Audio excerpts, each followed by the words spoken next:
Take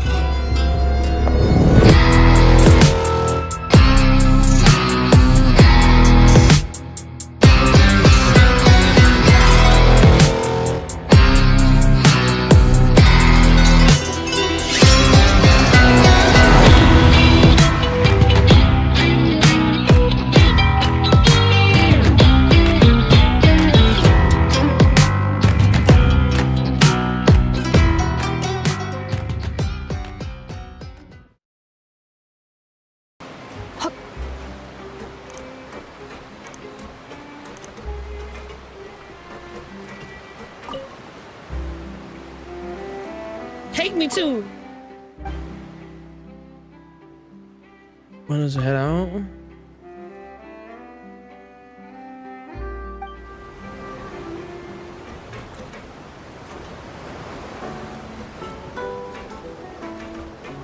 Welcome to the Clementine Line Aquabus. This boat tour will take you to the magnificent court of Fontaine, the most important city in our nation. I'm Ava. And There's domains here you gotta get. God damn it, there's so much to do. Fucking. Carbix? Wait. Cat? I'm gonna say cat. Thank you for the follow. I appreciate you. Welcome. I'll be your tour guide for this trip. Even though I'm not as reliable as Elfan for the Navia line, I'll still do my very best. And if you're dissatisfied with I'm gonna sit my ass down feel free to now. let me know right away. Nah, sit my ass down now. Wait a sec. Hold up. Nope, I ain't touching Contact the shit. staff member with your feedback after reaching the station. I ain't We will touching address shit. your I don't wanna concerns fall as there. soon as Fuck possible. out of here. Back on topic. The destination of this trip will be the Court of Fontaine. If you'd like to learn more about the latest technological developments in Fontaine, the hottest trends in cuisine, or upcoming sensational trials, please subscribe to the Steam. Pecan, thank you for the follow. I appreciate you. Thank you. Thank you. Welcome to our crazy family we got here.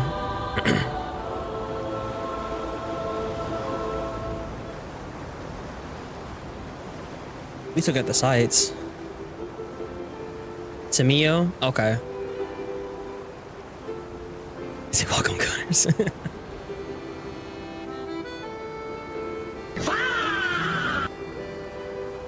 The Steamberg. Girl, how many Twitch accounts do you have? Including the thriller Great Detective Herlock, which recently reached its dramatic conclusion. Right at the very end, Herlock faces off against the real mastermind, revealed to be the assistant, Miss Jacoba. Oh, little bro's account. In the old site of Lilia Cruces Ordo. I couldn't stop my feelers from shaking. Oh no, did I spoil it for you? No, you're fine. Oops. Anyway, coming up ahead on your left-hand side is Mercy Village, the hometown of all Melusines, myself included. It's deep below the ground, just over there. Oh, okay. I see him have to come back over here. I just saw 2 teleports. Oh, and I see this out there. Oh my god. Okay, so where are you taking me to? Are you taking me over here? Wait, this is how big. I didn't realize how big Fontaine was. Oh my god. What the fuck? Ah! I swear, Genshin probably has the biggest map of a gacha game that I played and seen so far, bro. I don't think it's bigger than. Now that I think about it, I don't know. It's been a minute since I played Skyrim maps and shit. Maybe it's because humans don't really like deserts. After all, the most Nah, see, that's too much. Fontaine is through Liyue's Tenue Vale. That's too much. I've heard that in places with lots of sand, even Clockwork Mecha will start to malfunction. I mean, no rational Okay, I had to get person would that. try to cross a vast, hot, and I had dry to get desert that. to get to Fontaine, right? I'm so sorry. I didn't mean to imply that you were irrational. Is she? Hold on, I'm trying to. Oh, she's a little. I don't know why. I thought she was a clanker. Oh, I like her little design though.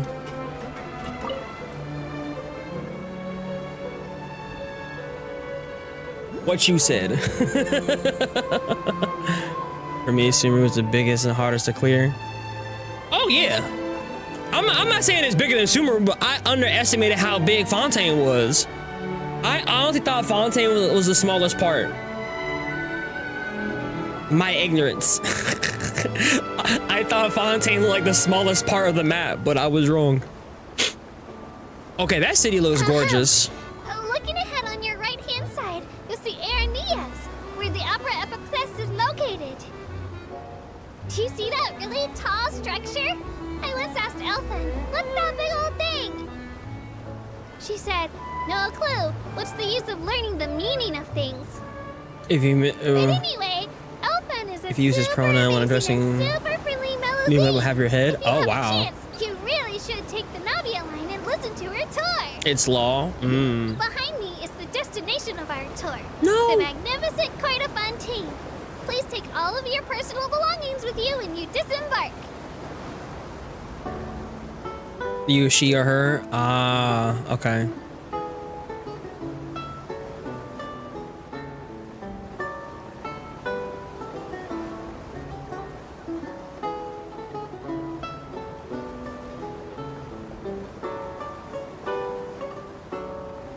Well, good for Nouvelette. He sounds like a good guy.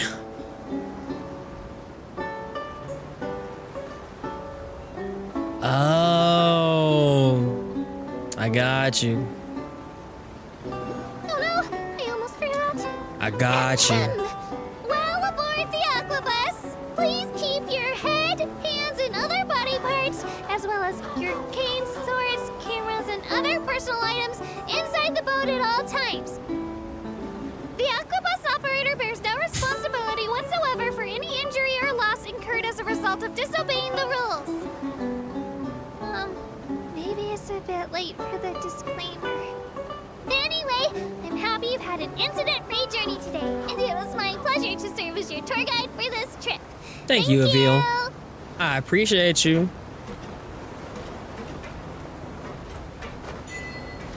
Welcome to Fontaine. Oh, this song though, hold on. Hold on, wait, what's a good little, my first picture here, guys? You know what, yeah.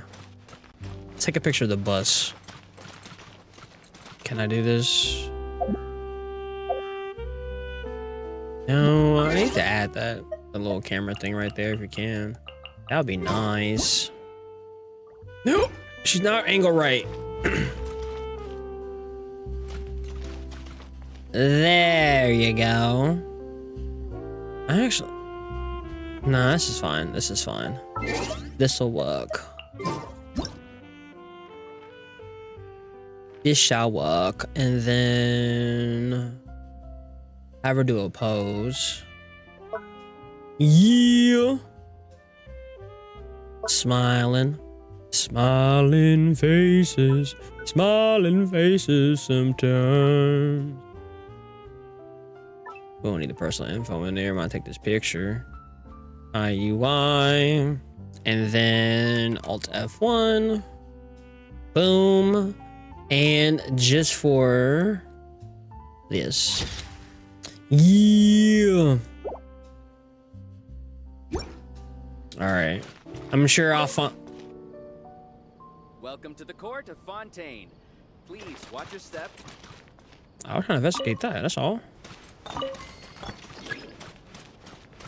That's all I was trying to do.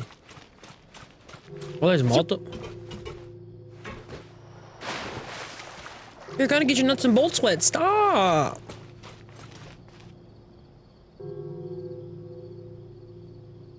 The fuck? Where that creepy ass music come from? All right. Bottoms up, bottoms up. I see something over there. I don't know what it is.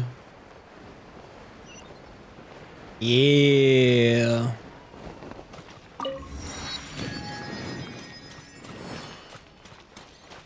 It says go down though.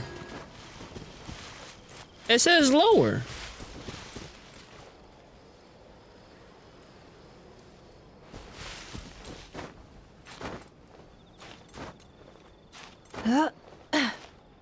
I didn't say it was the map. I always wanted to teleport. I know what I'm doing, guys. Jesus Christ.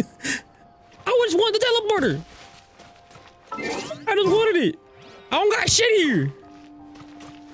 It's hatchet of the 7. Oh, okay. So I need to go back up where I was. It's right there. Okay. Hold on, let's mark that then. Where you at?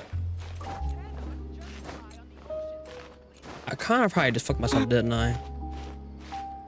Yeah. I don't even see it.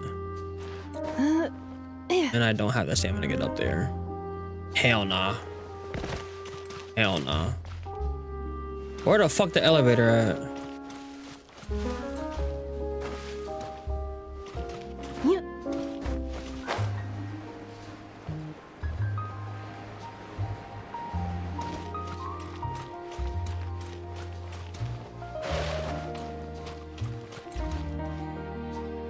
Chief editor. A newspaper? Bro, why is shit so fucking big?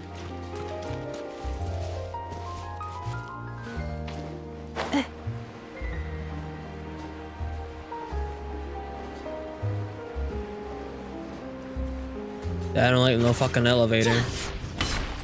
Accelerating. God damn it.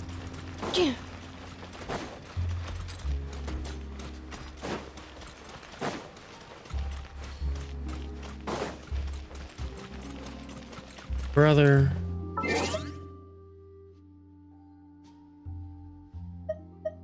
I'm about to say fuck it.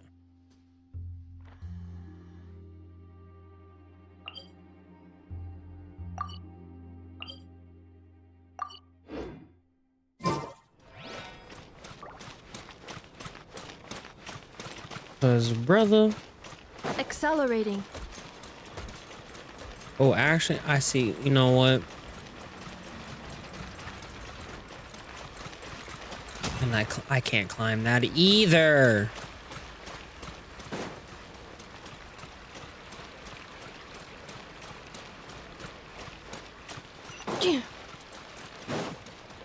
Well, if you look at that, there's that. Nope.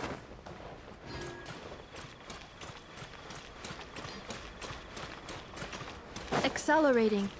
Brother.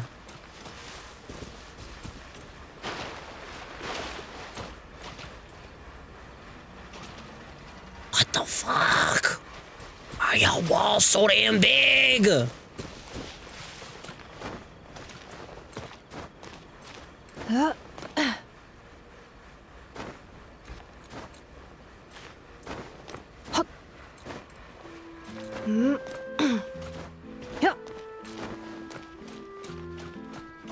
Okay. Okay.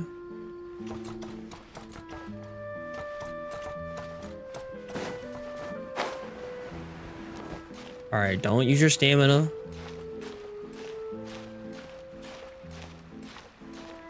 No!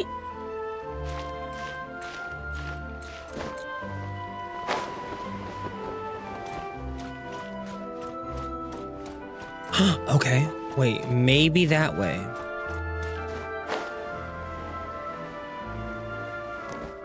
Okay. Just go slow.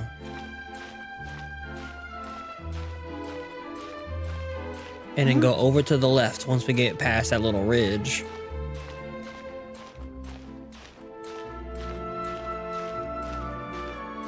Then that. Oh, yeah. Big bitch, let's go. Let's go. Yay! All right, let's figure out from here. Just don't fall. Whatever you do, do not fall.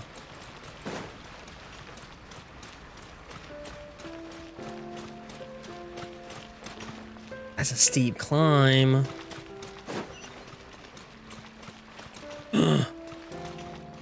Are you up there?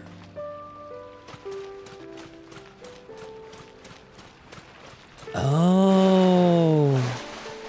Why would you wish her to fall? That's cruel.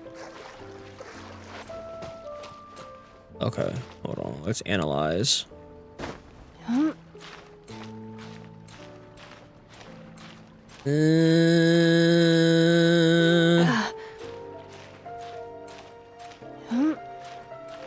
Why is she climbing like that? Oh. Fuck yeah. All right.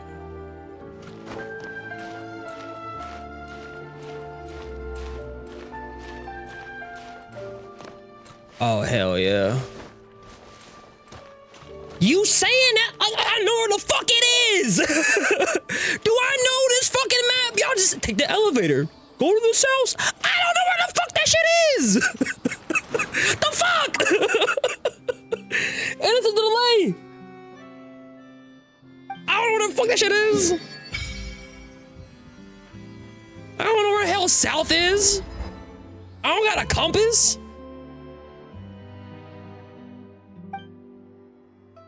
I got the shit. I got one. All right, let's hold on to that shit. All right, where the fuck? It was right here.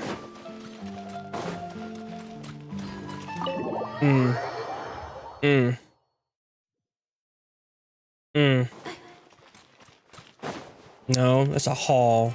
Get me out of here. Get me out of here. That's Duel's office? Okay.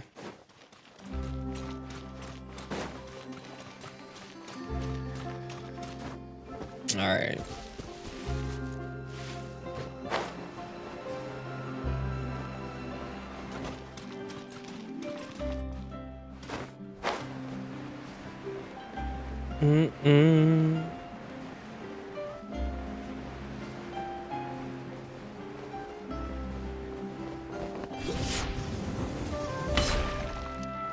Good shit.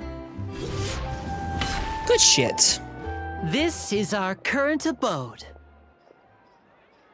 Ah, Fremine, you're home. Where did everyone else go? I have some new friends that I would like to introduce.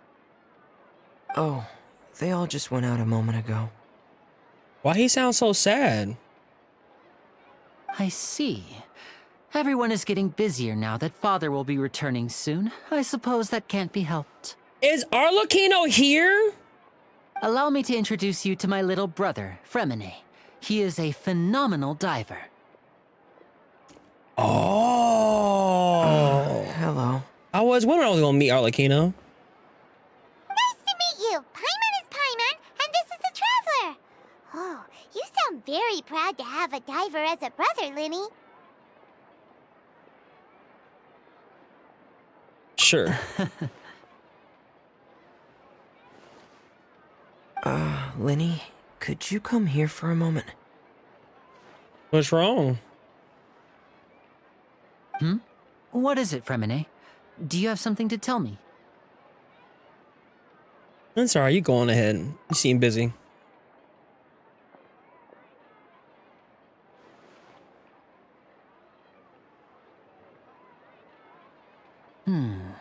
Okay, I see. Is everything all right?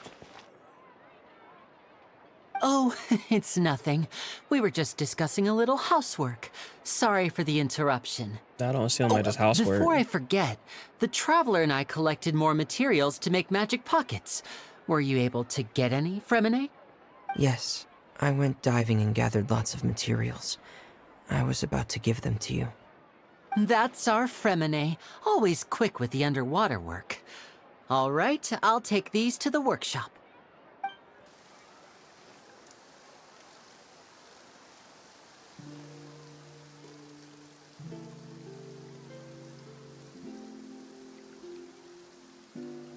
Yeah, he sounds so depressed. Looks like rain. Oh, you're right. But wasn't it clear and sunny just a moment ago? Fontaine's weather sure is weird. I'm afraid that's just how it is here. It often rains on days where there are trials being held in the Opera House, but don't worry, it'll clear up soon enough. What's wrong, Fremine? There's a legend about the rain that I tend to believe. It's said that a dragon of water once resided in Fontaine. Though we don't know where the dragon went, every time it weeps, the skies will cloud up and pour out rain. When I was a child, my mother told me that if I wanted to go outside and play, I should yell toward the sky at the top of my lungs. Hydro Dragon! Hydro Dragon! What's going on, Mari? Don't cry! Oh, that's sad. Yeah, everything's good. How you doing? Could the Hydro Dragon be the element dragon of the Fontaine? If it's an elemental dragon, then having the power to make it rain wouldn't be very unusual. Let Paimon try something. Hydro Dragon, don't cry!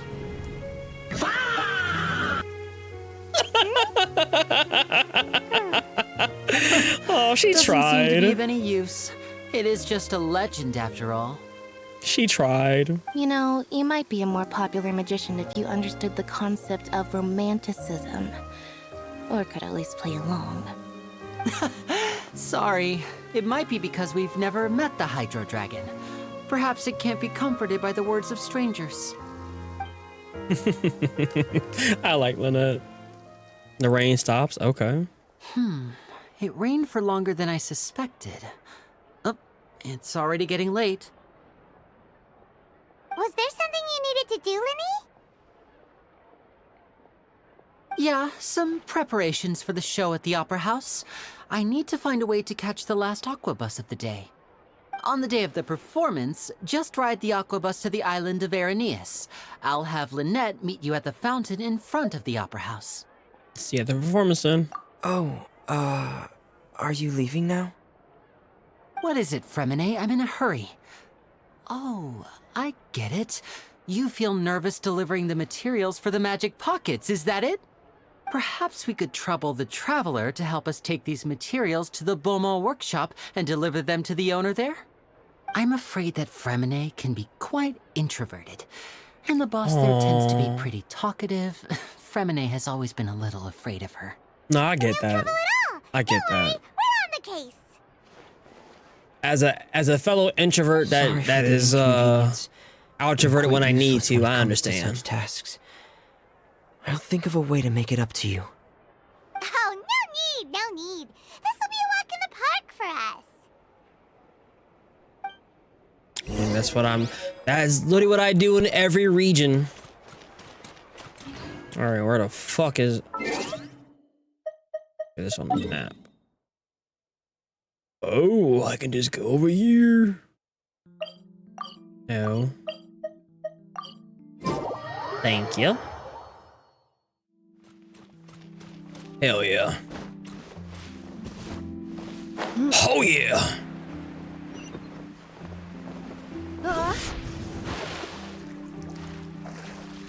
I forgot.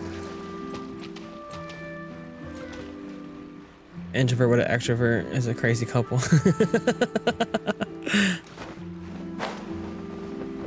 Look, me and Shay are both introverts, but as my therapist says, I have high level masking, so I gotta, you know, recharge my batteries when I don't feel like being extroverted. Hello? Is there anyone here? Oh, hello there. New customers? Looking to buy, or do you need something made? Oh. Or perhaps you're just looking for a chat with me. Oh no, we're just here to deliver some materials. Here they are. They're for making... what were they called again? Magic pockets. These must be for Magic Pockets. I could tell right away. I've already made several orders worth now. Then my wife being cosplay. There you go. I like her voice actor though. No need. They've already prepaid several batches worth. When they told me what they'd be using them for, I even offered them a discount. But they insisted on paying the full amount, saying that I had a business to run. It seems both their hearts and their pockets are made I'm a of gold. shut-in housewife. Oh, so is Linny actually loaded? I can't say for sure, but who knows? Maybe there's good money to be made being a magician in Fontaine. Hey, is this machine what you use to make stuff here? It looks really advanced. Why use your hands when a machine can do the work? It would be a waste not to use the latest technology, and wasting is a kind of crime. But where does a big machine like that As an get OG would power say from? though, a machine cannot well, replace a human's touch. It's a little complicated. I'm not sure I can put it in layman's terms for you. But basically, everything we usually use here in the city is powered by indemnitium. It's a type of energy that's produced from trials. Oh. How can trials produce energy? Well, I'm not completely sure of all the details myself, but basically, when a trial is in session, the oratrice mécanique d'analyse cardinale harvests people's belief in justice and converts it into energy to be used all around Fontaine. What the fuck do you just say to me? Hold on, what the fuck do you just say to me? Wait, what the fuck? When a trial is in session, the oratrice mécanique d'analyse cardinale harvests people's belief in justice and converts it into energy to be used all around Fontaine. One more time. When a trial is in session, the oratrice mécanique d'analyse cardinale harvests people's belief in justice and converts it into energy to be used all around Fontaine. Okay. Wait, what you said? So that's what its other function is? Hyman heard that the oratrice was created by the Archon to make judgments. But Hyman still doesn't get it. How could something unreliable like people's beliefs be turned into a stable power source for these machines? Well, Venti and Nahida both said. Oh, yeah! So that means the Hydro Archon relies on the machine to take the energy created by belief and turn it into power for all of Fontaine, right? Even though I've never heard anyone really put it that way before, it sounds like it makes sense. Okay. Besides indemnitium, we have another type of energy called MambaUchiha. It isn't MambaUchiha? produced by the power of the Archon, but it is unstable by nature. Even now, it still cannot be widely used by civilians. I thought I'd find you hard at work, but here you are chatting the day away. All right, hold Since you're on. already talking, I'm sure you wouldn't mind a few words with me. Who the fuck is this You nigga? again? Didn't I already promise you that I'd have the more I owe to Confrérie of Cabriere by next month? Why are you hounding me now? Yeah, but how do we know that you won't go running off by the end of this month? I want 50% today. Wait, no, 70%. Huh? You... Seems business isn't so great for the workshop. We've already finished our job and delivered the materials. Maybe now's a good time to leave? No, I'm not leaving. Sound like a unusual case of someone owing somebody else money. Hey, hold on. Before you go around trying to collect payments, why don't you settle your own debts first? Ah, this fuck niggas here too. Hey, yo, bruh. Hey. What the fuck you doing here, bruh? The fuck you doing here, bruh? What the fuck? Hey. What the fuck this nigga doing here, bro? What the fuck this nigga doing here, bro? I still got beef with this nigga. Alright? I still got beef with this nigga over leeway. The fuck you doing here, bro? Huh? The fuck you doing here? If Confrérie of Cabriere wants to poach clients from Northland Bank, that's fine. But I'm afraid you still owe the bank a hefty sum of mora. So why don't we work things out between us first, before you get back to your little conversation here? Wait, will I also meet Capitano here too?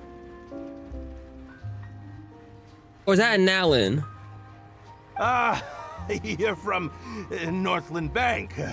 But we That's said totally we'll random. pay everything we owe next No, month. okay. Why are you hounding me now? Traveler, Paimon! I didn't think I'd run into you here in Fontaine. That is in What are Nalin? the Okay. chances? Got you. Nigga, we ain't cool. We're surprised to see you too. What are you doing here in Fontaine? You didn't want to stay in Snezhnaya? Fontaine is a really curious place, isn't it? Long story short, I've already been in Fontaine for some time now, and honestly, things have been pretty boring. I just peeped. Man got his belly button showing. But it seems that fate brought our paths together today. Not only will I have some good friends here now, but ones who always seem to find trouble.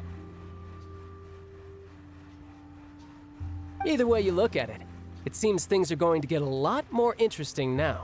I don't care I don't care about these two. I'm talking about me. I'm talking about me. I'm not over what happened in fucking Leeway. Pretty It's sure on we site want for to me with avoid him. anything that you'd find interesting. Besides, our trip here has gone pretty well so far. Right, Traveler? The poor child. I think we already weathered enough storms for now. Hey, you, Northland Bank boy. Aren't you forgetting something? He called him Northland Bank boy. Don't interrupt. It's not often I run into the Traveler like this. Why don't you wait for me over there for a while? You kidding? Aren't you the one looking for us? You really expect us to sit and twiddle our thumbs while you catch up with your friends? Listen to me, boy. If you want your Mora, fine. Why don't you come and take it? All right, the way he said boy sounded very racist. Listen to me, boy. That gave me flashbacks, bro. I hate that shit. Don't call me I just said boy. not to interrupt.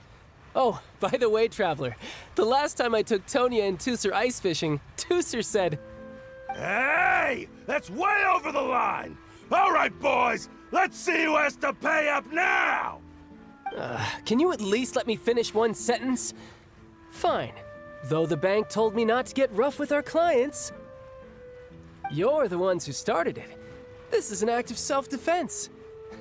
You two will have to be my witnesses, okay? Go ahead. They're all yours. I'm unsure this won't take long.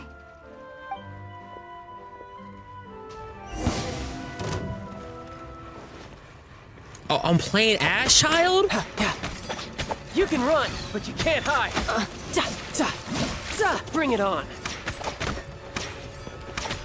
He's a bow user? Who's next?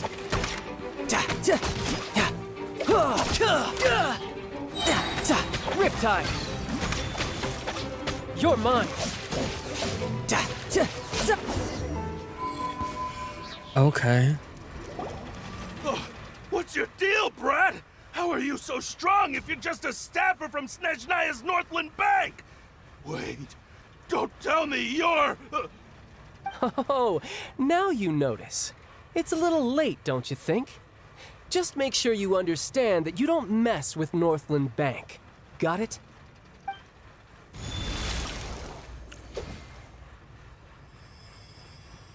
Huh? Now's my chance!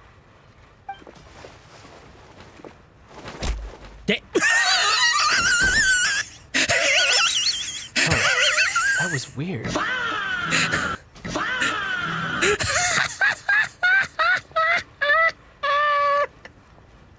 He said, run up and get done up, nigga.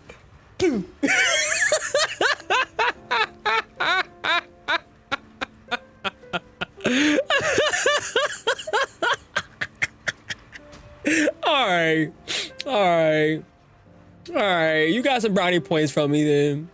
You got some brownie points from me then. That was pretty fucking funny. Just ran up like, oh, that was my chance. It's like, nigga, you're stupid. Like, go sit down somewhere. Yeah, what happened with your vision? I'm not sure. It's as if I suddenly lost control of my hydro powers when I needed them. Maybe there's something wrong with my vision? Strange. How could that happen? First time Paimon's ever heard of someone losing control of their vision. Never mind. It doesn't matter. If I want to stay sharp, I shouldn't be relying too much on my vision anyway. Besides, I always have my delusion in case I need it. You better not use your delusion too often. So what are you doing in Fontaine, child? And don't say it's work for Northland Bank. Well, I guess it's because I've been in a bad mood lately. What kind of reason is that? Why do you feel down about anything? What kind of I don't reason know. is that? Maybe I still have a lot to learn about myself. But recently, there seems to be some sort of restless power stirring inside of me. And I don't know why, but every now and then I feel like I'm in a terrible mood. Maybe you losing control of your vision just now is connected with that power you're feeling inside. That is a possibility. So do you have an idea where it comes from? I can't remember if I ever mentioned it before, but when I was 14, I fell into some unknown abyss. It was during that time I learned nearly all of my this song is abilities. beautiful. What the fuck? The one who took me under her wing and taught me was named Skirk. She was always quiet and very mysterious. Nobody knew where she came from or what she had been through, and she was always very strict when teaching me combat techniques. One time, I asked her why she was willing to take me on as an apprentice. From what I could make of her answer, it was because I had awakened it, and traces of it remained on me. She said that all my combat training would be useful in the future. But Oh. what is it? What did you awaken? She never explained that, but my guess is that it's related to a dream I saw when I had just fallen into that abyss. In my dream, I was in the deepest depths of the sea, and the boundless seabed was all around me. But in front of me appeared a whale that was so massive, I felt like I couldn't breathe. A whale? Oh, that sounds familiar! When we fought against you before, you summoned a huge whale that seemed to leap at us. Is that the one? Good memory. That's just an abstract form of a whale that I create using my elemental powers. It takes that shape because the scene I dreamt of the whale has always been stuck in my mind. I'll never forget it. So you used the whale as inspiration for one of your moves? Huh. Seems a little twisted to Paimon.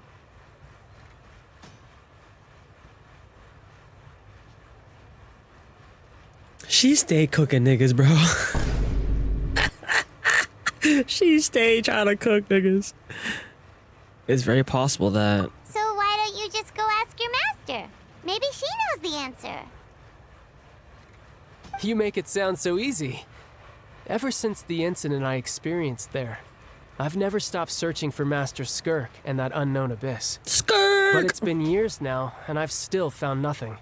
There isn't even a trace of the place where I remember falling into the abyss.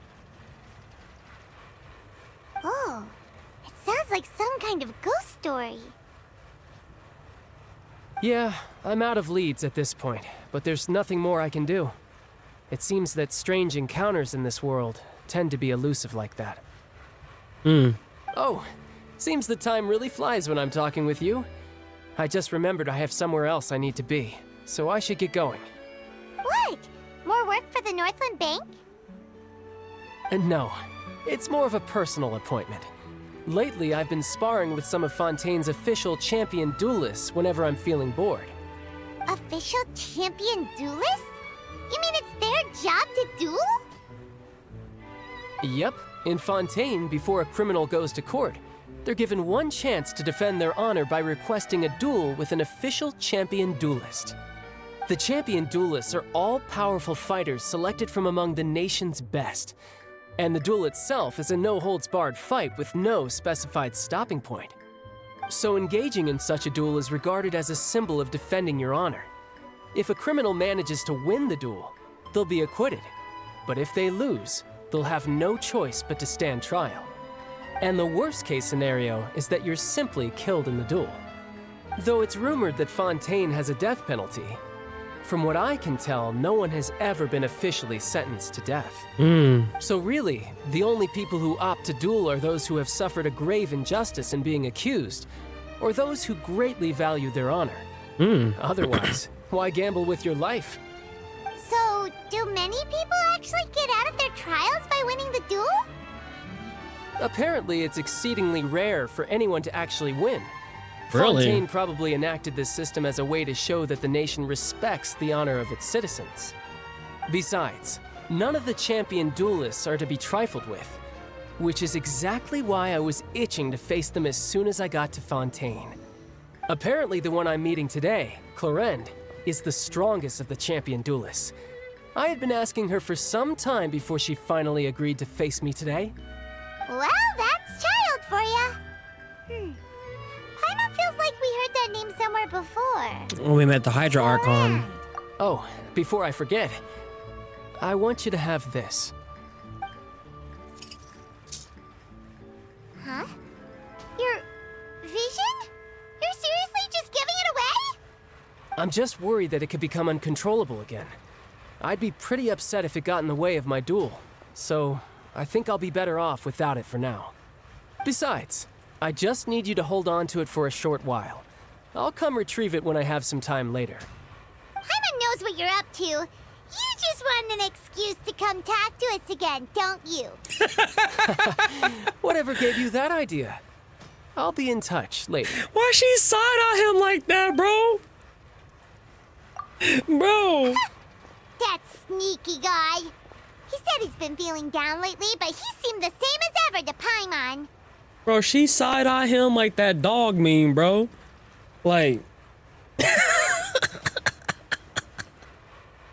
like, she gave him the meanest fucking side-eye.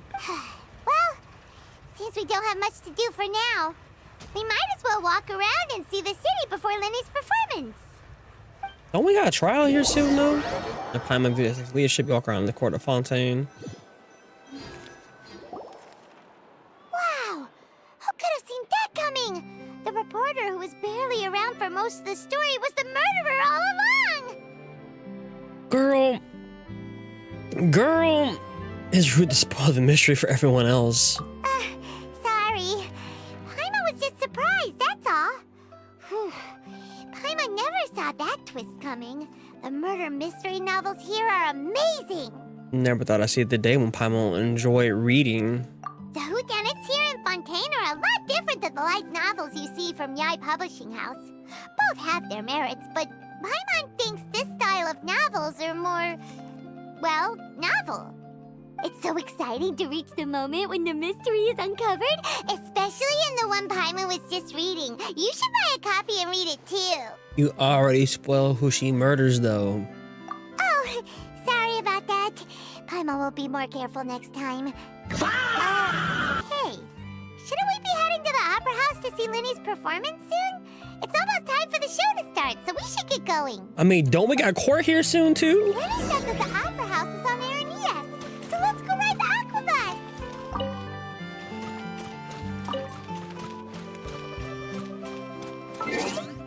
I don't even know where I am right now.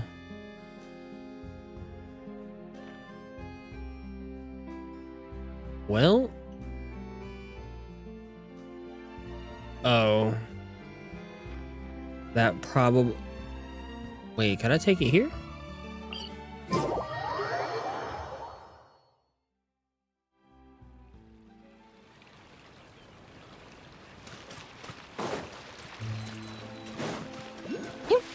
Yeah.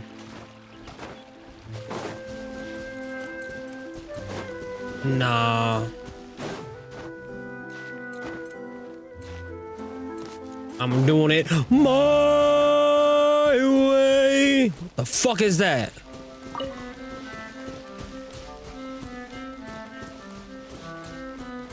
Bro, is that the jellyfish or fucking SpongeBob? That's the goddamn jellyfish or fucking SpongeBob, bro. Engaged. Preparing for dust up. How'd you miss? Oh.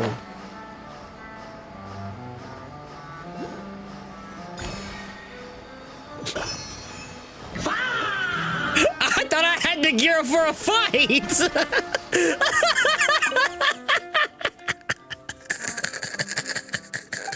I was ready to bang. I was ready to bang, bro. What's my saying? Don't come in if you ain't ready to bang. I was ready to fight.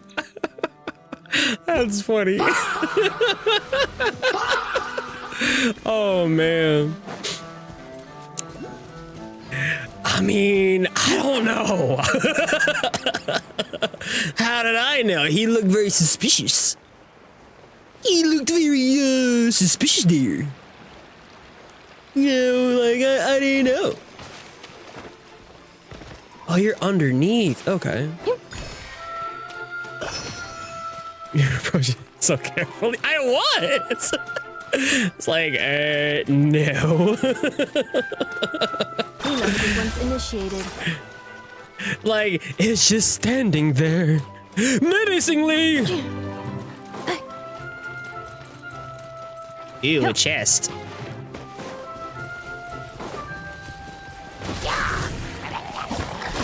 Oh, the hilly trolls. Oh, poor hilly trolls. Or is this a...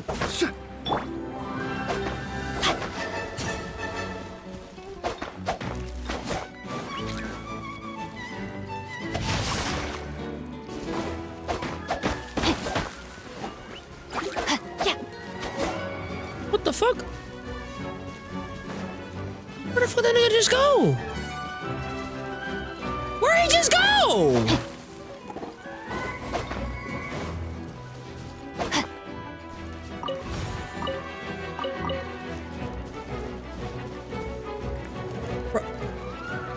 I'm thoroughly confused.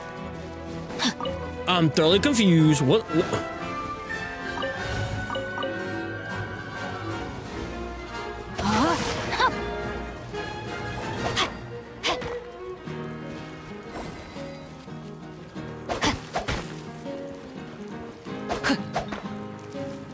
What are you supposed to do?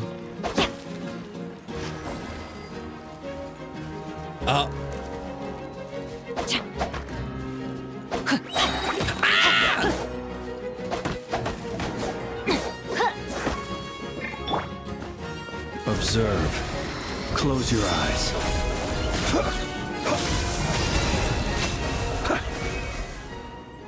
Bitch. Okay. All right, someone walk me through how to get this chest. Do I need Barbara? Do I need Barbara for this? Cause he's not applying the water I need, or at least not fast enough. Or I'd also have Ino. Rain outlines your fate.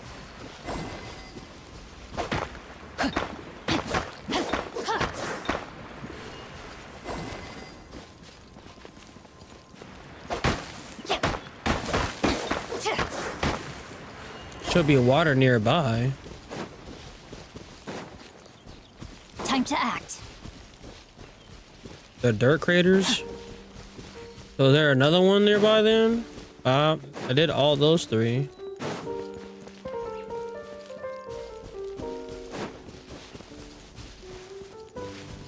Is there a fourth one? Cause I already dig up these.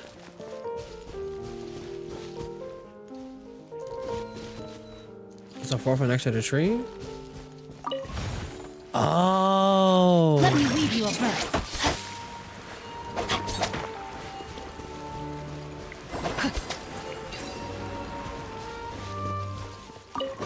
W chat. Treasure hunting. W chat. valiant W endeavor. chat.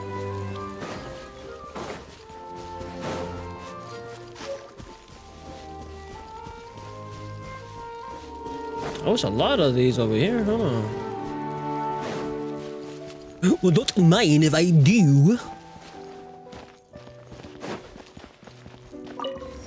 Thank you very much. I appreciate you. I saw. Oh, it's over there. It's on the other side of that. Okay, let me just stick to the beaten path then. Oh, picture time, picture time. Oh, wait. Oh, that's hard. Hold on. Oh, that's cool. Wait, no. Yes.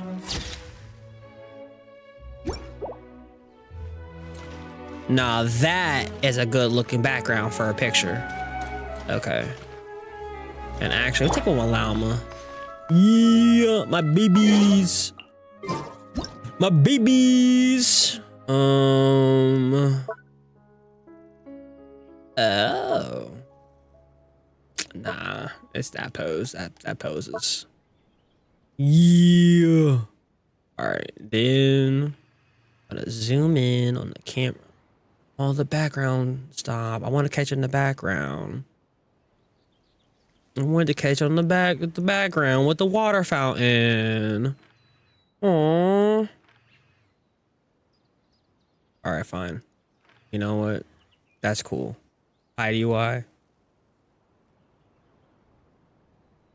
And then one more. Save.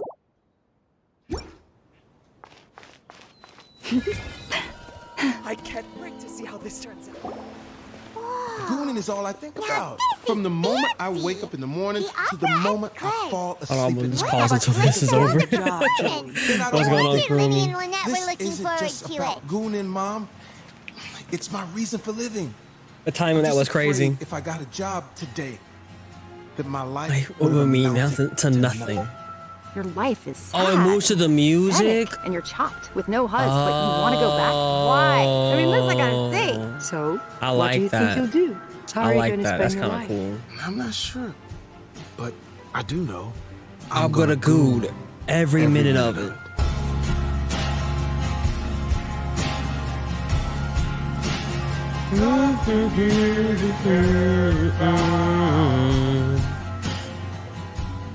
Oh, so even lower, it moves differently? Okay, that's kind of cool. Huh. Looks like there's a lot of people standing around the fountain up Paimon jump scare? Oh, Archon, please bless us with a bright and healthy child. We pray. I don't know why you always feel the need to ask so much. I'll be happy as long as our child is healthy and lives a peaceful life. Oh, I thought you were about to cut him up. I thought that was about to go a whole other different direction. I thought she was about to be like, I don't know why you keep praying for a child. I guess if they're our kid, then there's no doubt they'll turn out smart. Maybe this is one of the customs in Fontaine.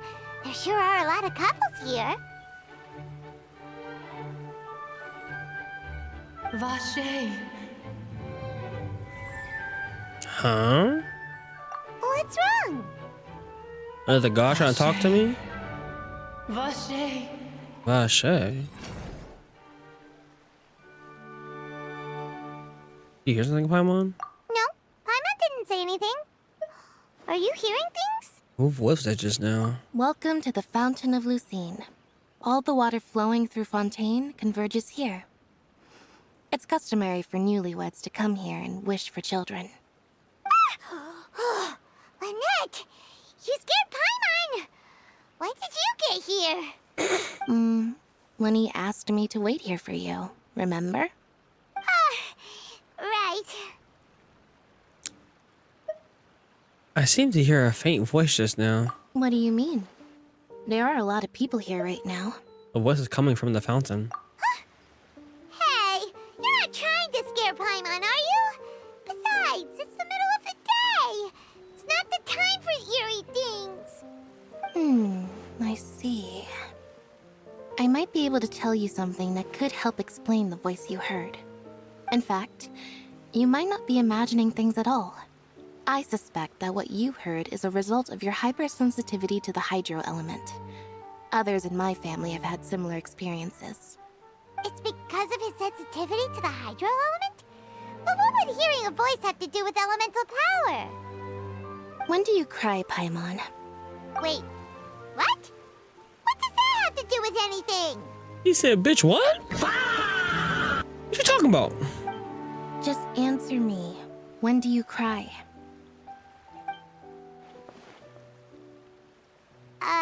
When Paimon's really sad? Oh, and when Paimon's super happy. Oh, and also when Paimon's really, really scared. Then you should understand that tears contain your most intense emotions. Like I just mentioned, the Fountain of Lucine is where all the flowing water in Fontaine converges. Even the tears that fall to the ground will eventually gather here. So maybe what you heard was the intense emotion coming from someone's tears. I'm not really sure if I buy that though. So, what did the voice say? It was calling someone's name. Huh. If you were hearing their emotions, then Paimon wonders what happened to them. Rather than worrying about them, we should worry about my brother first. Don't let that calm look of his fool you. He tends to get pretty nervous just before a performance. So chatting with Linny might help him relax a little before he goes on stage. Oh, right. That makes sense. Let's go in and see Linny.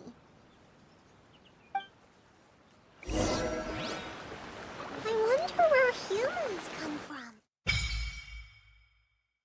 Offering to the Fountain of Lucine.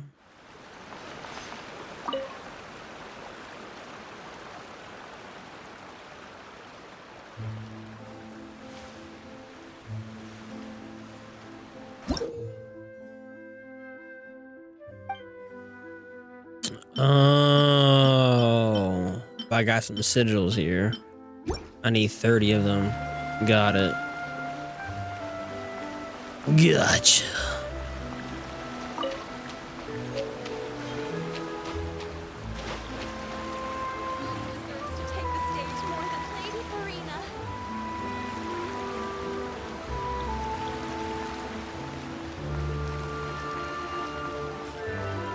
Does it? Okay.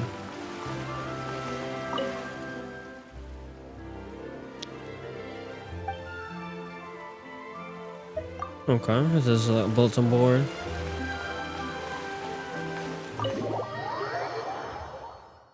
That's kind of fucked up. Taking money from people who doing wishes.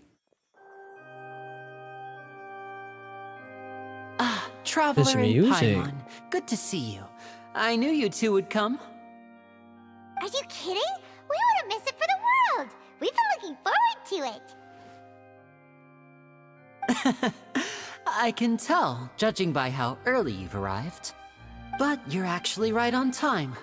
The audience still hasn't started entering the venue yet, which means now is the perfect chance for us to take you to the best seats in the house. Wait just a moment, I'll fetch the tickets.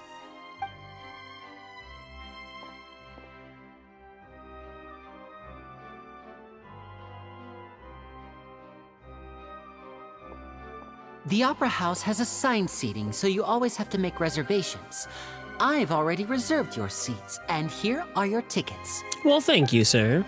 Ooh, front row seats. Thanks, Linny. Don't mention it. There's no need to keep thanking me. Hey, Linny, could you come over here and take a look at this?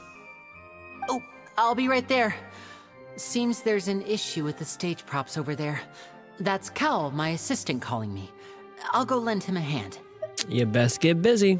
Yeah, we'll just go to our seats. You go ahead, Linny.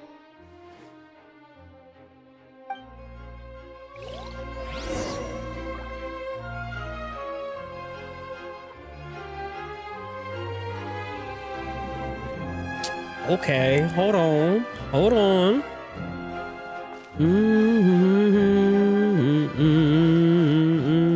Leave this place. Wrong button, wrong button.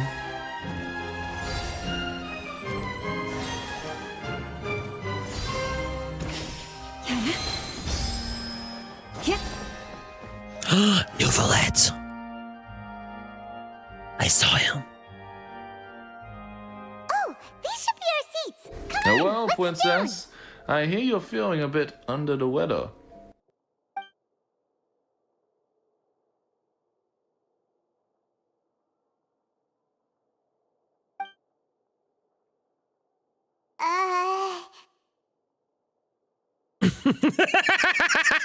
The awkward silence. Like, who's this guy?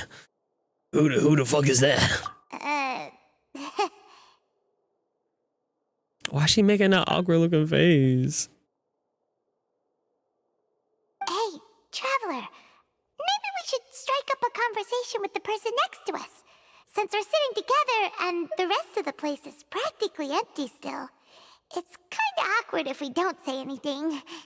Isn't that actually your job? I'm just saying that's usually your job. Paimon's Paimon. Of course you put this on Paimon. Excuse me, I did not realize you felt awkward. I am terribly sorry. I would be perfectly happy to chat with you if that is what you would like. Oh. So you heard all of that, did ya? Boy, you should have good ears. Paimon thought she was keeping her voice down. Okay, I don't say this all the I don't say this very often. I don't, right? I will send you to Jesus. But I gotta say, it's the Ray Chase voice. It's the Ray Chase voice. I understand. I understand. Yeah. Yeah. Yeah. I understand why the girlies are like, I get it. I didn't really get it too much with Zhongli, but I get this. Yeah.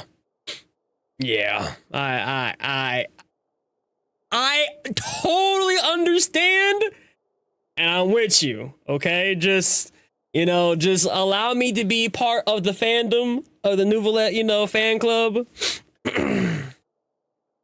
I mean, like he's like, I like his work, like I do like Ray Chase's work, personally. So yeah, I understand. I get it. So now, I mean, when I pull him now, what is February 3rd? I'm getting Zabai first. I don't care. I'm getting her first, and but I'm gonna try to. I'm gonna try to get him. I mean, man.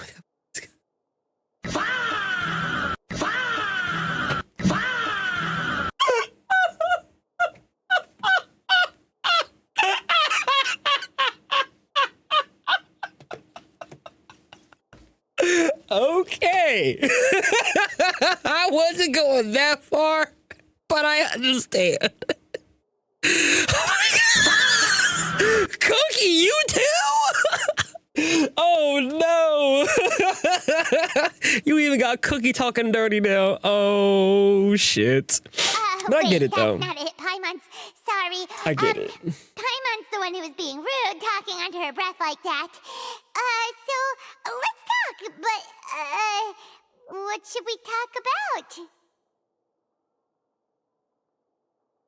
What makes this moment even more awkward? Hydrobombing. Okay, stop. What makes this moment even more awkward is the fact that there's no music. You're just in a big ass fucking empty hall. Oh, Paimon's got it. You're also here early and sitting in the front. Are you a friend of Linny's too? A friend, you say? Well, if Mr. Linney would like to be my friend, I would be more than happy to reciprocate. You know what? I'm gonna do this for. Look, this is gonna be the thumbnail for YouTube. Let's just put him at the thumbnail for YouTube. Let's just do that. Oh, so you're Go ahead not and capture friends that. with Linny then? Oh, this is getting more awkward by the second. Paimon nearly forgot to make her introduction. Nice to meet you. Paimon is Paimon, and this is the Traveler. We just arrived in Fontaine.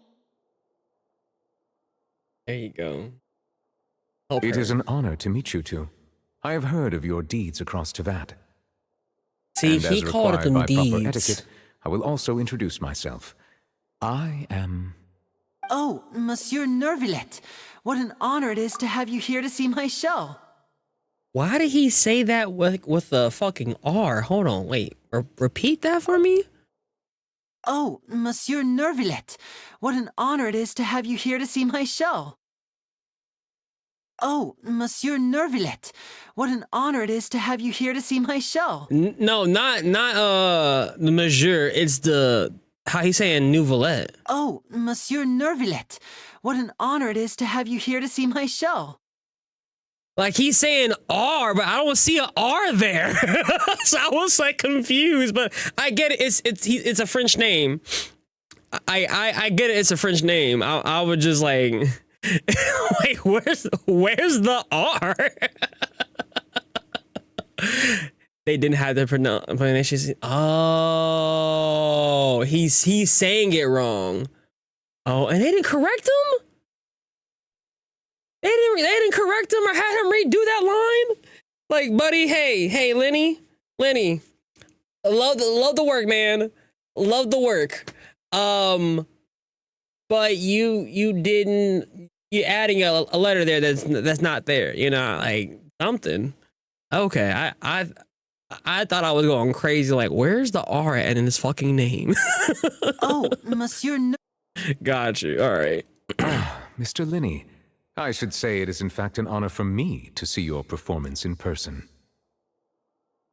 Wait, Nervilette? Could he be? Even Palma saying it. I saw you all chatting just now, but it seems you still don't know who Monsieur Nervillet is. Allow me to introduce you to Fontaine's Chief Justice. That seat is always reserved for him. It wouldn't be too much to say that he's the symbol of justice and honesty here in Fontaine. Whoa! Sorry for being so rude just now. Paimon had no idea you were such an important person. I have questions about his dynamic with Rena, but I'm gonna let the story tell me before I ask y'all. Nearly every I'm gonna reserve person my has questions. their usual reserved seat, so I'm not so special, really. And by the way, I should probably let you know, even though I would prefer not to.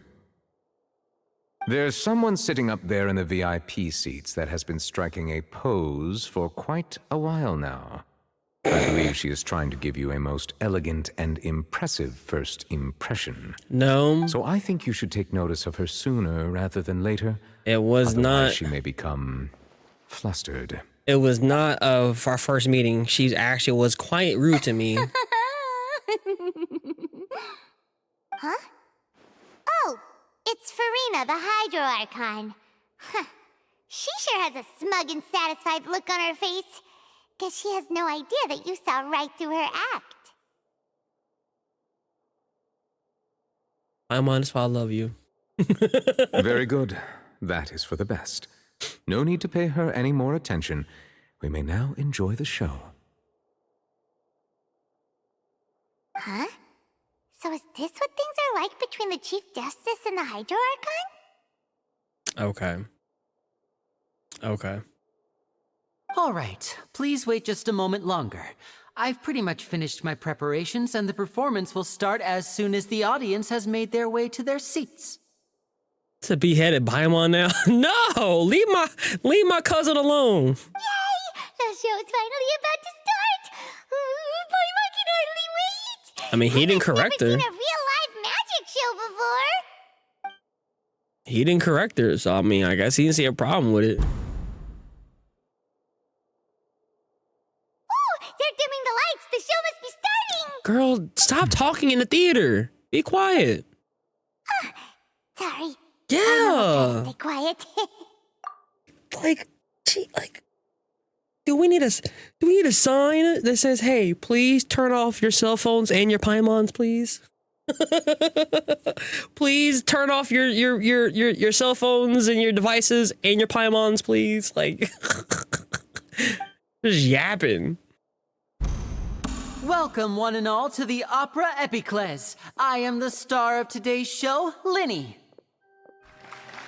And over here is my sister, Lynette, who will be working as my wonderful assistant. Please, let's give her a warm welcome. I know they siblings, but Other than the eye color Hello, everyone. and the hair, there's no real resemblance, it seems like to me. I know she may seem to be a little sleepy right now, but that's just a sign that she's nervous. Whatever. Nah, now, some of you may be I'm on team Lynette, bro. Holders who can freely manipulate He don't elemental understand his powers sister all like performing that. magic is not true magic at all. He's an introvert, bro. So, I would like to take a moment to assure you that elemental powers will have nothing to do with what you will witness on the stage today.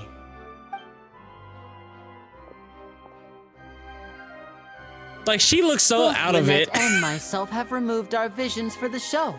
That way, even the gods won't be able to help us. Oh, good point.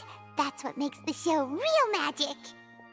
Now, without further ado, let the show begin. Lynette will now exit the stage to make some preparations. I know you might miss her, but don't worry. She'll be coming right back on stage momentarily. Perhaps in an unexpected way. I'm sure she'll be stealing the spotlight soon enough. Oh, and before I forget, there's one more thing I should say. And what's that? You never know what can happen in the blink of an eye. A magician's greatest skill is making things disappear or appear. The possibilities are endless.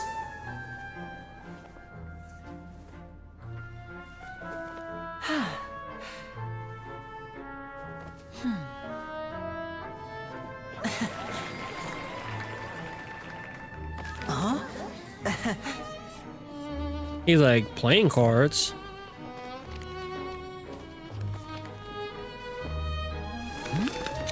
I thought he was gonna pull right out of his fucking hat. But this isn't what you came for. These little tricks, you've seen them all before. So it's time for something truly extraordinary, don't you think? This one's a little tricky.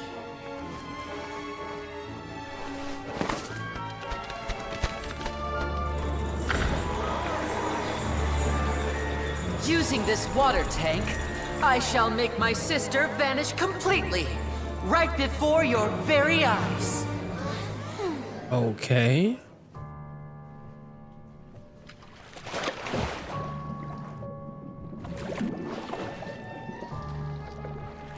This reminds me of that one Christian Nolan movie with Christian Bale and Hugh Jackman. She'll just turn into air bubbles and float right out of the top.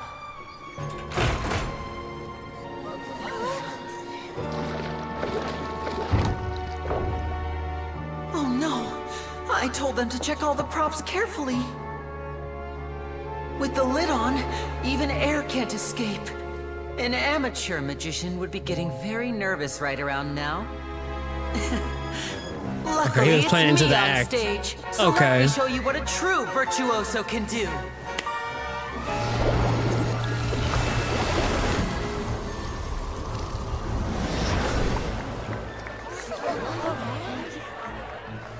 You made her naked? Lynette, are you still there? Don't go too far. We don't want to use up all our magic. Hi, I'm back. Uh-huh.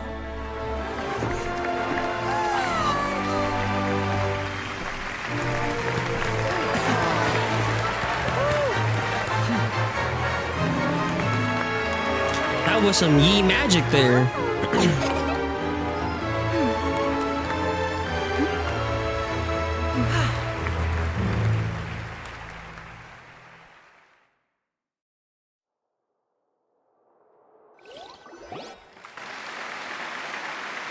Whoa!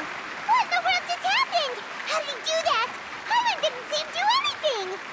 Wasn't Lynette inside the water tank? How did she disappear and then reappear out of nowhere? What a show. If we could see easily through his tricks, then that would mean that his skills are still lacking. To appreciate magic, you should focus on the show happening on stage, rather than getting caught up in trying to see that which has been intentionally hidden. In the most nice, polite way, he said, bitch, shut the fuck up. And look at the look he's giving her. He's like politely like, shut the fuck up. Guess you're right. Paimon couldn't believe her eyes when Lynette reappeared. Amazing. Amazing. Thank you, everyone. I'm glad you enjoyed that performance. What's he? I ain't never seen her sit down in my life. Our magical journey has only just begun. I've prepared even more astonishing surprises for everyone here. The magic of transformation and disappearance can go far beyond what you've just seen. Oh, kitty. I'm sure many of you are thinking that escaping the water tank was impressive enough. But Lynette is still my assistant after all. In which case, I have ample time to make all necessary preparations. So, for my next trick, I will require the participation of one lucky audience member. He's gonna pick me. Please, if my assistants could bring out the magical boxes now. There are 2 boxes and only 2 boxes. One is here and one is there in the aisle among the audience. I'm sure many of our clever audience members have already guessed our next magic trick. A swap! Our lucky audience member and I will each enter a magic box. After 1 minute, we will each emerge from the opposite box. Now please, everyone pay very close attention to the box you see here. Don't give me any chance to make a move. Wow, how's he gonna do this? Hey, do you think this is all magic tricks, or does Lenny have actual superpowers? Shh. Just shut the fuck up and watch. And this is coming from someone with ADHD and talks and asks questions a lot. But damn, bitch, you're overstimulating my ass. Like you are triggering me. Like you are literally asking something every 2 seconds. Like, shut up.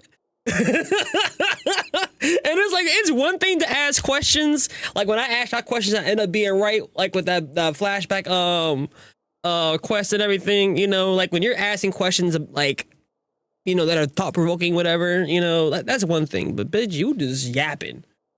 Shut up. The lucky audience member will be generated by this random number selector. It selects numbers entirely at random. Even I don't know who will be chosen to participate. Now then, let's begin. Let me see. Oh, row 7, seat 3. Congratulations! You now have the chance to experience magic firsthand for an entire minute. Please, come forward. My assistant will take you beside the magic box. I thought we were gonna get picked. I'm sorry, it might be a little cramped inside, but she no looks need sad. To feel nervous. We've carefully arranged everything for you to be as comfortable as possible. You don't need to do anything, but no matter what strange things may happen, don't come out of the box.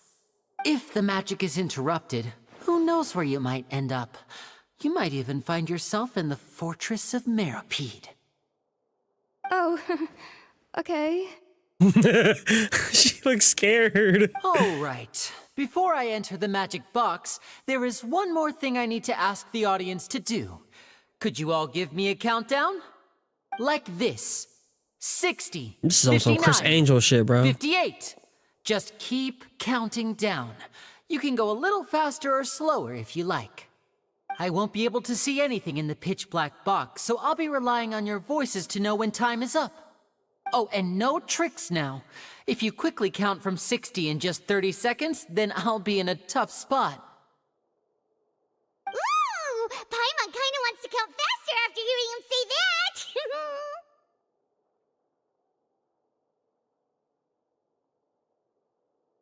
Okay, this now I'm starting to understand. Like before, it was like, you know, I could, you know, excuse it. You know, I always found reasons to defend Paimon.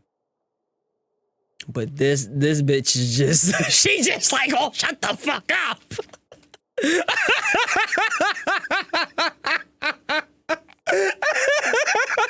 This is the first time I'm not even playing. Like, girl, I'm about to reach through this fucking screen. Yo, shut the fuck up. I'm gonna sick my dog after you.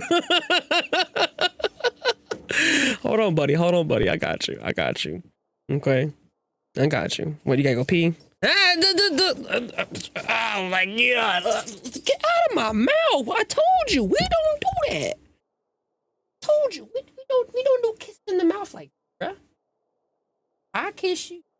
Ain't the other way around. We don't reciprocate. All right. You want to get? You see her? You see her? You go in the game and get her for me. You take her up.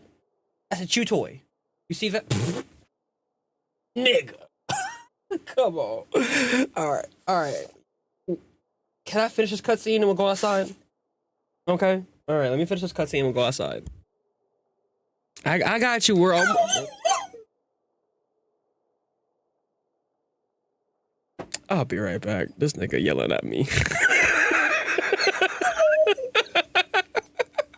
He yelling at me. Hold on. I'll be right back. Like, he legit looking at me and like cussing me out and shit. All right, bro. My bad. My bad, G. I'm coming. I'm coming. All right, come on.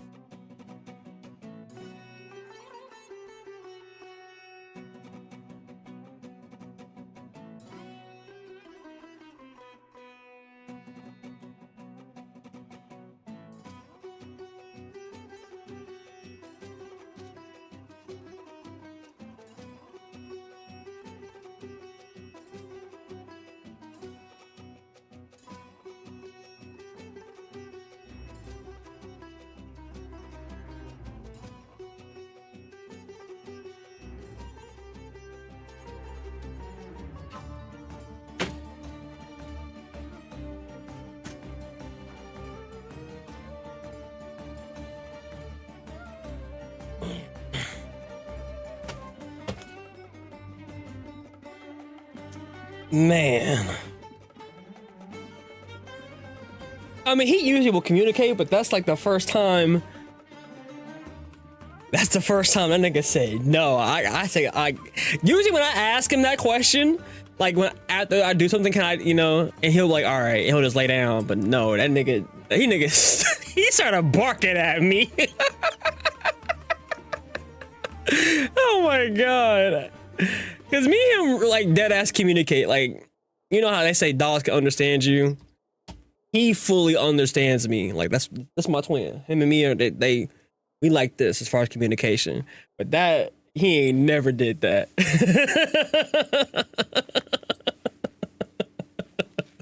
That motherfucker said no. All right, back to this bitch. No, that won't do. I can see it in your eyes. You still can't be trusted. Let's practice together. Come on, repeat after me. 60, 59, 58. 60, 59, 58! That's right, perfect. Keep it going. All right, I'll see you all on the other side once you've finished counting. Okay, I don't haven't heard this song. Wait, what the fuck? 54, 53, 52? Bitch, you're going faster. I am counting in my head. I think things are exciting enough in here as it is. Merely a consequence of my identity and personality. Do not worry about me. Just enjoy the show. Oh, all right. You look so serious that Paimon thought you might be feeling uncomfortable or something. 40, 39, 38! Mr. Linney, are you all right in there? Is everything ready? Yes, I'm fine. I'm just double-checking the direction of the magic. It would be a disaster if we get sent to the wrong places. For example, mid-air right above the audience. Okay. Even though he's saying that, Lenny doesn't seem nervous at all. Bitch. Oh, okay. Yeah, this is the real downfall. I'm understanding that because you just gotta like legit like you're triggering me. I've been your biggest defender.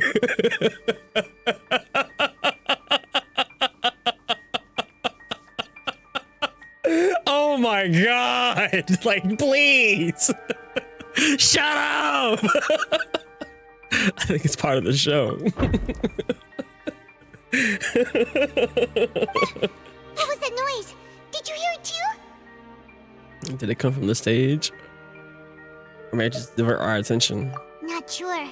Anyway, it doesn't seem like anyone's worried about it. 25! 24! 23!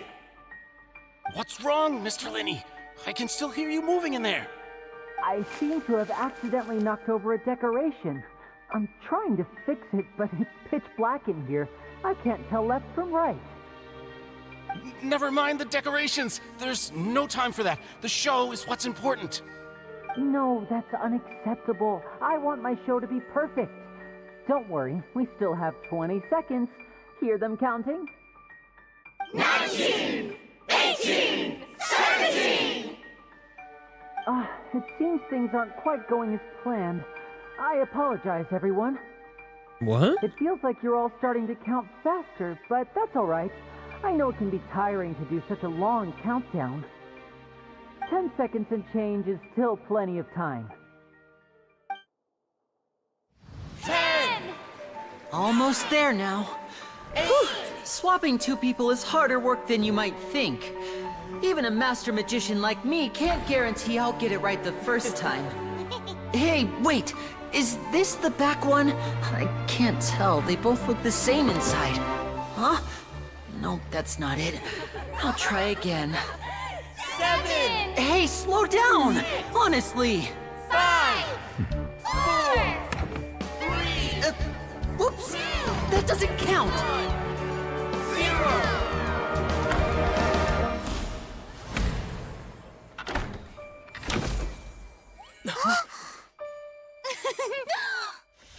Ta-da!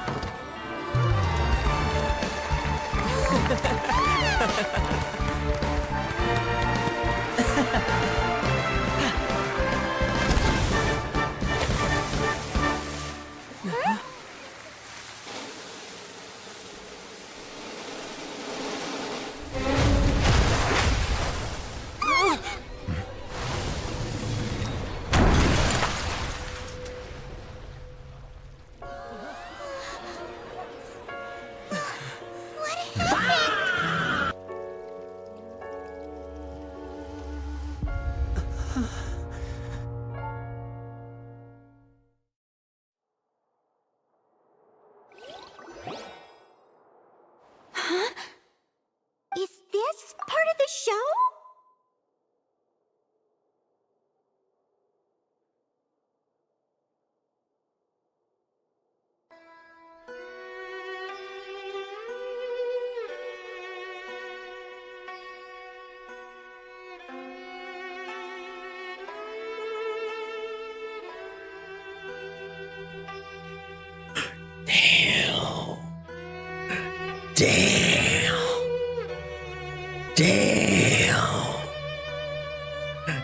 Damn! It's been a minute.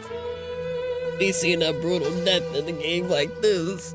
Oh shit. Oh shit.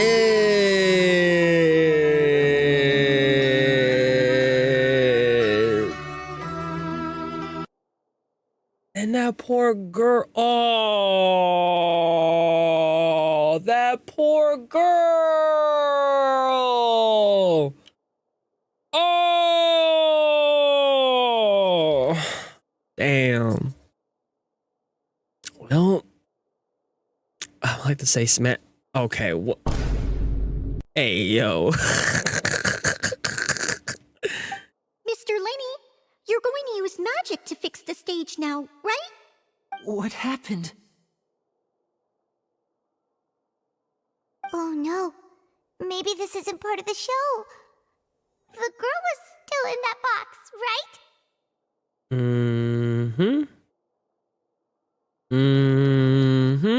This performance is over. Medical staff with me.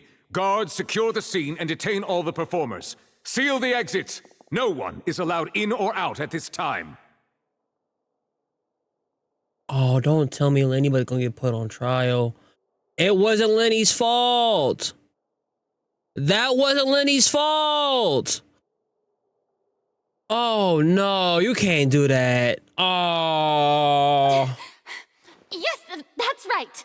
If this was just an accident, then we must investigate the cause. But if this was all part of some scheme, then those accountable will not escape the judgment of the God of Justice. Girl, you could have had more confidence in that line delivery there. You could have made that more believable. Had to say her piece, yeah. She just had to be included. No need to be alarmed, you two. We'll get to the bottom of this soon enough.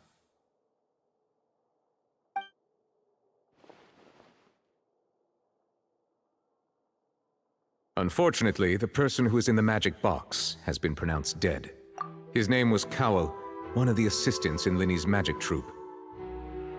Apparently, the fireworks on stage ignited the ropes that were suspending the water tank, which then caused the tank to fall onto the stage.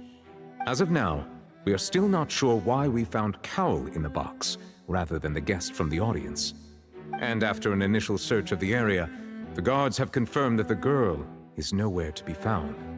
It appears that this incident was not merely some mishap with the performance.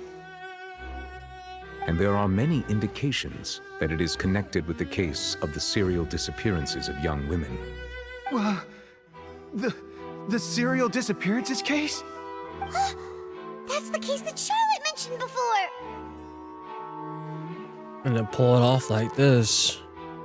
And in front of an audience during the Archon and Chief Justice. Yeah, that's some balls. I know the truth. I can see through the whole thing. Really, using such a shallow and obvious mystery as his finale. Did he really underestimate us that badly? I say that our powerful magician, Mr. Linny, is now the prime suspect for the serial disappearances case.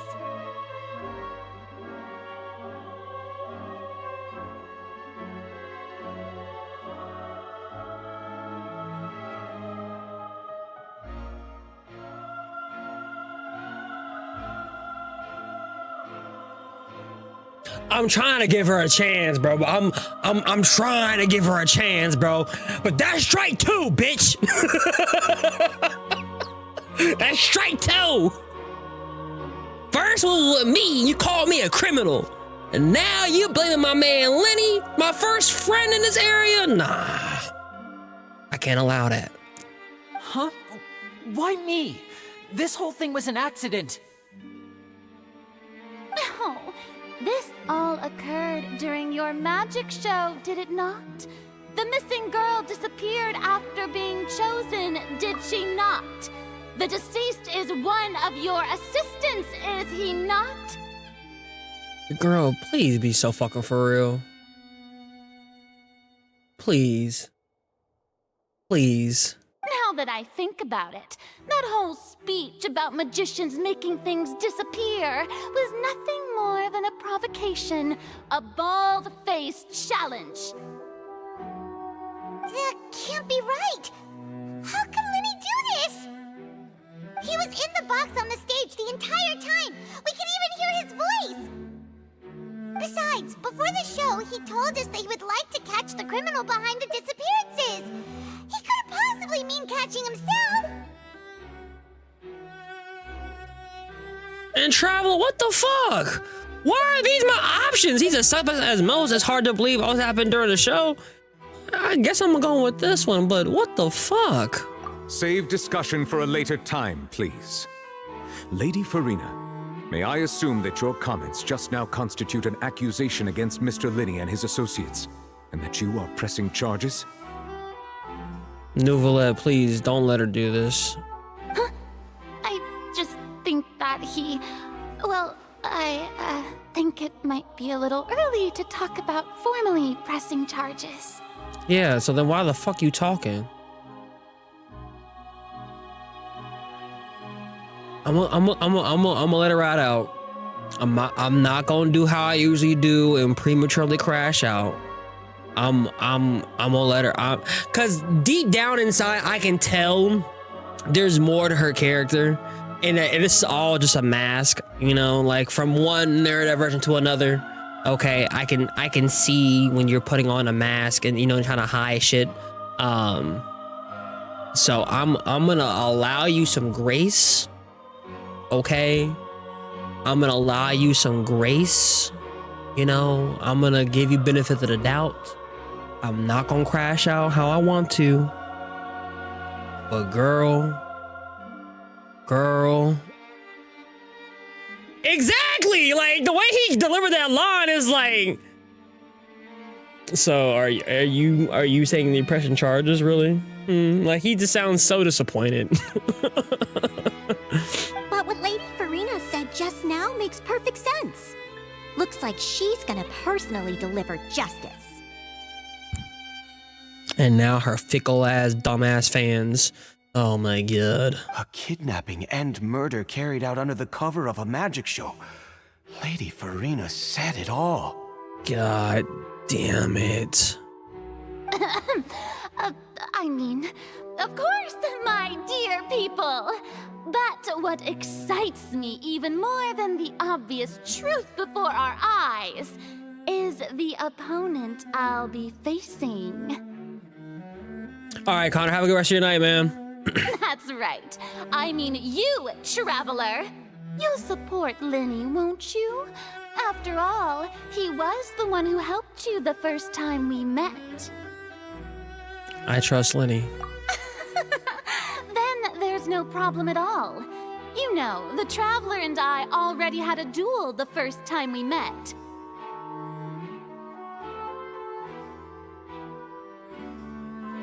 But with Lenny's help, our little duel ended in a draw. But draws really are the most boring possible outcome.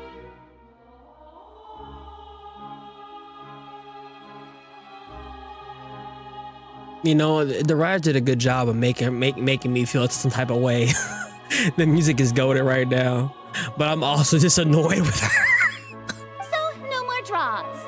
Between the two of us, there must be a clear winner and loser. And what better place to hold such a riveting showdown and decide the true victor than here, on the grandest of stages, the Opera Epiclese. It wasn't a draw. She obviously lost last time. I understand. Where's Nahida? Charges have now been pressed, and as such, a trial is in order. Oh God, Nuve, don't let her do this, man. Speak up, please. Well, traveler, seems Lady Farina has set you in her sights. I know, I'm just calling her right now, like, you know. Rhetoric aside for a moment, I would like to ask you, are you willing to act as Mr. Linney's attorney and defend him in this case? Yes, I am. Very well. The trial will be held a day from now in the Opera House. Both sides may investigate the scene to build their cases and search for the truth. Linney and his troupe are all potential suspects and shall remain within the Opera House. The audience may begin to leave in an orderly fashion once they have been cleared by the guards. A day isn't that long. Let's see what kind of case this big-shot outlander can build in such a short amount of time. I'm really quite looking forward to hearing it.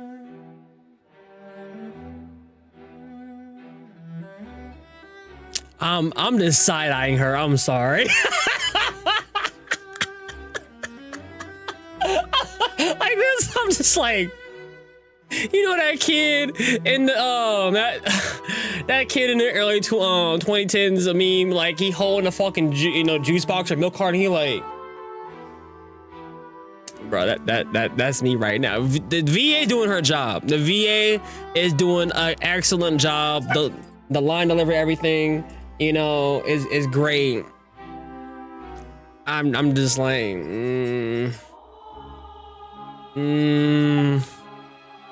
Everyone's dismissed and the audience begins to leave. Lenny Sorry about everything that happened just now. Were you frightened? Of course! Who wouldn't be scared after witnessing an accident like that? Yeah, I'm a little shaken up myself. I know you already claimed that you would defend me, but now it's just us talking. Tell me, do you think I could possibly be the murderer? No. Good to hear. Thank you so much for trusting me. I'm sure everyone sees me as the biggest suspect at this point. But if you ask me, the whole thing is mysteries layered upon mysteries, such that all that's left is confusion. I don't know whether what happened there on the stage was purely an accident or not, and I don't know why poor Cal was in the box. As for how that girl chosen from the audience could suddenly disappear, I'm afraid I don't have any answers either. If someone tampered with my performance, then we need to figure out what they did. Even a skilled and knowledgeable magician like myself couldn't pull all that off in just 1 minute. Yeah, it's very strange. Which is precisely why we need to investigate! As this book says, the impossible could not have happened. Whatever happened must have been that which is possible.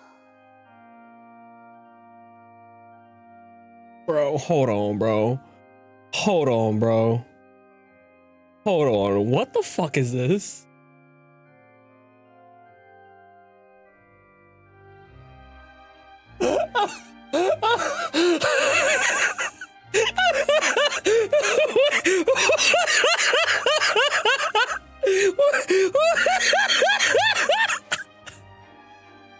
This bitch just turned into fucking Watson from Sherlock Holmes, bro.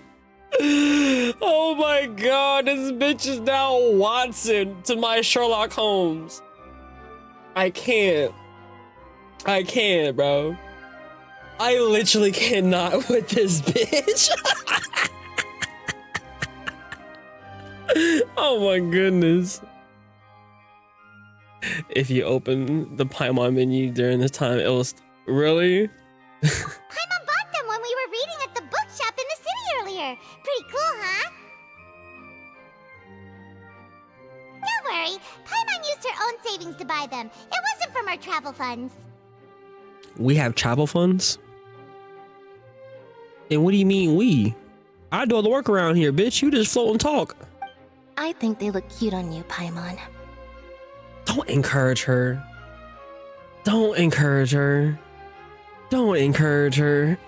You have good taste, Lynette. That's the right attitude. Feeling depressed isn't going to help me now. I need to get back to my normal self. But with the guards watching our every move, it's going to be especially difficult for Lynette and I to prove our own innocence. Good thing you agreed to be our attorneys. Thanks for that. We'll be counting on you. Yes, thank you so much. I won't let you down. Yeah, just leave it to us. Oh, since we're going to start investigating, Paimon has a question first. Where did Lynette go during the performance? Ah, well, I'm afraid that would involve some of our essential trade secrets as magicians. The secrets behind our magic are past saving, Linny. I suppose you're right. The truth behind our tricks is going to be important evidence that will be weighted during the trial. 'Tis truly a pity. As a magician, our magic show is a work of art.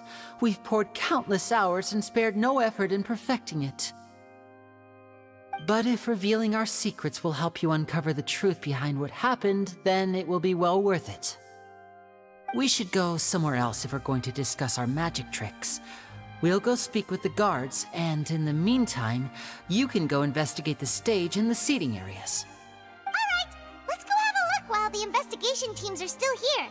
Detective Paimon is on the case!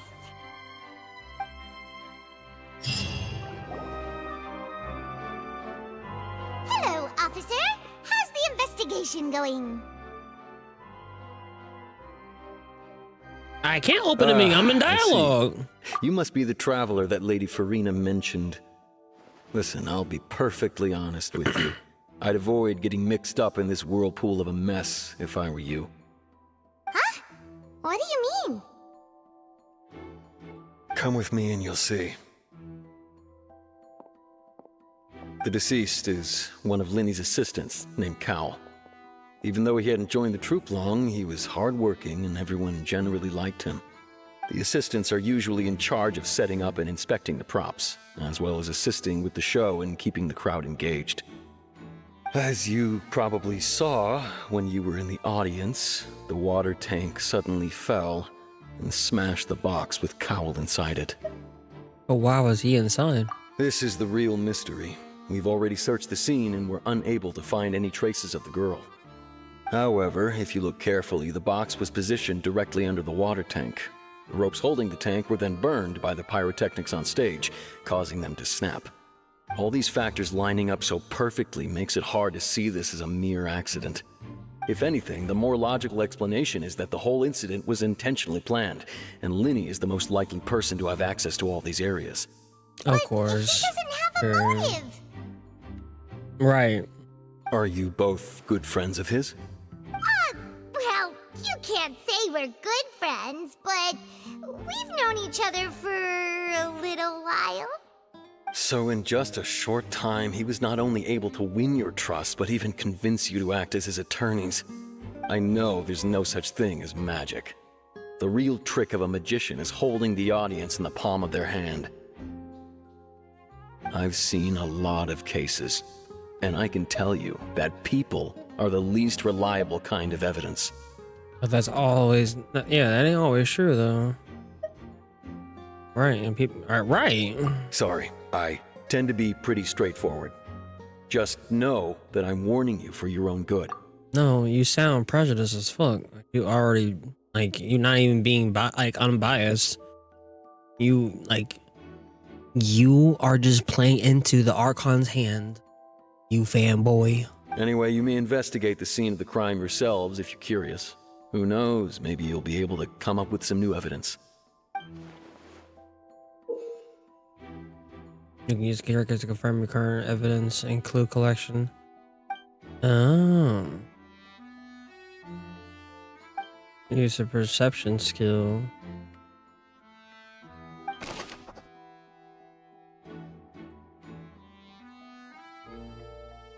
Okay. There's his identity. One is letting assistant's name's Cal. Okay.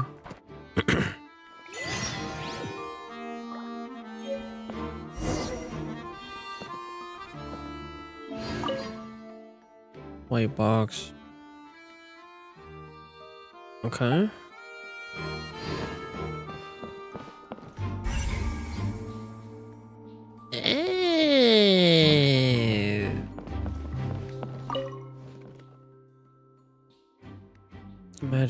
The magic box was left on the scene after the Grays completed their investigation. Looking at it now, the water tank must have really struck it hard.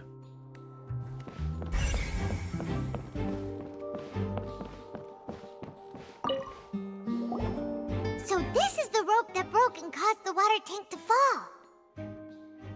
The rope looks pretty durable. How can it be burned through so quickly by fireworks? So either Lenny didn't realize this was a safety concern, or... Why are you suddenly so serious, Traveler? I'm not looking at where the rope snapped. Whoa. Look! This bit is made from different material! Most of it was burned away, but there's still a little bit of it left. Like a type of flash cotton. Huh. So if a rope meant to hold something was made with that kind of material in it, then that means... Wait, why don't you write all this down? Let's take notes. Special rope. Alright, what do you want me to open up?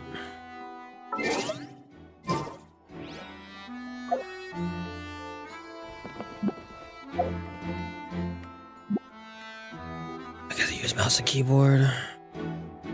Did my mouse turn off?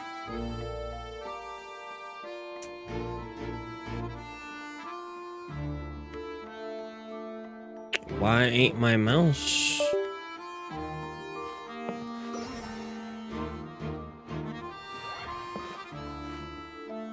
What?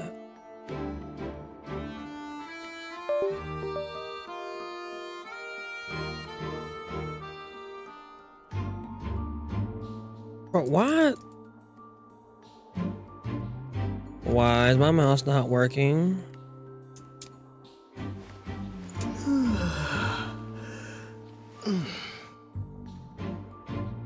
Is it almost? No, it's not dead. It's.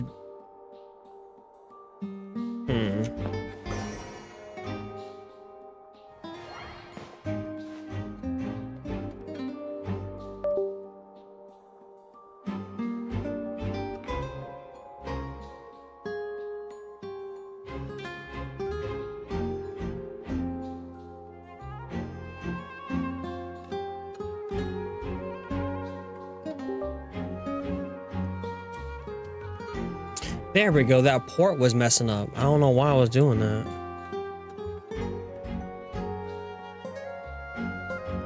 Oh. What is... Oh my god. What is happening with my mouse?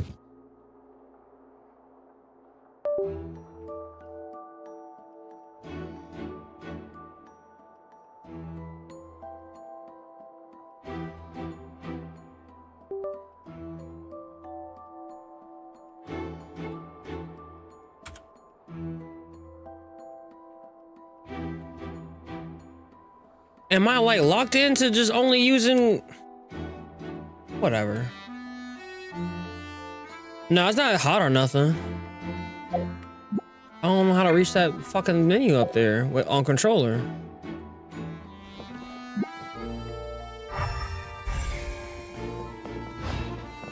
No, it's just not working in Genshin right now. Like it works by doing that, and I can type. It's just not working inside Genshin. And I don't know how to get to this from controller.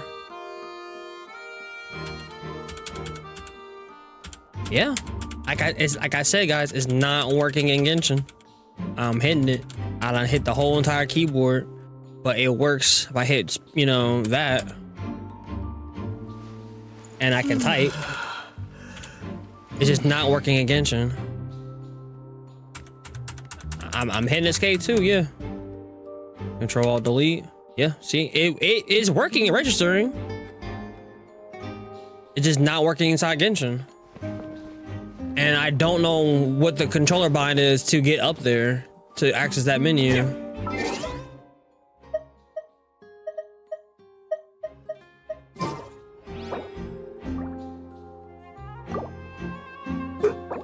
Guys, stop.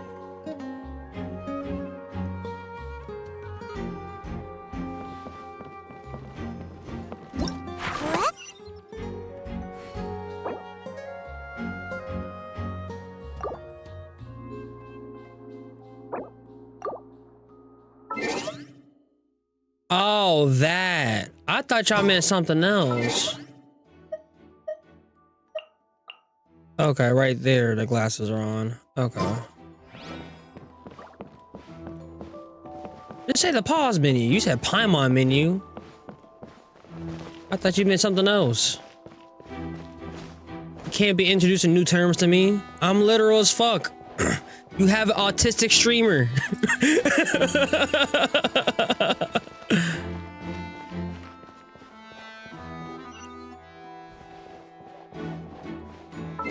I don't know as a Paimon menu. I know as the pause button. Pause button. When you said that, I'm thinking something totally different.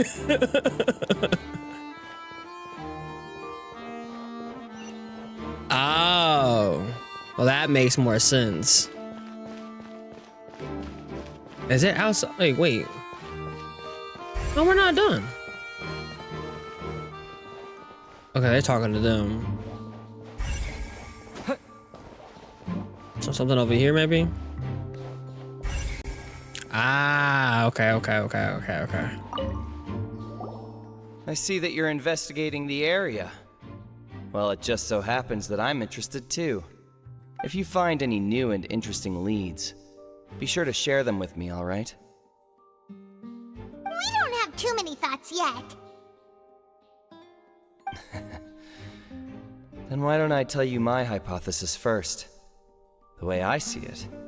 And I'll start it with that loud thud. The thud?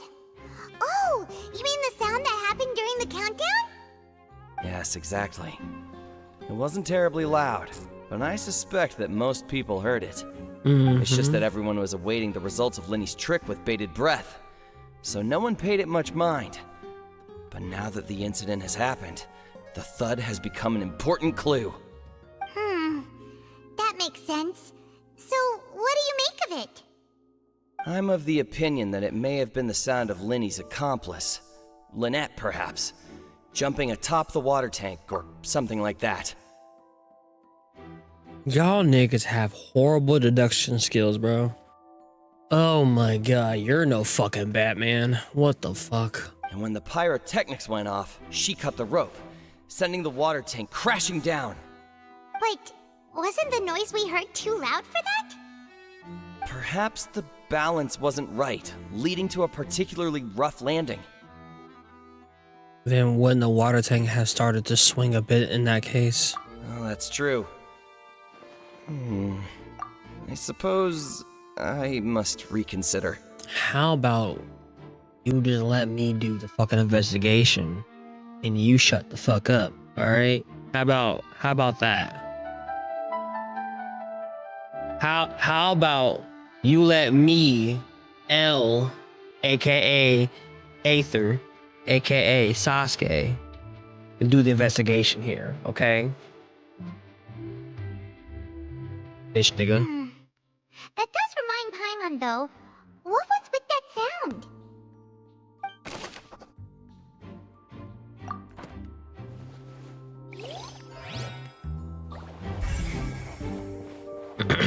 Okay, so we haven't investigated this yet. Like an ordinary box, but Lenny somehow moved instantly from the stage to being inside of it. How did he do it?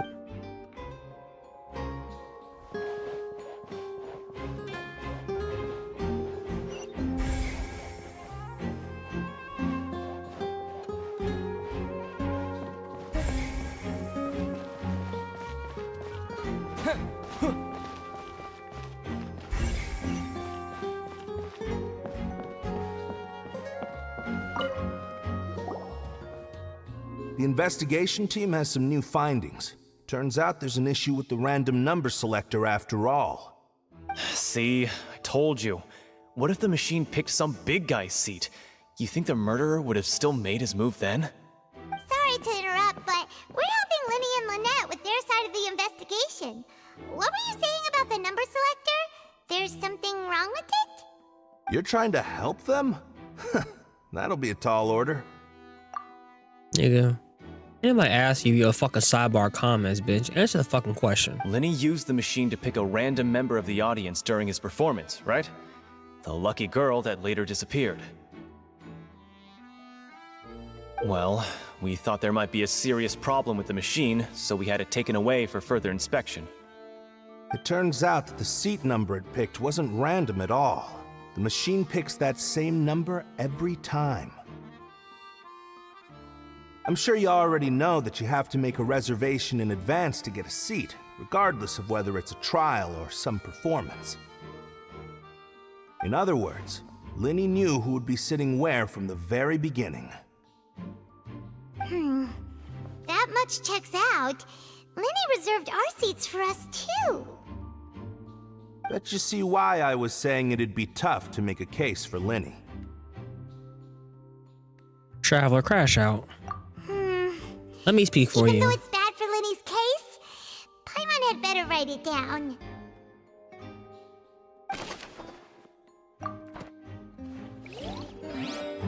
As a black man, this is just making me about our justice system. This feels a little too close to home.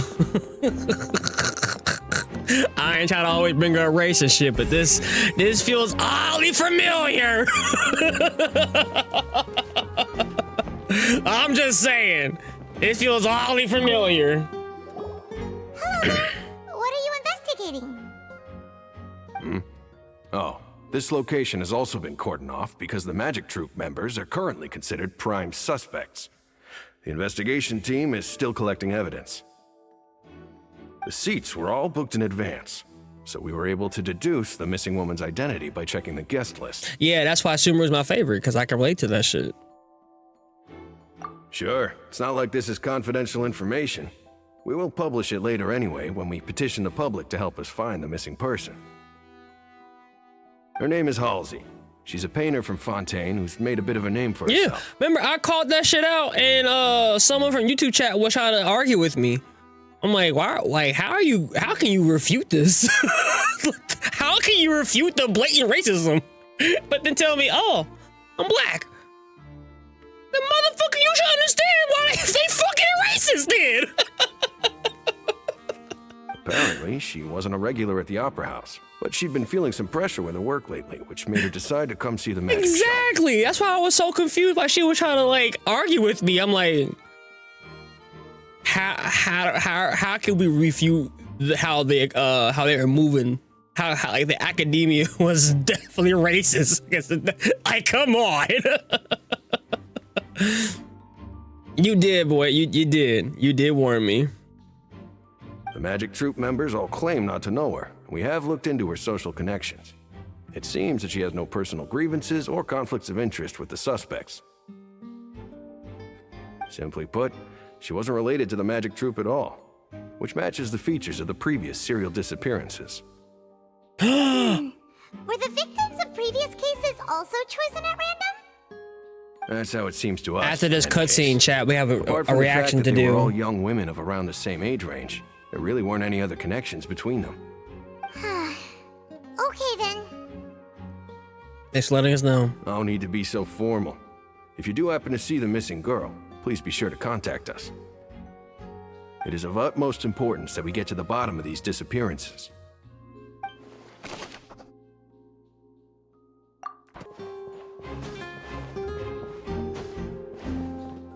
Genshin man's commitment.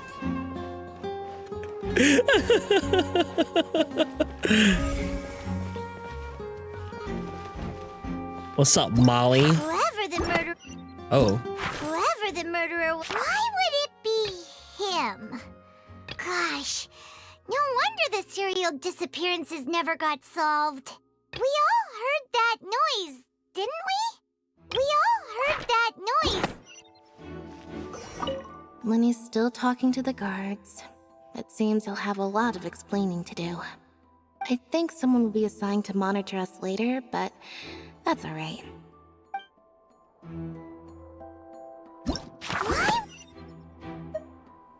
Lenny's still talking to the guards. It seems I think someone will be...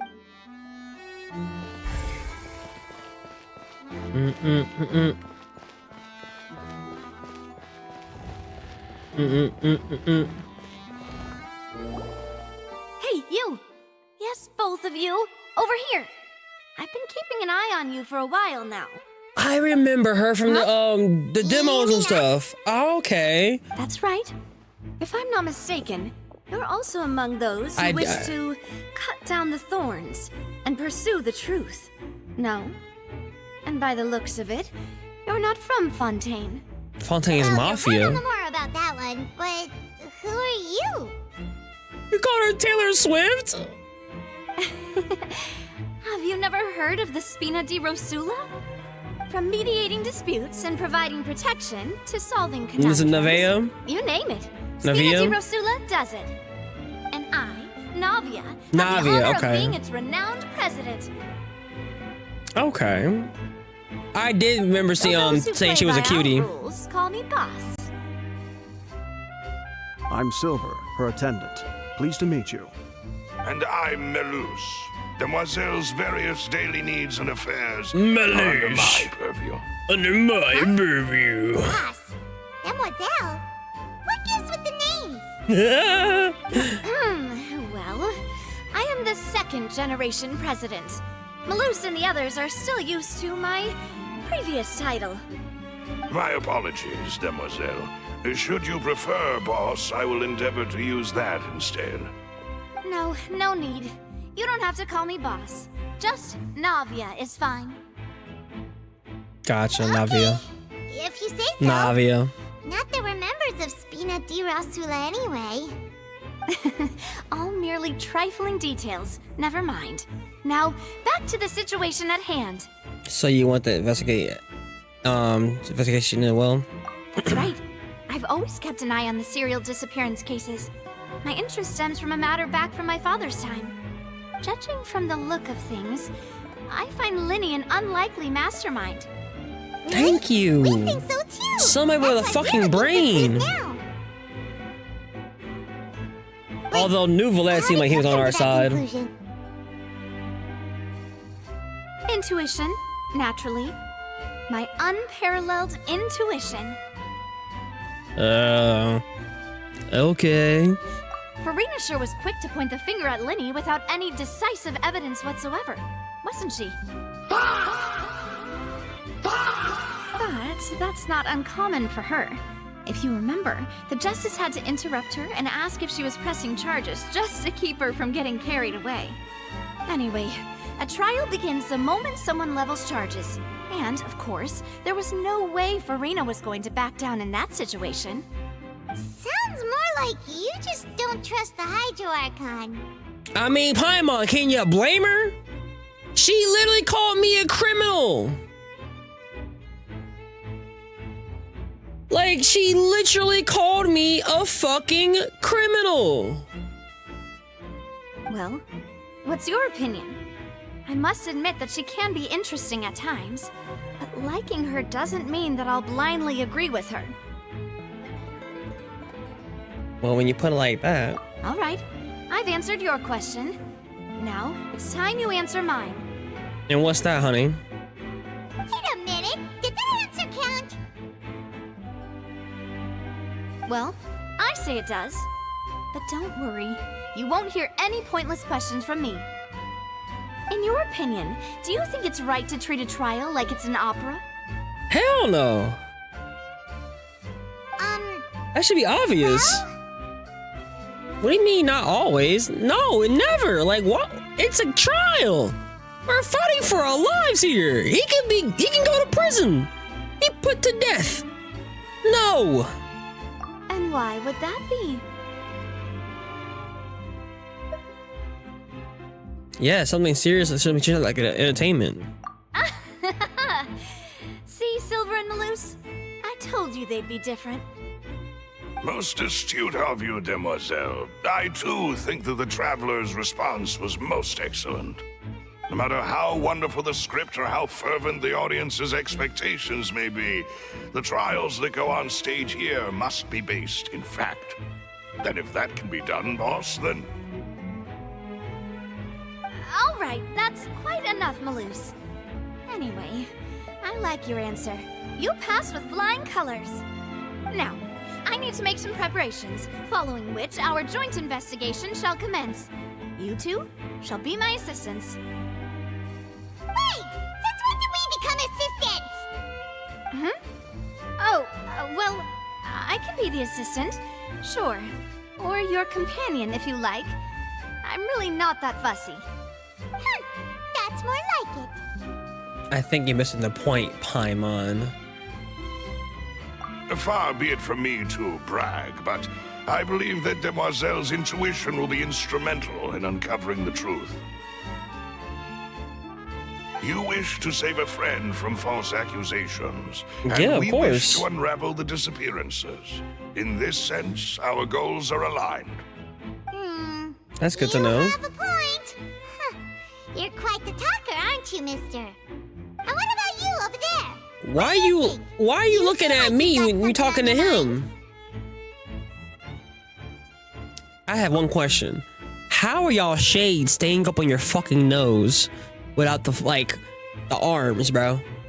Let me know what aura you have, in your possession or something to make that happen, because brother, it's glued, because My glasses are falling off without my fucking arms. Genetic? Alright. I have nothing to add. Oh, alrighty then. We'll be making some preparations first. Just be sure to let us know if they start revealing Lenny's tricks.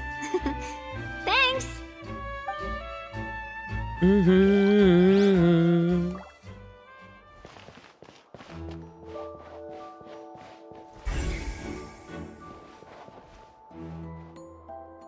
Oh, I thought I was about to go talk to Verena. Okay. Justine? Sorry, but no one can freely enter or exit the Opera House at the moment. If you wish to leave, you must register your identity with us first. No, we're not leaving. We're representing Linny and Lynette as attorneys, so we're investigating the case. Were you always guarding this entrance? Yes. That's a fair question. The Chief Justice gave the order, everyone coming in or out must undergo a strict inspection. So, the missing girl couldn't have left from here. At least, not from that point on. What about during the show, though? I doubt there was much opportunity then, either. How can you be so sure, Fair point. Well, because I was in charge of security near the entrance at that time. I couldn't see Linny's performance from here, which was quite a shame. Just my luck. Okay. But still, I did not abandon my post, and I stayed put no matter how loud the applause was. If someone had so much as even approached the door, I would have noticed it, let alone if they had tried to leave. We Melusines are good at that sort of thing, you know. So, it's safe to say the girl couldn't have left through here. Alright, thank you for your help. This'll be useful info.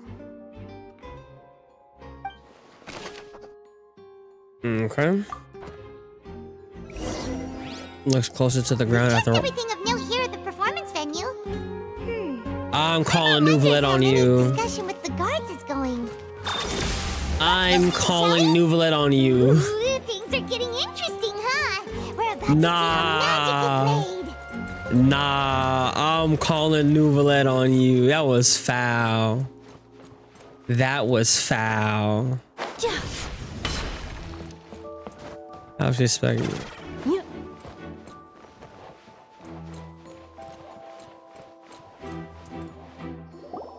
Understood. Then I will be going with you. Just so you're aware, I will be monitoring your actions and making notes as necessary. Very good. Thanks for being so agreeable. I'd pull a rose out of my hat as a gift for you if I could. You may spare the pleasantries. I'm just doing my job. You've arrived. Who's this? My new friend. Me? I'm Spina di Rosula's guardian angel. If you've got a problem, I've got the firepower. Okay, is every woman from Fontaine like this, bro, besides Lynette?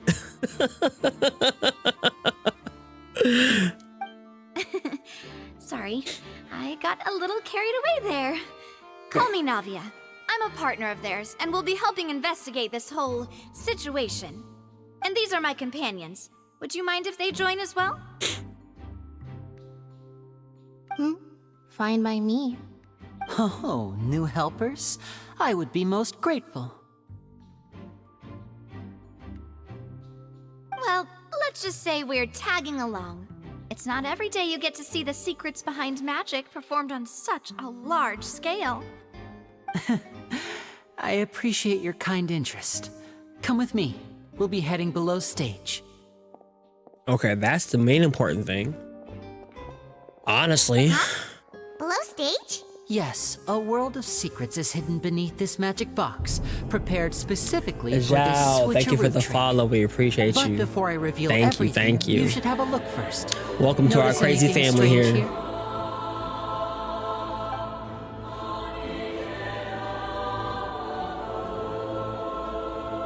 I'm not trying to be dramatic. Remembering the details of a trick will help you understand the methods used to perform it more easily. Huh. Weren't there balloons and other decorations here? Where did all that go? Ah, good eye. That said, you're still far from discovering the answer. The back door isn't the same. The back? You mean the inside of the door? What's different about it? Paimon didn't notice anything. You got 4 eyes you can't see? That's crazy. Very good indeed. I thought you might not be able to catch that, given that you were sitting in the first row. The back of this door was patterned. Those patterns are now gone, replaced by a smooth wooden board. So, if you put 2 and 2 together, what do you get? There's one box inside of this one. Like another box inside of this one. Exactly. All right, let's go. I'll tell you how it works as we head down.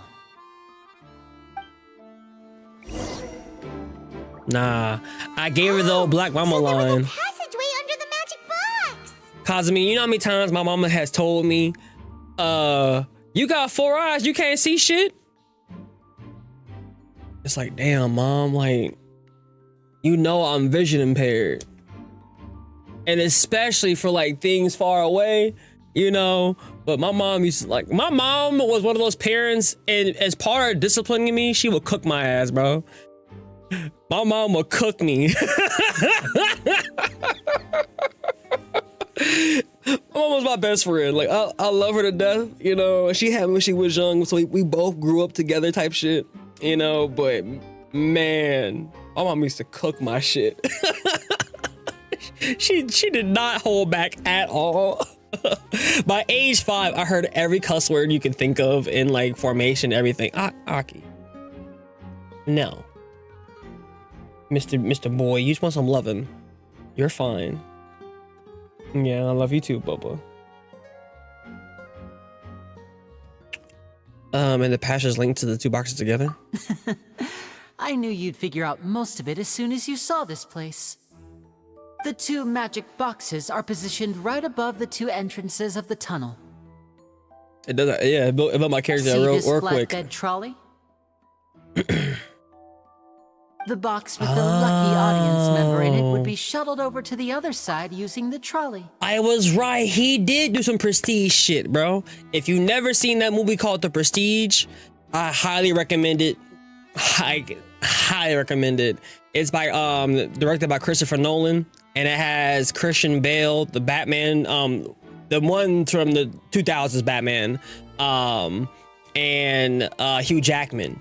Phenomenal movie. It's about 2 magicians trying to learn each other's tricks and outdo one another, and one person did a trick like this, very similar to this, but it had like it was more bigger contraption, but essentially he would swap places and stuff. But the I won't ruin the premise for you, but it's because the premise is like a very important twist in the movie if you'll watch it, but very good. But they use something like this in the movie. This trolley can raise and lower and even rotate, ensuring that the box will face in the right direction. I see. So that's the purpose of the box inside another box. Mm-hmm. Precisely. The inner box would descend after the audience member was put inside and be moved along the trolley, all while the outer box would remain on stage as if nothing had ever changed. So that's how you did it! Once the box was lowered, the trolley would store some energy through this device here, with which it would complete the rest of the steps.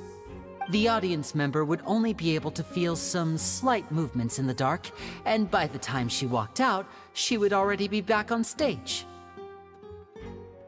Got you. Then what about your side of the trick? Right! You were talking that whole time, and you even came out for a moment near the end! Ah, yes. That he did. A phonograph operated by Lynette was used to achieve that effect. My assistant and I had already scripted our conversation beforehand. When the countdown began, I had already gone to the opposite box via a tunnel using that ladder. And what about Lynette? Where was she? I was in the mezzanine space in the back of the box. Oh, interesting. They really did some fucking prestige shit. I like That's that. how we were able to coordinate Linny's lines with the I assistant. wonder if the writers And use by it the as way, a, I was the one who walked you out of the know, box at the end. inspiration for I this mean, part. We are twins. All it takes is a change of clothes and no one can tell who's who. And that's my favorite part of this trick. Only Lynette and I can perform it. Yeah, well, chat, like I said, that happened just in prestige. Okay. So that's how it all worked. Wow. Every detail you revealed was more amazing than the last.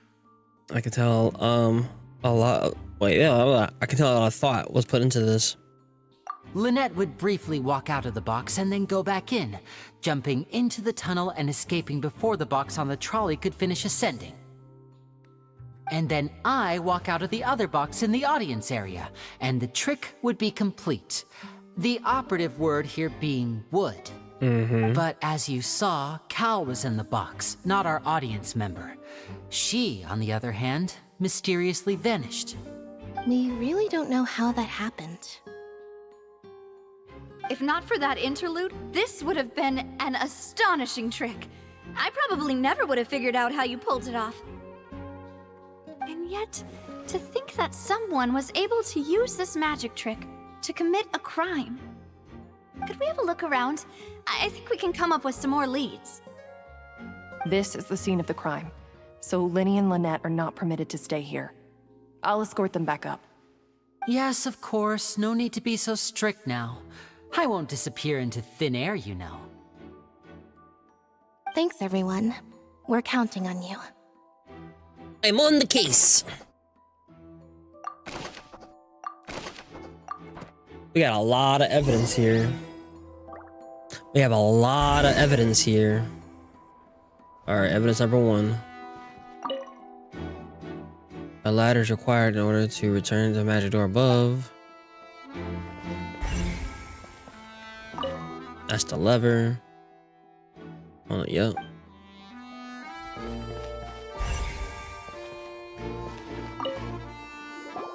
Huh. What's this? Is that a grappling hook? Looks like a hook tied to the end of a rope. Huh? There's all kinds of odds and ends here. Lenny didn't mention this earlier. Perhaps it was a prop for a different trick. But why would it have been left here? Whatever it is, let's make a note of it first.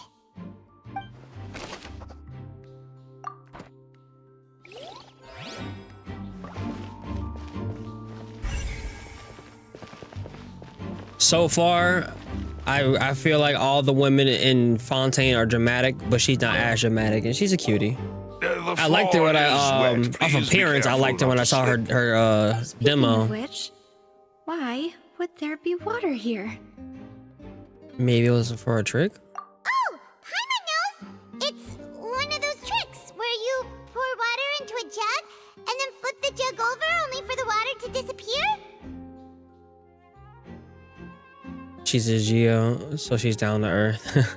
Well, I'm starting to understand what element they're gonna be by the color of the outfits now, because it feels like every Geo person has some kind of remnants of gold or yellow, you know, tint or something to their outfits.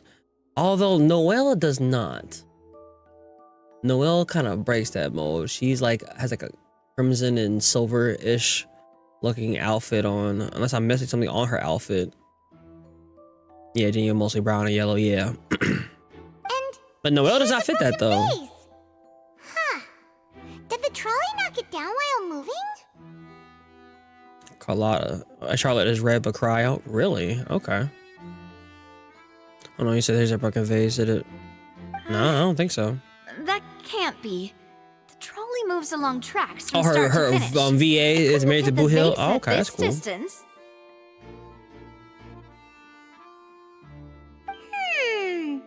Let's But she's note a this clanker, down though. too and think about it later. Clankers will have to be Hydro. I mean, not Hydro, but Electro. She can't possibly be Hydro.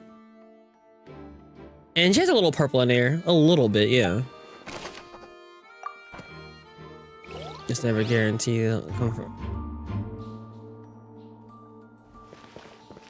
Ah. But they be on some curl shit too. Like Curl be having a character looking like they're gonna be one thing and everything is like, ah, well, look at that. different element. Fooled ya. Oh, these are the clothes that the lady chosen from the audience was wearing, right? Her clothes are here, but she's nowhere to be found. Saying, what are you saying? Throwing a C word? Bro, me and her are one of the same. Clanker, nigga, you know, like we minorities out here. Okay, we locked in, twin. Lenny didn't mention, I guess, having a wardrobe change. Right.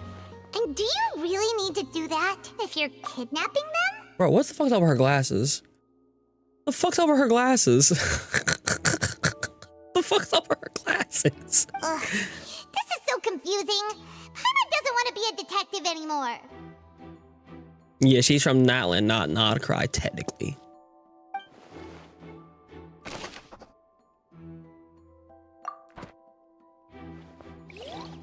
Bro, when did she... Hold on. Aw, she could have kept the swirls. She could have kept the swirls. Hold on. Oh, examine the tracks, okay.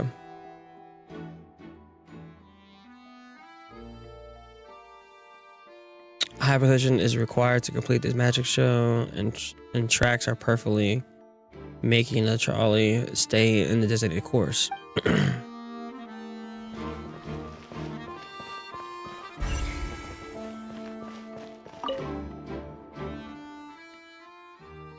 All kinds of props and costumes are haphazardly stuffed inside.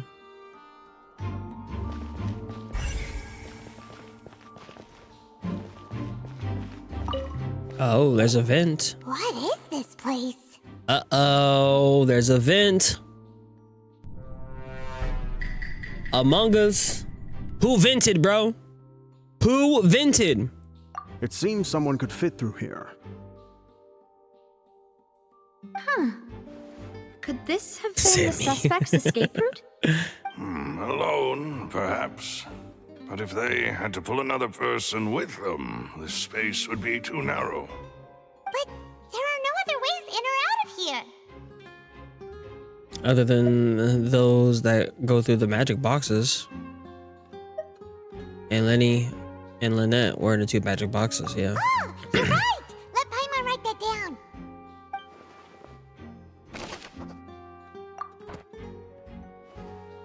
I mean, the real thing would be to see if it's, you can tell if it's been tampered with. Yes. That would be my thing. Let's head back up. No, we're not done yet. The trial is crucial for transporting the magic box to the other side. The culprit must have used this to execute their plan.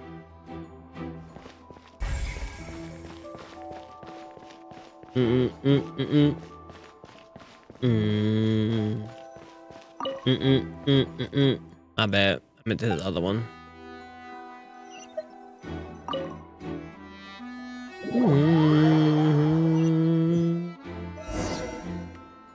Well, we've ascertained the state of the crime scene. Let's find a place to sort out our findings once Malus returns. It seems to me that there are several things that don't add up here. Apologies for the wait, demoiselle. Demoiselle. So, what did the guards say? Did the criminal escape through the vent? They believe the odds of that are very low, since the vent leads to the Opera House's basement. The guards have checked the area carefully. No one left through the basement during the performance or after the incident, and no one was found hiding there. So the tunnels become like a secret chamber then! You know, like the kind you usually see in novels! It would seem so. The plot thickens. Halsey's disappearance and Cowell's death are both quite inexplicable. No wonder Farina was so confident in her accusation. All the current evidence points toward Lenny and Lynette. In other words, the charges are very likely to be upheld unless we make some considerable progress. Or you get Saul Goodman in here and we win the case. Charges and then trial. So if the charges are upheld, they'll announce a sentence? That's right. This is how a trial goes in the Opera What's House. up, Neko? During the proceedings, the Chief Justice and the oratrice will hear statements from both sides. The Oratress will? Wait, well, too? That's right. This is how indemnitium is produced. The statements from both sides, the defenses from attorneys, witness testimonies, and even the audience's emotions will all be projected on the oratrice. To put it simply, it's as if the oratrice has its own will and is a judge in its own right. This also precludes any kind of favoritism on the part of the Chief Justice. Not that this has ever happened anyway. Fascinating. Once both sides have finished speaking, the Chief Justice will make his final decision. This, too, will be used by the oratrice as a reference. Then, finally, the oratrice will be consulted by officials. The result it returns is the will of justice itself. Huh? So that machine is the one that actually decides? Paimon thought Neverlet called the shots. In practice, there is very little difference. Both have always come to the same judgment, which is why people have great faith in the Chief Justice. Ah, yes, the guards also asked me to convey that none of us will be allowed to leave this place before the trial. Huh? Why? Because we've chosen to act as the twins' proxies. That makes us persons related to the case. Okay.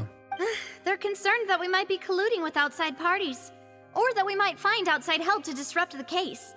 And even if that were not so, it could prove problematic if we happen to spread key information about the case ahead of time. I'm ready to break out at any time. Whoa, whoa! There's no need for that! Paimon thinks they have a point. That said, are they providing food? Of course. I just hope you don't mind the lack of options. I'm afraid that catering to all tastes is not in the cards, nor is any guarantee of balanced nutrition. Now it's time to be picky, Paimon. In that case, let's just sort out our findings together here. Pity. I was hoping to take you to try some of Fontaine's famous desserts, too. I mean, what better way to properly think through our findings than over some tea and sweets? Huh. Breaking out suddenly doesn't seem like such a bad idea after all. Paimon. Just kidding, just kidding. Paimon will still do her best, even if there are no snacks. You're so cute and adorable and annoying all in one, bro. You are truly like a little sister or a little cousin. Truly. What do you mean, no snacks? Of course we'll have snacks. If we cannot buy some, then we'll simply make some. Are you a chef? Here? You a chef? How? Understood, demoiselle. Everyone, please come with me. That's what he does it to us. Wait, you're carrying a portable stove with you? Xylax, I heard, correct me if I'm wrong, okay? But when I first was playing Genshin before Nogcry came out, I was doing some of that event that took place in Natlan, like the summertime event thing. Was that Paimon the new Paimon?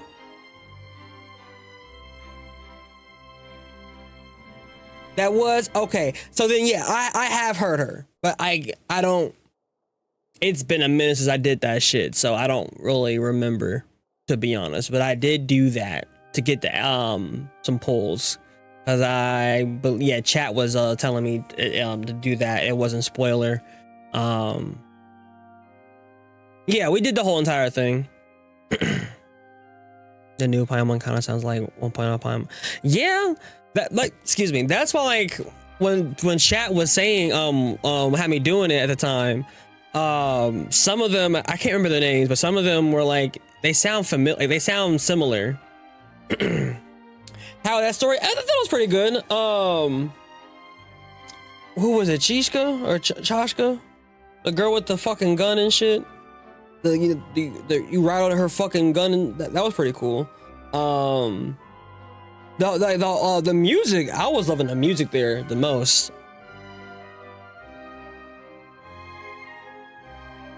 Chaska, yeah, that's her name, Chaska. Yes, I must be prepared to meet the demoiselle's baking needs whenever the fancy strikes her. I have eggs, sugar, and almonds at the ready. Nigga, what? Good work, you two. Then I'll get to it. Please sit tight for a moment. You'll get to taste my awesome snacks soon enough. These three are quite the interesting group. Must be his. It's been a Deroy's thing, I guess. I don't know. Oh, nice. Ollie was cool too. I like her design. And the whole surfing thing. Paimon can't stop drooling. This girl. Paimon can't stop drooling. Paimon thought you'd have them do more during the baking process. No, why they look like crap? Why do they look like pretty patties? Why do they look like pretty patties from SpongeBob? Pretty patties.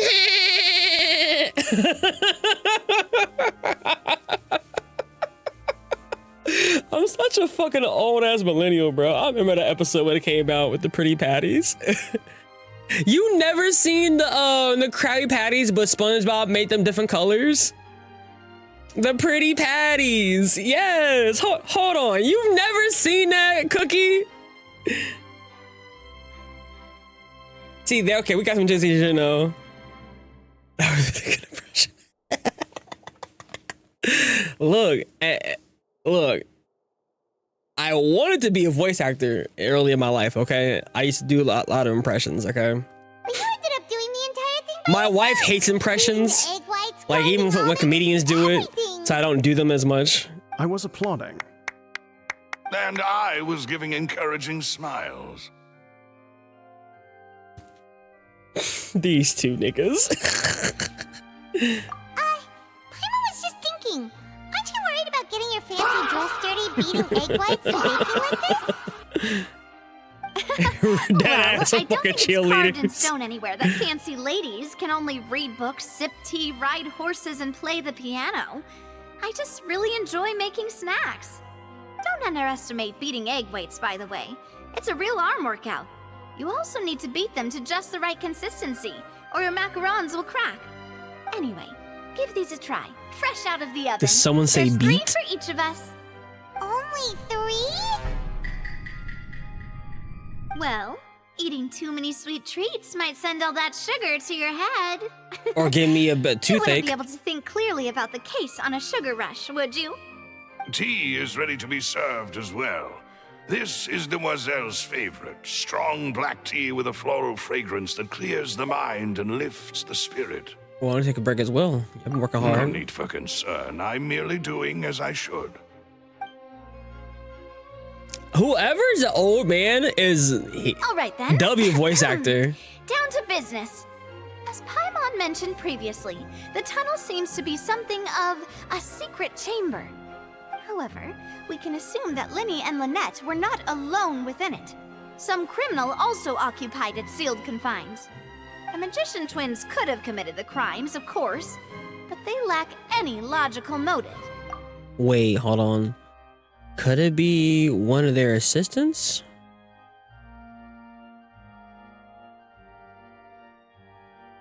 I don't know. Maybe. Exactly! Why would they do such a thing right when everyone was watching?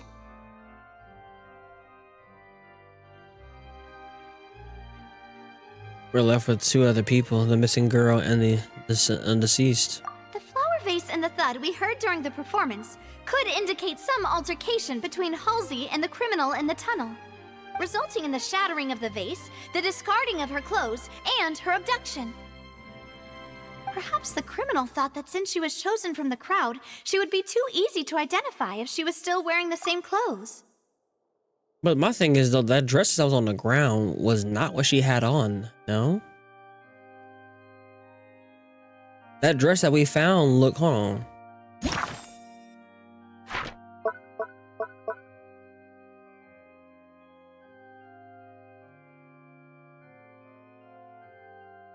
They belong to her, but they look totally different than what she had on, though.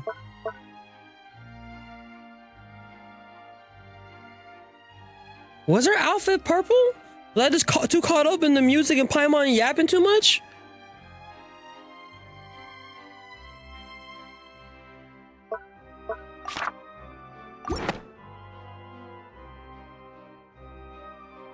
Paimon thinks that makes sense, but the real trouble is... There's no evidence that this third person even exists. True. None of the clues we found thus far support the existence of this third person. Wait, I can't use no fucking super sight shit to look for fingerprints? I know, I mean, we live in a world of magic and shit. We can't figure out, I mean, actually, there's Bluetooth. There's fucking Bluetooth in this fucking world. We don't have a device to scan some fingerprints? Wouldn't that help? I mean, I'm not Batman, but I play enough Batman games to know, like, you gotta, you know, scan the fingerprints, dog. But the only That would give you some semblance of someone else was there. Technically victims, whether it's the missing girl, Halsey, or poor Cowl. Huh. Could Halsey have secretly made modifications to the magic props in order to murder Cowl before making her escape? Oh, to focus on other things, clearly. But she had no way of knowing how the magic trick worked, though. That's right. And even if she had tampered with the setup, she would need to understand the entire trick to pull it off. Nor does she have any motive. The guard said that she has never had any dealings with the magic troop's members. Were we not thorough enough in our search? From the sound of things, this is turning into an impossible case. Your macarons are amazing, though, Navia. They smell great! They're nice and crisp and super sweet! They are my specialty, after all. And I see you've already had 5 of them. What? 5? Oh, that can't be right! I'm only had 3! Honest! Bitch, you ate my servings too, bro. She said 3. You ate all of them. You fucking big back motherfucker. Please don't worry about it. At my age, a few less sweets might actually be a good thing. No. Being greedy is one thing, but Paimon knows how to count. Besides, Paimon knows that if she ate too many, then others wouldn't have enough.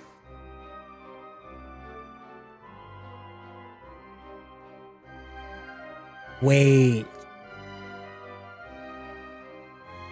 Is somebody walking around invisible? Is someone like camouflaged? Cause I mean, Paimon don't lie about food. One thing we do know, she don't lie about food. Like, she don't lie about food. That's one thing I know for sure. See, pattern recognition, ADHD shit. Cause like, I'm inclined to believe her. Bro, this line is crazy. Oh, it's fine. Everyone knows how much you love eating. That's insane. What a fucking jab. What a fucking jab, bro. That's funny. I'm not gonna say that. That's just roasting her. Cause I'm more or less inclined to believe her. Cause she don't lie about food. It's fine if you ate them. Wait, even you don't believe Paimon? How could you? If Paimon ate those 2 extra macarons, then may they turn into stone in her stomach! All right, we get it. Well, I suppose one of us might have gotten too engrossed in our chat and eaten them by mistake. No big deal. No, nah, that is a big deal.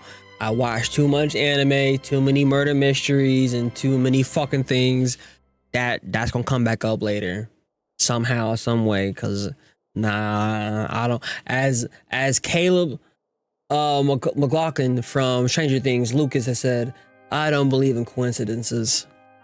No, I'm not buying it. I'm not buying it. Luce, set up the stove again if you would. I'm not buying it. What are you doing? Making sure everyone gets 3 macarons, of course.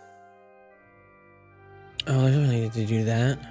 Exactly. We don't want to trouble you. As you wish, demoiselle. And I have the egg, sugar, and almonds. Well, this really is your hobby, huh?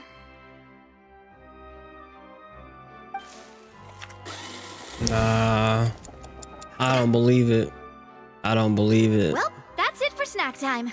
I'm going to have another look around the area. I don't know what we're looking for yet, but we've still got some time. As attorneys, I suggest the 2 of you think the case over again.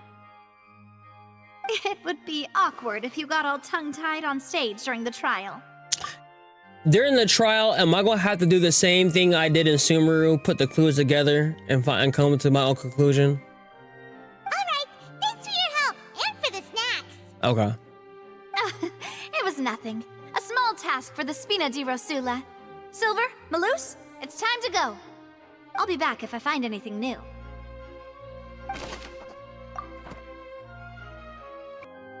do we do? The whole situation is so confusing.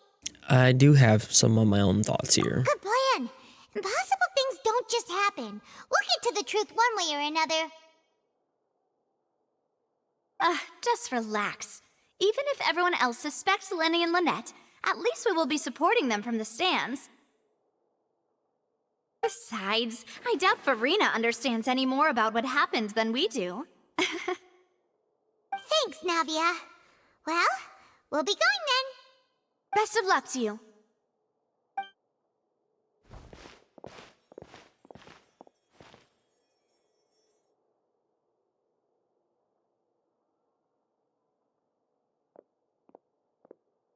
Ah, finally, you're back. Well, how did your investigation go?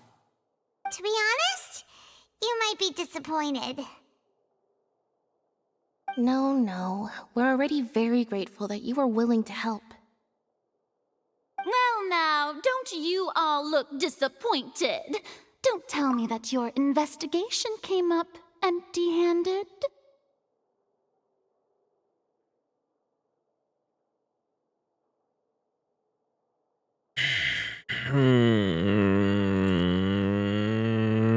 I'm trying to figure out why y'all like her so much.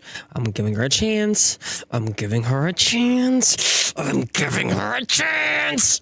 That was to be expected, of course. The guilty can never produce proof of their innocence. But don't let that stop you. I shall be terribly disappointed should you, my most anticipated foe, concede so easily. Just you wait, motherfucker. Since both parties are present, I declare that the trial regarding the magic show incident is now in session. Firstly, in order for the audience to understand the causes and results of the incident, could we please have Mr. Linney explain the trick? Yes, of course. I will explain while Lynette demonstrates on stage. All the necessary items have been prepared.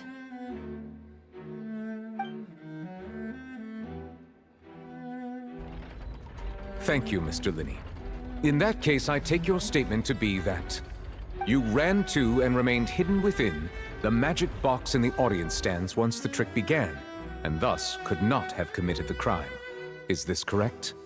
Yes, that's correct, Your Honor. In that case, I call upon the prosecution, Lady Farina. Do you wish to refute his statement in any way? Why, of course I do. Allow me to take the first shot and break this case wide open. Mr. Lenny is clearly lying. There is no way you could have been in the box the whole time if you were to abduct Halsey and murder Cowell. In fact, I'd say you were hardly in that tunnel at all. That is simply your hypothesis based on the presumption that I'm guilty. Oh, is that so? And if I may ask, what did you hear while you were inside your box? The roaring countdown of the crowd, of course. That's how I kept track of the time and built anticipation for the finale. And you didn't hear anything else at all? Nothing that might leave an impression of any kind? No, nothing. I see. But when the count reached 30 seconds or so, there was a thud. One so loud that I believe practically everyone heard it. Huh? Hey, hang on. Something's not right here.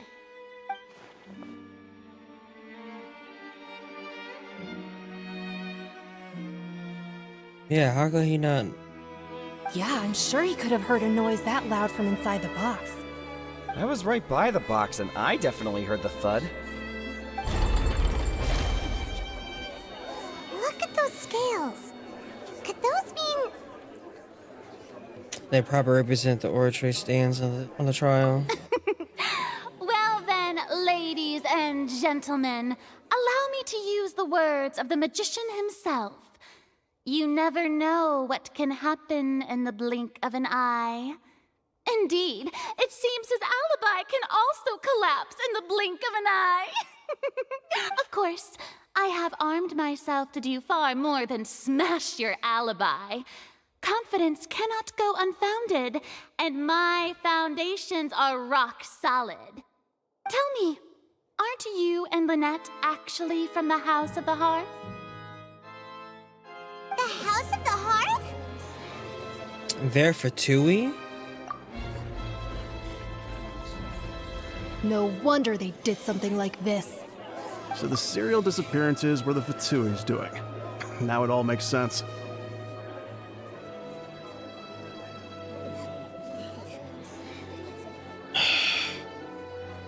Fuck. Damn.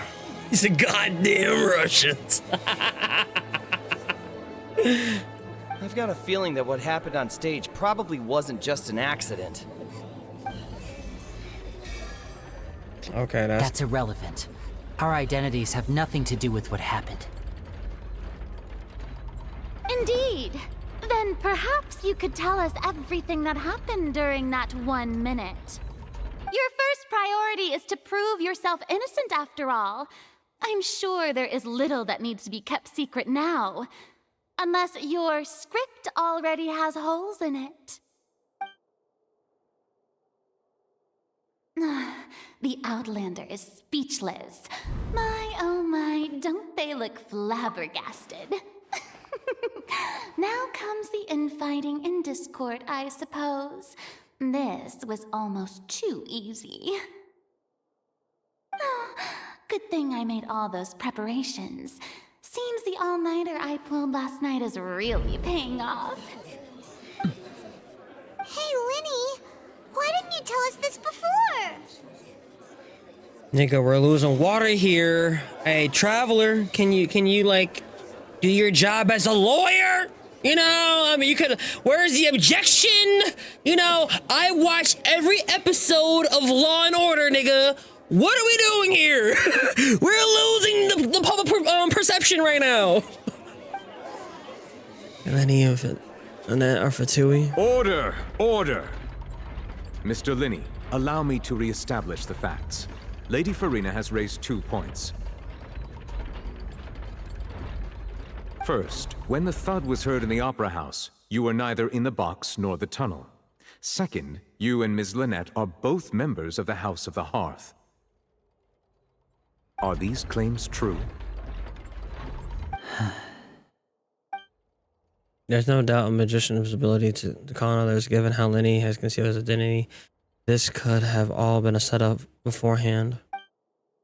Plus, Child is here in Fontaine along with the House of Operatives. There must be some scheme at work here. I've been a victim of such things before, and now... Please answer my question, Mr. Linney. I'm sorry. Yes, they're true, Your Honor. I knew it! This is going so bad. Well, that's it. We might as well move on to the... What should we do I don't even want to hear what you gotta say, bitch. Permission to speak, Your Honor. Granted.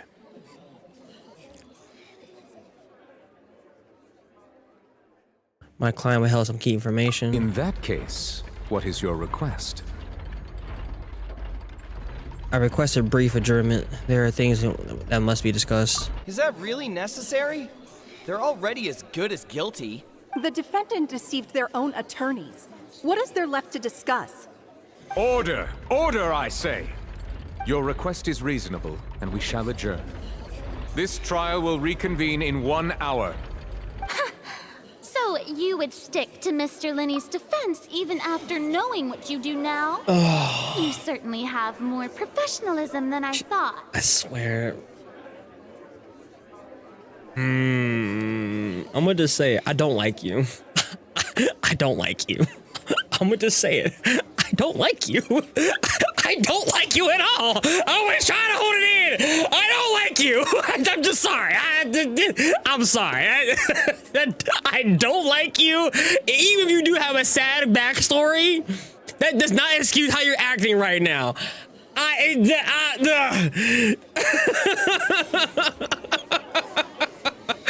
don't like you right now at all. You are oh my god. In that case, my dear audience, you're so insufferable. Let's allow the joy of victory to steep for a little while longer. Oh my god, stop. Just stop talking. Like you're right now, your voice to me is so insufferable.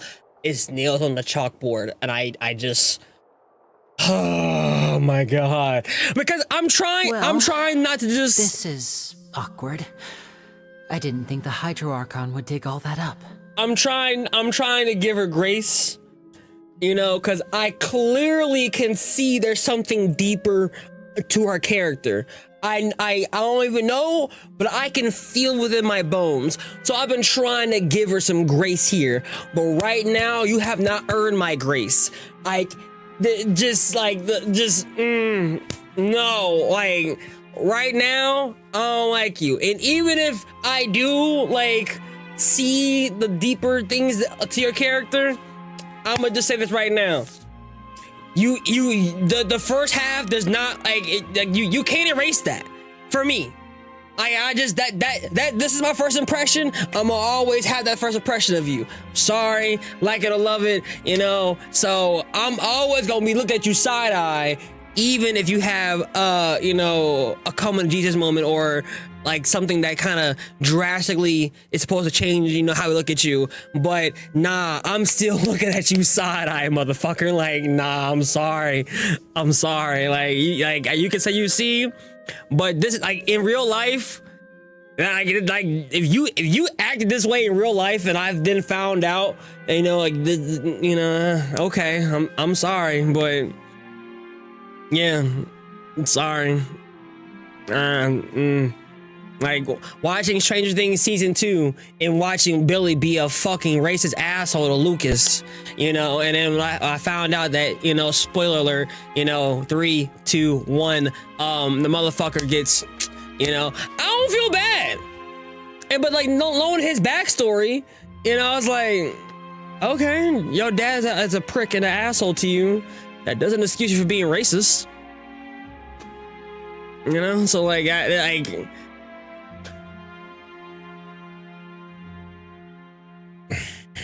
I'm looking at you side eye as hell, bro. Like, you have lost all grace with me right now. I'm sorry, Traveler and Paimon.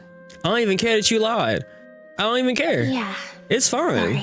No, don't apologize. That's none of our fucking business. That's none of our fucking business. I mean, it can be intentional, but like, but in real life, how would you feel if someone acted like that towards you? No, I'm just saying, like, remove it from a game perspective. If you have someone in your life acting like that, even if they have a good reason to, I'm never gonna forget that moment. I'm never gonna, forget my first impressions or the interactions with you. Like that, that's gonna always stick back here. And I may form a bond with you, but I'm always gonna be looking at you like, you know, that's just me, my personality. Like that's just me. But she could have a good reason. That's cool. But right now, I ain't fucking with it. I ain't vibing with it. Rita might be an ass, but she sound like character to pull for. Paimon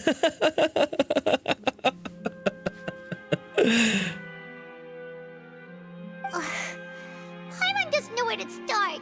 We trusted you two.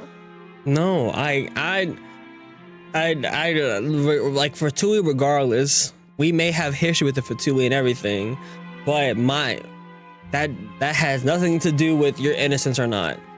You know, that has nothing to do with your innocence or not to me. Fatui aside, like you had nothing to do with this. You're being set up. We based our entire reasoning on the assumption that you weren't bad guys. Not to set the wrong tone or anything, but Paimon's really mad. Hush up, child. Let the adults talk, all right? I'm very sorry. I know you're angry, and reasonably so, but please, let me explain. Honestly, I don't need you. For me personally, I don't need you to explain. That's your past. And you have treated me like, I'm going based off how you have treated me. You were the very first person to defend me by coming into this nation. While the Archon had her ire at me, you were the only one that spoke up and wasn't part of the fucking hive mind that she has in her fucking fan club. So, me personally, I don't really care. Now, I'm gonna hear you out, but you've been good to me. I know you've clashed with the Fatui several times before. I wouldn't be surprised if just hearing the word is enough to make you upset. I mean, look at the doctor. But our organization is very, very large, and the Harbingers have very different personalities and goals. Exactly. Right now, we want to save people. As many as we can. That's right. Fine. I'm sure we're on the same page when it comes to this nation and the disaster that its people might face. No, like 100%. And that's perfectly... I knew if it weren't for our respective identities, we could become good friends. No, like, for real. Like, that... You being Fatui has no bearing on your innocence at all, man. Like, you're good. You're good. That's why I didn't wish to flat out lie to you, but chose to hide some details instead. You're on the run. Obviously, you may be refugees. I don't know. You may be, caught up in the shit. Like, we have seen it throughout games, history, and everything. You may be something that's very bad, where you come from, but that doesn't mean you represent, what they represent. So you're good, bro. You shouldn't have to apologize for that. You were hiding it for, to me, right? I'm giving you a bit of the doubt, but it seemed like you had good intentions to hide it.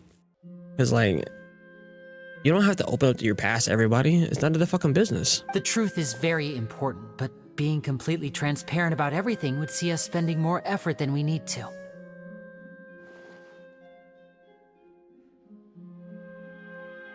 But how we know isn't just another lie. That's just the game. Right. That ain't how I know. So, you be the judge. Heck, if I were you, I fear that I'd even struggle to trust me at this point. You met a Fatus who works as a magician, a trickster by trade.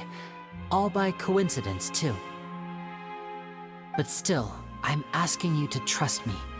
I am no criminal. At least, not in this case. Oh. Sorry. Please forgive us. No, I can't be mad at you, Lynette. Well, you both say that, but...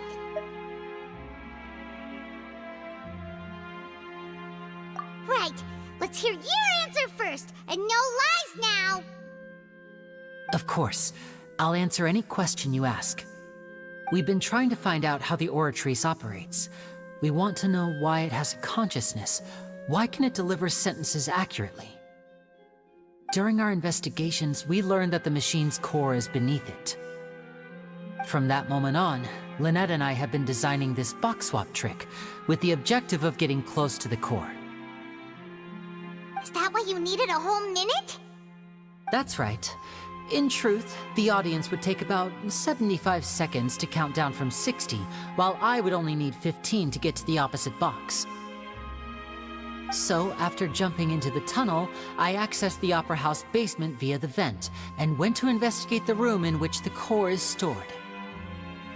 That air vent was created during the construction of the tunnel specifically to execute this step. What did you find? Well, nothing. As soon as I reached that room and was about to investigate, I heard someone's voice. Just like I did at the fountain. Which should have been impossible, of course. I was quite certain that I was the only one in the room. Somebody, okay. I'm sick on my theory. Someone was invisible. That voice seemed to recognize me and tried to speak to me. I chose to err on the side of caution and retreated the way I came. On the way back, I saw the broken vase and the clothes on the ground, but the countdown was almost finished, so there wasn't time to give it any thought. After that, the homicide occurred just as you saw. Well, that explains why you didn't hear the thud. Well, why did you want to understand how the Oratrice operates? Because of that prophecy I told you about, of course. We must know all we can about this nation's secrets in order to deal with that prophesized crisis. That's the only way we can save everyone. So, there you have it. The whole truth. I swear, I didn't hide anything from you this time. It was never my wish to proceed under this cloud of mistrust either. But like I said earlier, you can be the judge. If you want to leave because you don't trust the Fatui, there's nothing I can do to stop you. Well, Traveler, you decide. Paimon will follow your lead however you choose. I believe in the facts.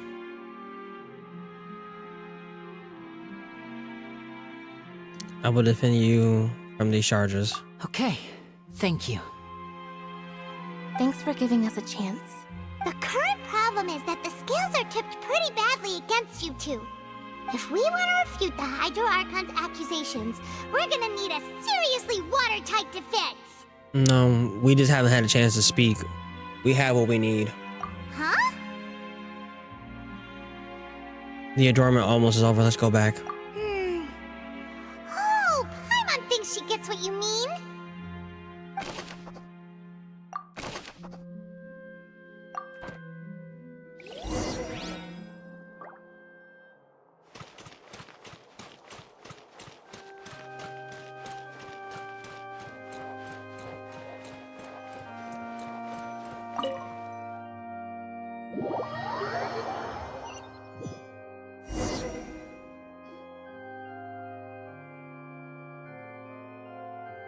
Both parties have returned to their positions. Let us continue the trial. When last we left off, Mr. Linney acknowledged the new evidence presented by Lady Farina as fact. Therefore, Lady Farina may continue stating her reconstruction of the events. No. Ugh, that took long enough. Now then, if everyone would lend me their attention, at this stage, let's revisit that scene from Linney's perspective. Okay, so opposite accounts and eventually identify the loopholes in their statement. Use the evidence and clues. Okay. When you find or refute all incorrect answers, you complete the... Okay. As the countdown began, he entered the tunnel. When the flatbed trolley passed, he opened the box and got into an altercation with Halsey, which caused the loud thud. He did not realize that this sound could be heard by everyone in the opera house, which is why he claimed earlier that he could not hear the sound. Finally, he used the vase to knock her out, before making her change clothes to prevent others from recognizing her. At this time, Cowell arrived in the tunnel, having heard that strange noise, and caught Linny red-handed. So Linny proceeded to knock him out too before stuffing him into that box. Afterward, Linny passed the unconscious Halsey to his accomplice through the magic box in the audience stands, before operating the devices such that Cowell's death would be ruled an accident. And there you have it. That's the truth behind what happened. Does the defendant's side have any objections to Lady Farina's description of the events? Of course I do. The key to refuting Lady Farina is the order of events, what Linny experienced, and what he saw.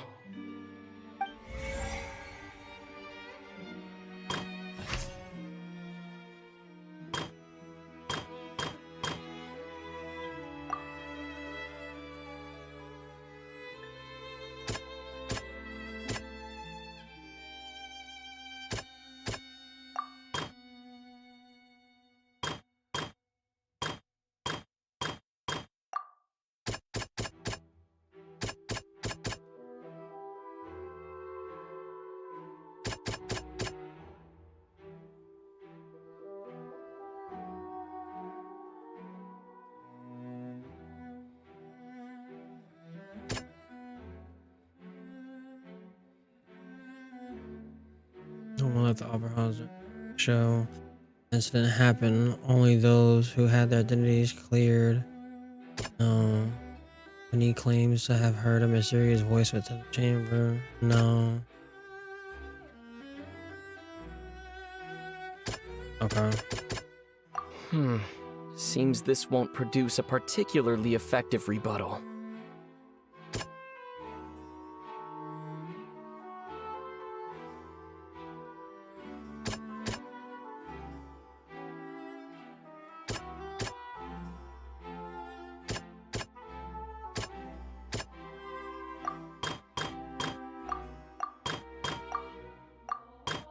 Oh, I get it. I get it.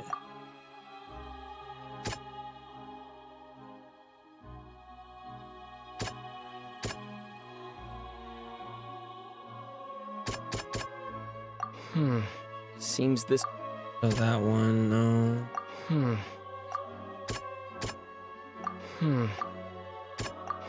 Oh, so that won't help at all. Okay.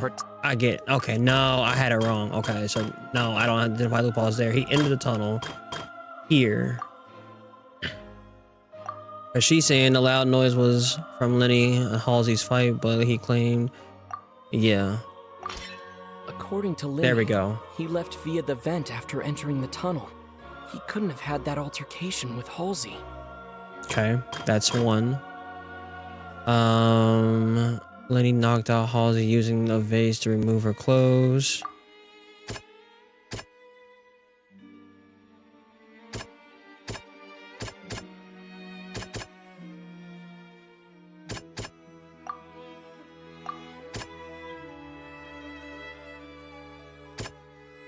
And he claims to have heard of what?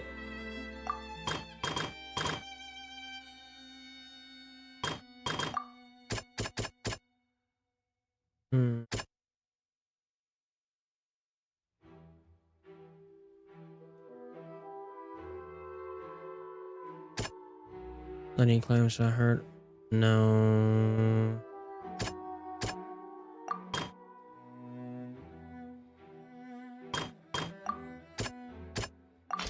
Okay, it did Lenny work. went to the room that contains the Oratrice's core.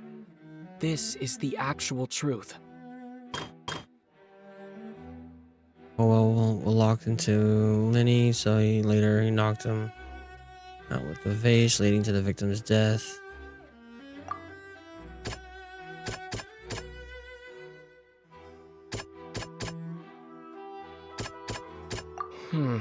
Seems...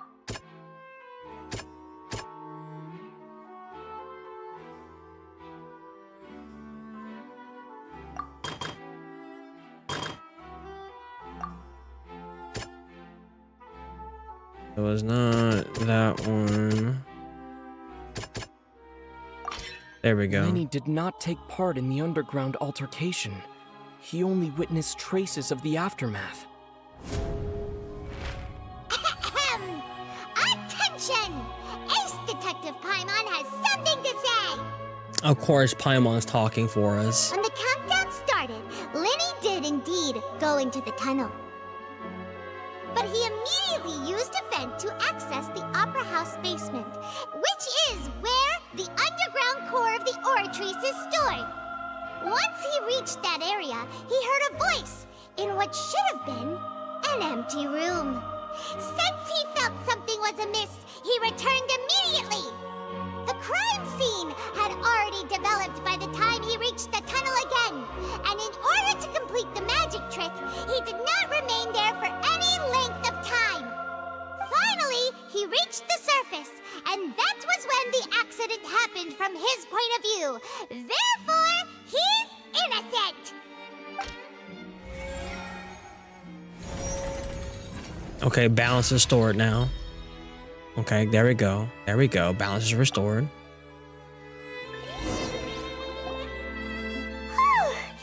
Paimon did it! Paimon actually managed to say all that! Oh, wasn't it awesome? In other words, you believe that he knew nothing of the incident? That's right! Moreover, I believe my opposition reasoning is flawed. My reasoning?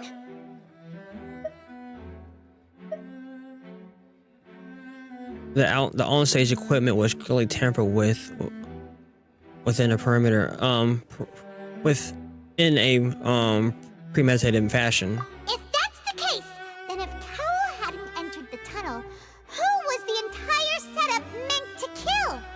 Assuming that what you say is true, Linny only needed to kidnap the young girl to cause a new disappearance case. What would the point of killing someone on stage be? Oh, they have a point.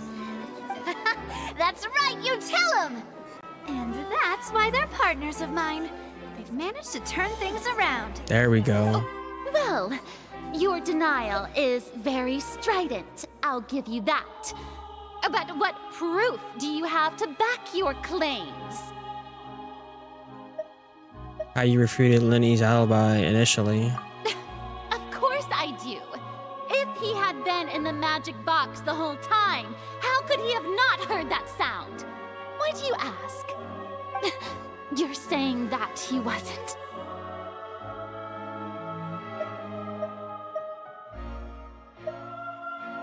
Your claim has now become my weapon.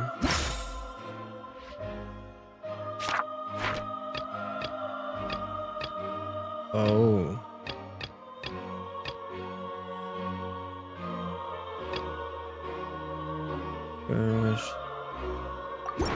That's right! Linny wasn't in the box or in the tunnel. That's why he didn't hear anything strange during the performance. This means that when the crime happened, Linny had already entered the basement via the vent. The same clue you used to disprove his alibi has now become the best proof! How do you like that?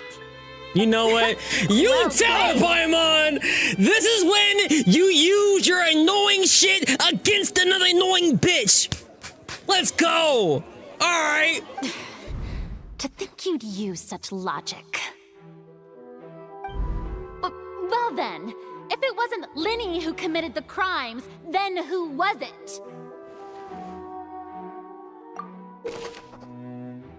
Just like the gear and the icons. Okay, select the answers that will fill empty gears to verify the correctness of your deduction. If you make mistakes, you must make another selection from the remaining options. Once you've answered all the questions correctly, you can complete the logical chain.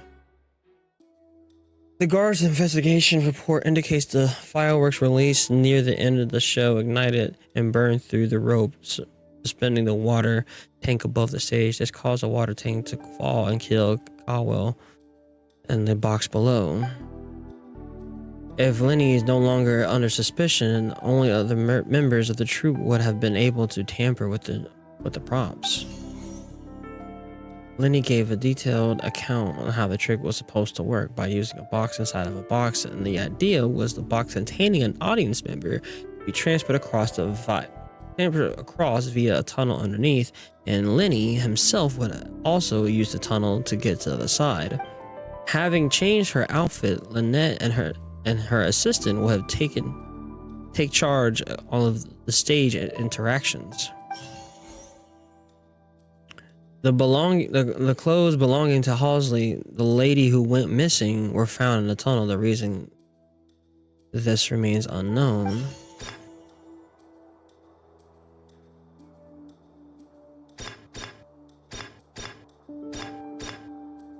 Could there have been a third person involved? Is that really a possibility?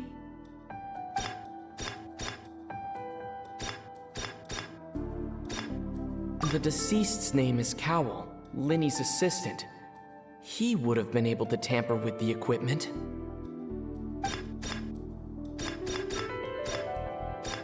Halsey is the missing person and an ordinary audience member. Or did she have her own scheme all along?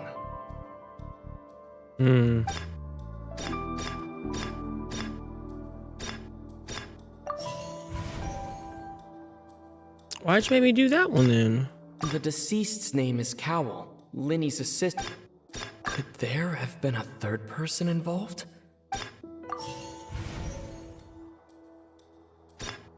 The deceased's name is Cowell.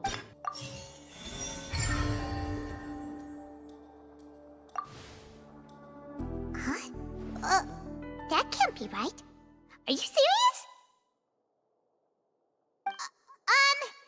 The killer was, in fact, Cowell, the deceased! Oh, is that so? How interesting! Let's hear your reasoning then. What I must do next is recreate the truth. What Cowell did, and how he went from would-be perpetrator to victim.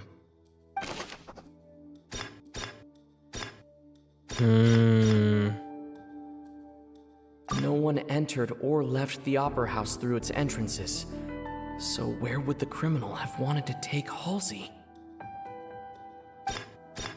The deceased's name is Cowell, Lenny's assistant. Lenny was not in the tunnel at that moment, which gave our criminal ample time. It would have been tough for both people to fit into that vent. They would likely have bumped into Lenny as well. The sound we heard may have come from a clash between the missing Halsey and the criminal. No one entered or left the opera house through its entrances. So where would the criminal have wanted to take Halsey?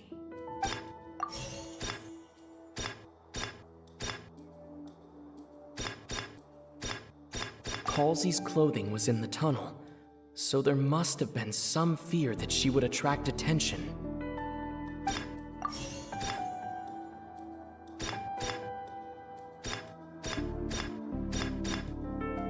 The sound we heard may have come from a clash between the missing Halsey and the criminal.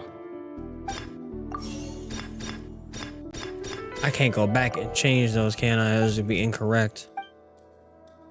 Okay. It would have been tough for both. The deceased's name is Cowell, Lenny's assistant.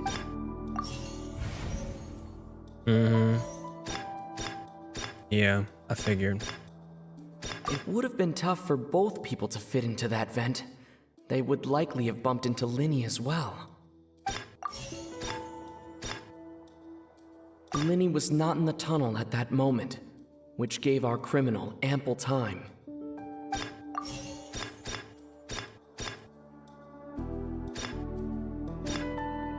Halsey's clothing was in the tunnel, so there must have been some fear that she would attract attention.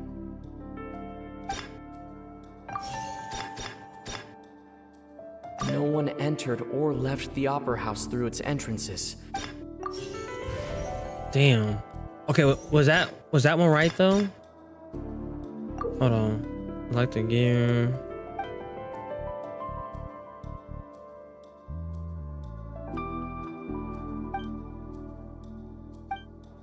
But I saw that. Okay, I think I got. Oh, you just can't keep narrowing it down for me. The sound we heard may have come from a clash between the missing Halsey and the criminal. Linny was not in the tunnel at that moment, which gave our criminal ample time. Okay, so then that eliminated that. Okay. No one entered or left the Opera House through its entrances. So where would the criminal have wanted to take Halsey? The sound we heard may have come from a clash between the mist...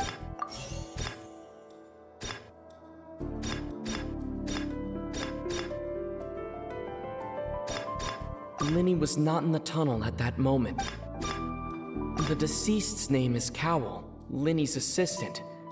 He would have been able... Halsey's clothing was in the tunnel, so there must have been some fear that she would attract attention. It would have been tough for both people to fit into that vent. They would likely have bumped into Linny as well. Halsey's clothing was in the tunnel, so there... It would have been tough for both...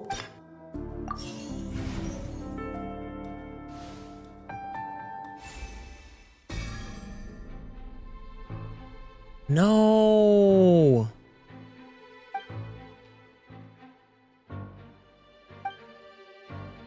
I failed. According to the... No one is left in the Opera House, so even if taken her... Exiting the box would have been in full view of the audience, pretty much guaranteeing they would have been discovered. What's wrong, Traveler? Are you still having trouble figuring things out? Where in the world did Halsey go?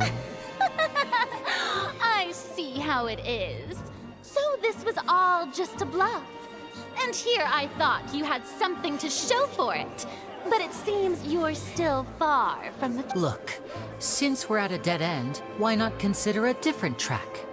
Just like the trick as it transpired, the end result must have been utterly different from the magician's initial design. If only we knew how Halsey disappeared. Well, that would be nice, but the tunnel only has 3 exits, and none of them seem very likely.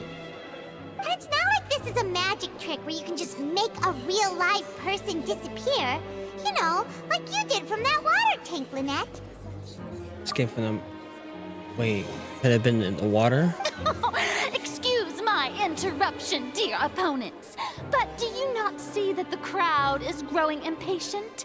There is no greater sin in this opera house than an awkward delay in the performance.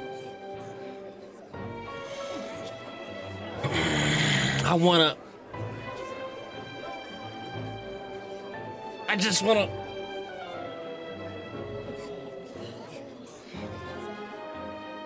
You know what, Paimon, go beat her up. I can't hit women. Go beat her up. Go beat her ass for me. No. If the defense is unable to make further effective arguments, we will move on to the next stage of the trial. No. Hold on a second. Linny was not in the tunnel at that moment, which gave our criminal ample time. The sound we heard may have come from a clash between the missing Halsey and the criminal. The deceased's name is Cowell, Linny's assistant. He would have been able to tamper with the equipment. I had that...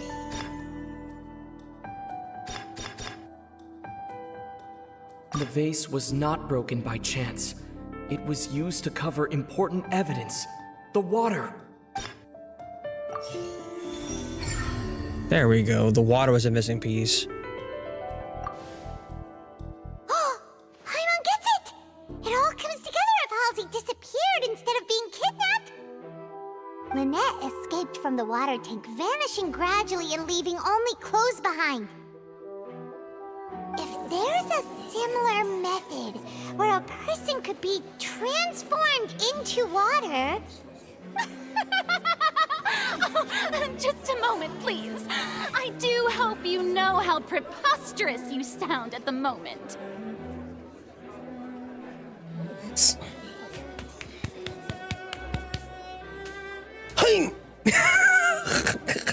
How could a person ever be transformed into water?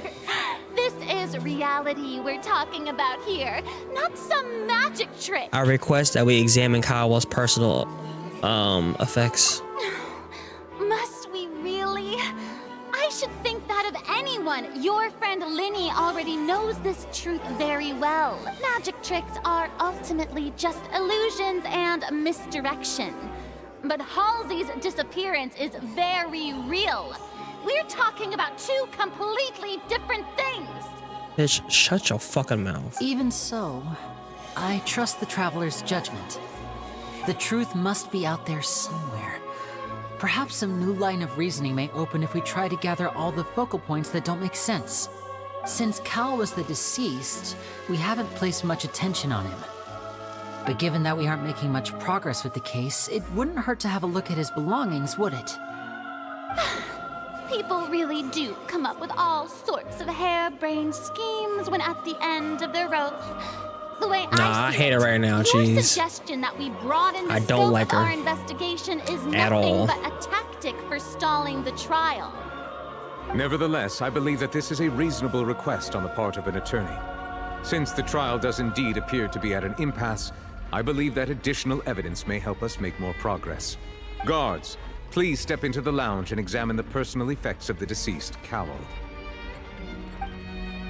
After some time, the guards return with news. We are still examining the items, but we have already made critical progress that we feel must be shared with everyone post-haste. We discovered several test tubes of fluid within Cowell's baggage, each labeled separately. The notebook in his backpack claims that these fluids are water from the primordial sea. The primordial sea? The note's contents also indicate that Cowell belonged to an organization that sells illegal drugs and that he had an accomplice.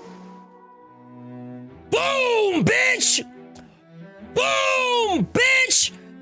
Fuck up out here! Yeah, now you're stunned, ain't you? The notebook has many entries concerning safe usage of these fluids, in which the keyword dissolve appears many times.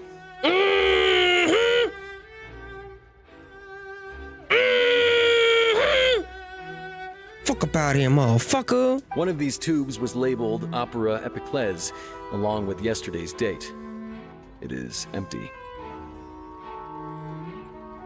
I wonder why, huh? The notes also state that these dissolution properties work exclusively on people from Fontaine. It's likely that Halsey was chosen as some sort of test subject. And this is why you always re-examine the facts of the case and go back over the evidence. And sometimes the person who's closest to the crime may actually have did the crime. Law and order, baby. As such, we believe that the defense's hypothesis Fuck is, up outta here. in fact, supported by sufficient evidence. You gotta be kidding! People dissolving into water? Listen here, fanboy. Shut your bitch ass down. Could something so ridiculous actually be true? Wait a moment. This reminds me of a certain prophecy, but it's just a coincidence, isn't it? Huh. If people can become water, does that mean that the water tank's real use was as a means to hide water stains? And if Cowell was targeting that girl... Wait just a minute. Could that mean... You two, with me, quick! Let's go! Mademoiselle, wait! What about your partners? Let's go. Just trust me. Order! Order! It is undeniable that further examination of the deceased's personal effects has yielded some surprising results, but we cannot yet verify the veracity of these clues. Still, let us assume that these clues are indeed authentic, albeit with the understanding that Ms. Halsey has yet to be found.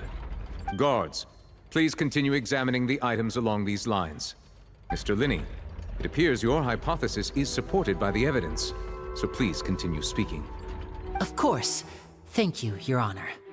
If we uphold this hypothesis, I believe that many of this case's seemingly unrelated clues can be connected together. Right! Like the metal hook! That one didn't make sense at all. Let's think about this.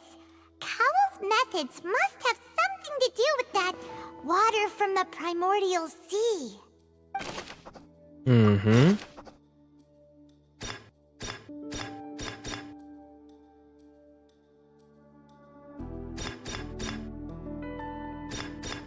Lynette was in the magic box on stage the entire time.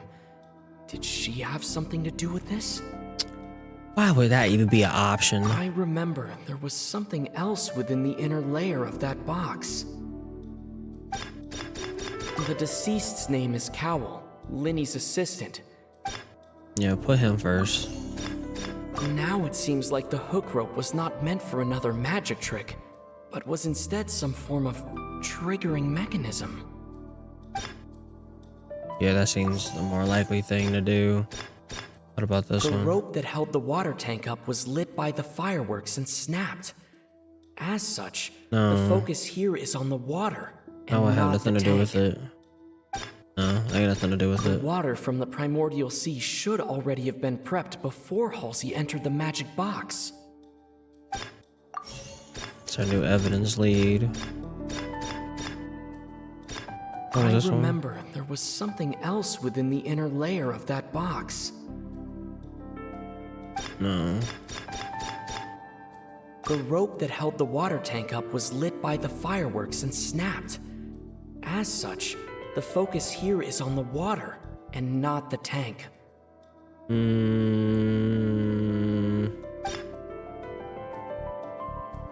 I know it's not that second to last one on the right hand side there. It's between the rope and the box. Something else within the inner layer of that box. Go with the box because the rope has actually no bearing on what's going on right now. Haha.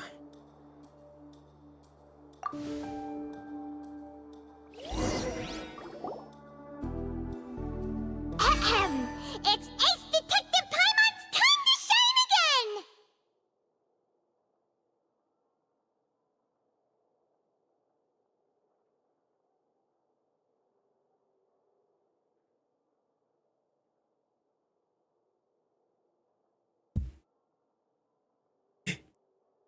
You go get him, Ace Attorney. You go get him.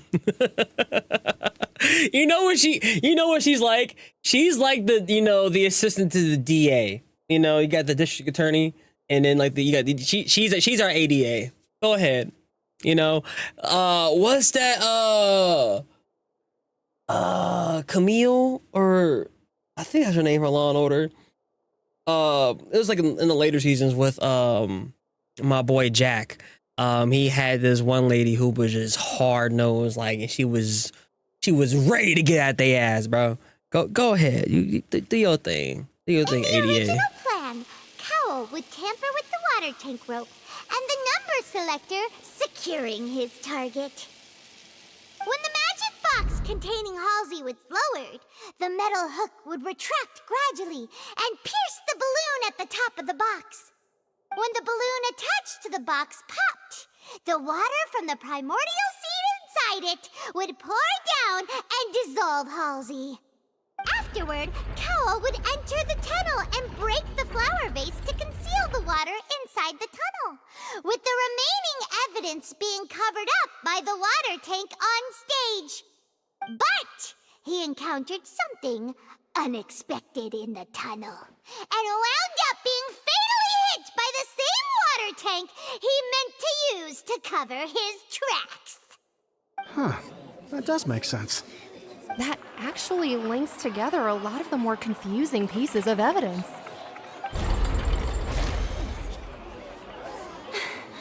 Oh dear, what do I do?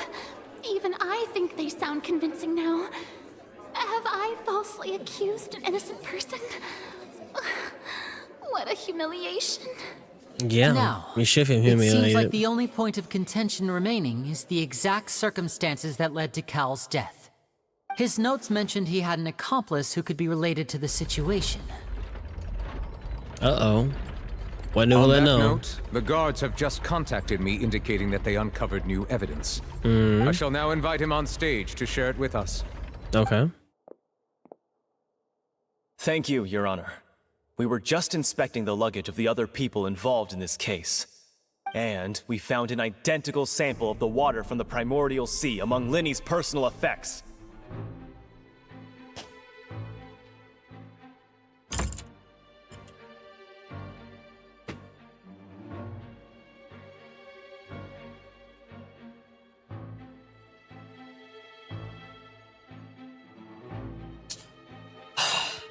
He out here playing drugs on my nigga, bro. They out here playing drugs on my nigga, though. They out here trying to playing drugs on my nigga, though.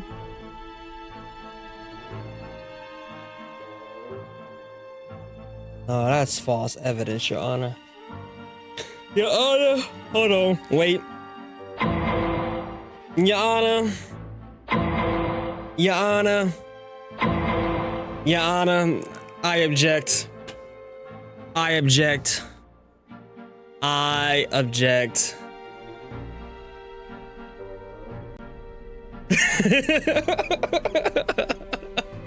Like, sir, excuse me. What?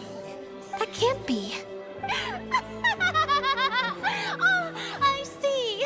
Well, how wonderfully comedic to have your own counterattack only to come back and wound you.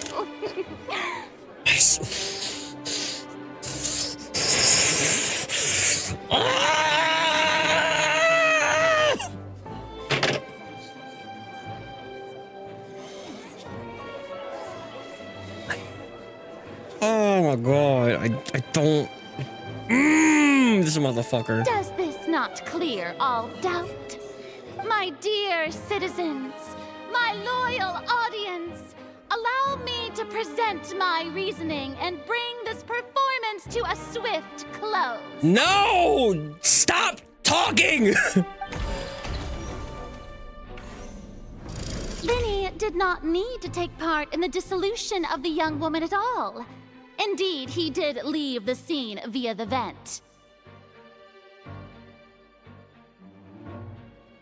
Having made modifications to the props beforehand, his accomplice Cowell then caused Halsey to vanish using the water from the primordial sea. But upon his return, in cruel avarice, Linny desired sole credit and prepared to do away with his partner in crime. Ultimately, he knocked Cowell out, and the tool meant to cover the crime up also became a murder weapon. Now, as much as I regret having come to such a viciously straightforward conclusion, it does seem that the famed Fatui is quite the cold-blooded and ruthless organization. Am I right, Mr. Linny? We've used up all the evidence we collected. There's no way for us to make a rebuttal here. Is this the end of the road?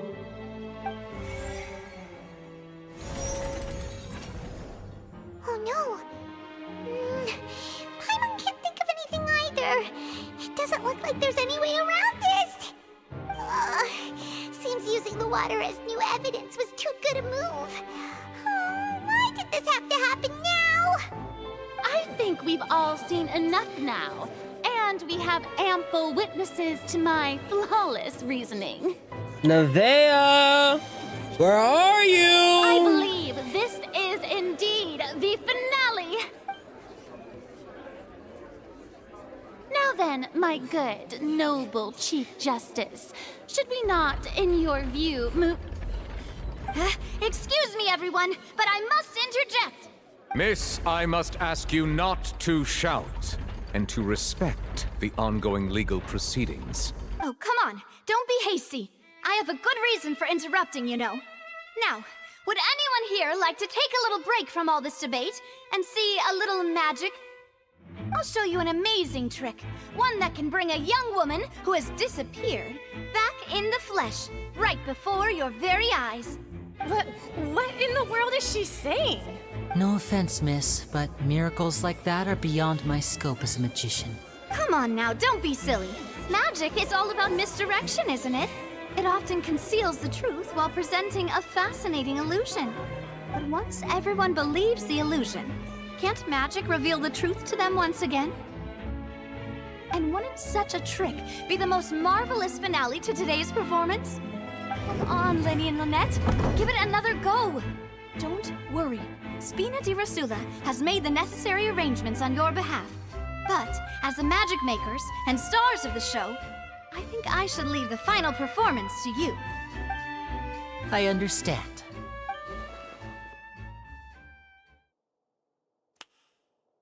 And voila!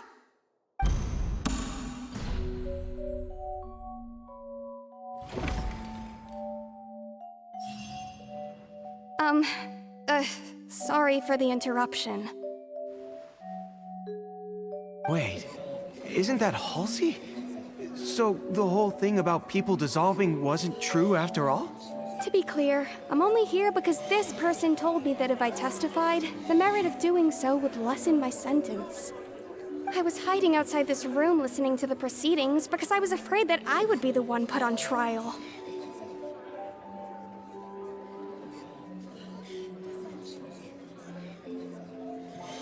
Talk about a fucking half-court heave, like, hey, Curry from downtown!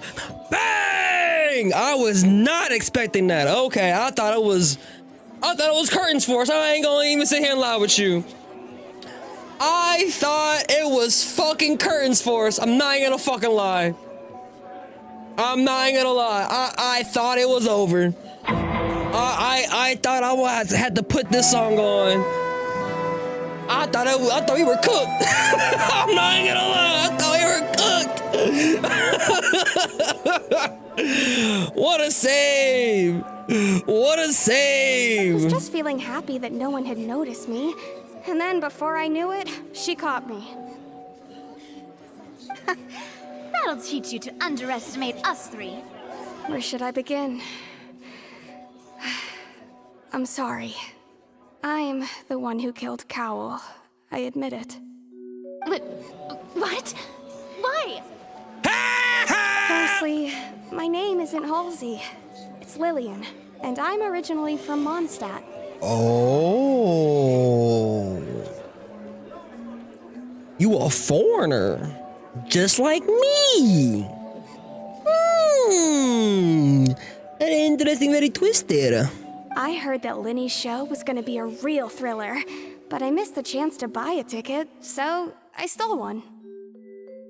Damn, you just committing crimes left and right. That's how I make a living. I steal stuff here and there. And I'd never been caught before. So I was gonna get her. But I was noticed at the harbor a few days ago. Too soon. And I barely got away. Too soon. Lenny was the one who caught me in the act. Hey, no wonder you look familiar. So you were the thief. Liddy even mentioned that you were pretty skilled. Well, and I thought that would have been the end of it, but then the number selector chose me. He even mentioned the Fortress of Meripede. That's a prison, isn't it? So you can imagine how shocked I was. I thought he was on to me for sure. So I played along with the show while looking for an opening to flee. But then I got water poured on me for no reason, and then someone jumped into the tunnel to nab me. I wasn't going to take that lying down, so I knocked him out and stuffed him into the box. There was nowhere to run from there, though, so I had to change my clothes and hide in a box containing performance costumes. I slipped out after the first guard arrived at the scene and continued hiding inside the opera house. Can a person even hide in there? If they practice hand of concealment, probably. A professional thief can make it work. Yeah, that is very true. Okay, then. So, there's still room for Caldwell being bad and trying to nab her. So there is still grounds for that as of right now. But I swear I didn't know that the water tank would fall down. Really, I swear it. Had I known that, I wouldn't have put him in the magic box. I may be a thief, but I'm no killer. Well, that makes everything pretty clear now, doesn't it? Yeah, now it's time to refute Hydra's previous reasoning. This time, we need to tell the entire story from Lily-Ann's perspective.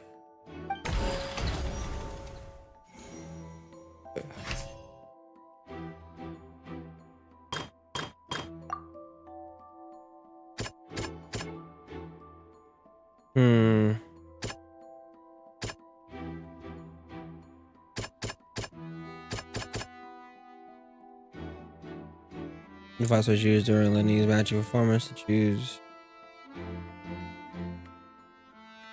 No.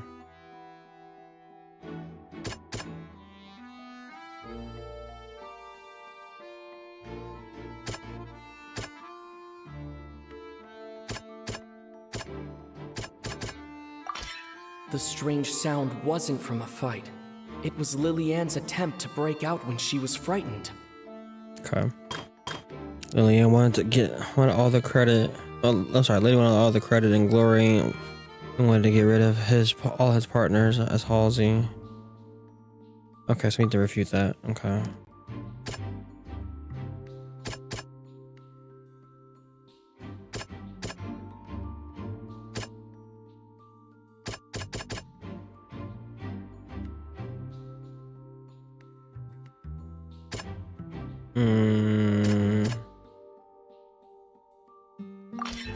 The flower vase was not broken to cover anything up, but was smashed during the struggle between Lily-Ann and Cowell. Okay.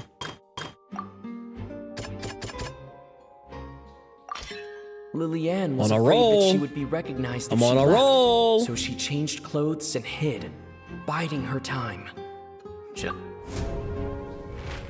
let me work. It's Ace Detective Paimon time!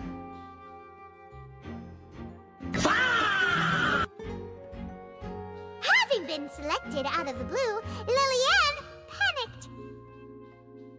Her panic only intensified after she entered the tunnel and had water poured on her head. So she kicked the door open, producing the thud we all heard. Hearing the commotion, Cowell leapt into the tunnel, only to discover that Lily-Ann had not dissolved. He did not know that Lily-Ann was not from Fontaine, but was a thief who made her way in by stealing a ticket.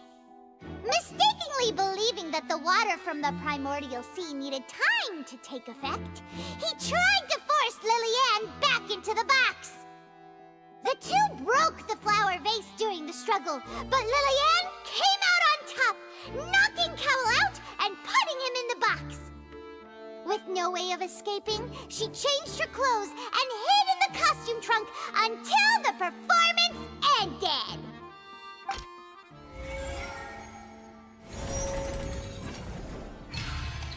Why does it keep going back to the middle? That shit sway it to our side fully.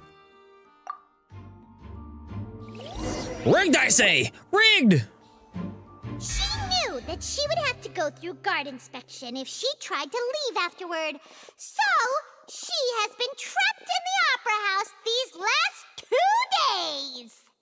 She had already become desperately hungry by the time we were chatting over macarons. So, she swiped 2 of them right under our noses.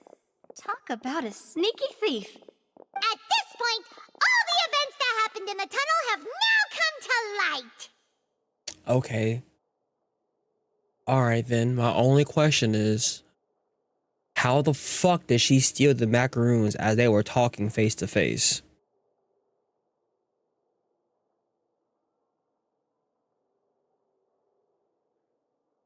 She was invisible.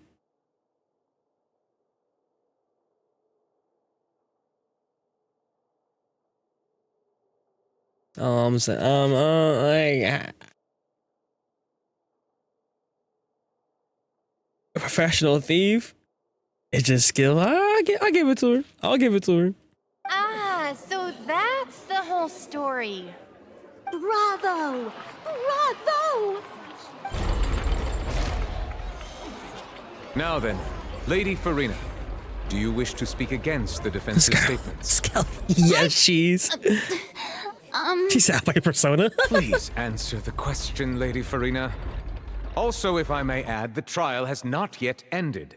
As such, I request that the prosecution not leave the room before the proceedings have concluded. Yeah, exactly, motherfucker.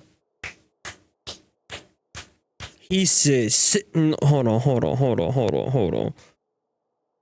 He says sit your ass down. Look at her fucking face.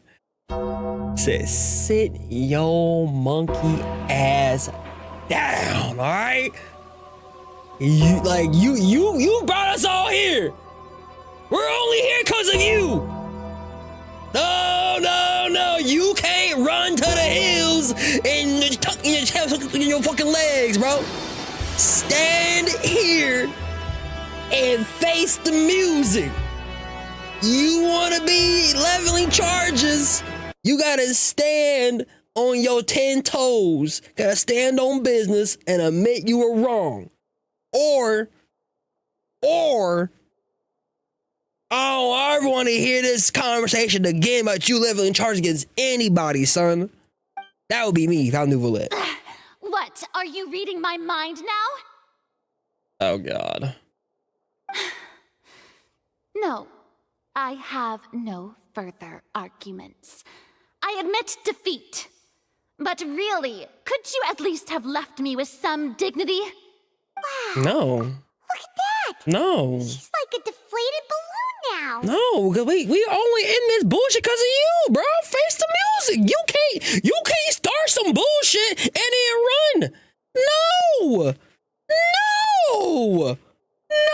I'm sorry. You don't get to run and hide, bro. No. I'm gonna beat my ass even worse. If I walked away from her talking to me and gave her some lip, bro, I'm getting socked straight in my fucking chest, bro. Ain't no fucking way. Hell nah. Stand there. Take your punishment. Take your lashings. If there are no like objections, Denzel in fucking then Glory. As the Chief Justice of Fontaine, I shall once again repeat the full sequence of events. The actual perpetrator of the serial disappearances, Cowell, selected his next victim from the audience reservation list. With some modifications to the selector, he could ensure that the pre-selected young woman would be chosen. To cover up any evidence while committing the deed, Cowell thought of allowing the water tank to fall, which would conceal the water left behind after the young woman was dissolved. He also tampered with the rope suspending the water tank, using the fireworks at the end of the performance to cause the tank to drop and hide the watermarks. He poured the water from the primordial sea into a balloon during the preparation of the magic box and stuck it to the box's lid. Finally, he passed the prepared hook on a rope through the gap in the magic box's door when bringing the young woman to said box. When the magic trick officially began, the box containing the woman was lowered into the tunnel, tightening the hook rope and bursting the balloon containing the water. If all had gone to plan, the young woman would be dissolved at this time. However, Lillian was not from Fontaine, and thus fled the box with a loud noise. Realizing that there was trouble, Cowell entered the tunnel and met Lillian. Thinking that the waters had not yet taken effect, he decided to proceed. However, his opponent was more capable than he thought, and he was overcome, knocked unconscious, and placed into the magic box, and thus became his own final victim. There you go. There you go. Lillian, according to her own statements, then changed clothes and hid until the performance ended, before hiding in other parts of the opera house. As for Linny, he was in the underground structures within the opera house, and was thus ignorant of these happenings. From this reconstruction of events, we can conclude that Linny, the accused, is in fact innocent. Mm-hmm. While there is much in Linny and Lillian's conduct that should still be investigated separately, this case, at least, can be handed over to the Oratrice to make the final decision. Hong Kong Impact animation? The fuck?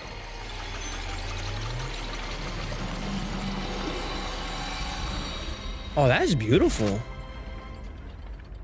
I like that. That was cool. As such, Linny and Lynette are officially declared not guilty.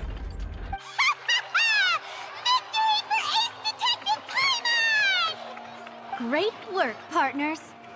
Thank you all. Thank you so much. Let's not celebrate just yet. Next, I think we deserve an explanation, Guard Vaughn. How did you find the water from the primordial sea in Linny's baggage? Right! Your discovery caused me to make a serious mistake, you know. Or was that not a discovery, but false evidence that you dared to bring before this court? I'm gonna need you to just have a seat. Let Nouvelle handle this, please. Let the adult handle this, please. All right, go to your room. Go to your room. Let him handle it, please. I suspect that the accomplice mentioned in Cowell's notes was not Linny, but you, yes?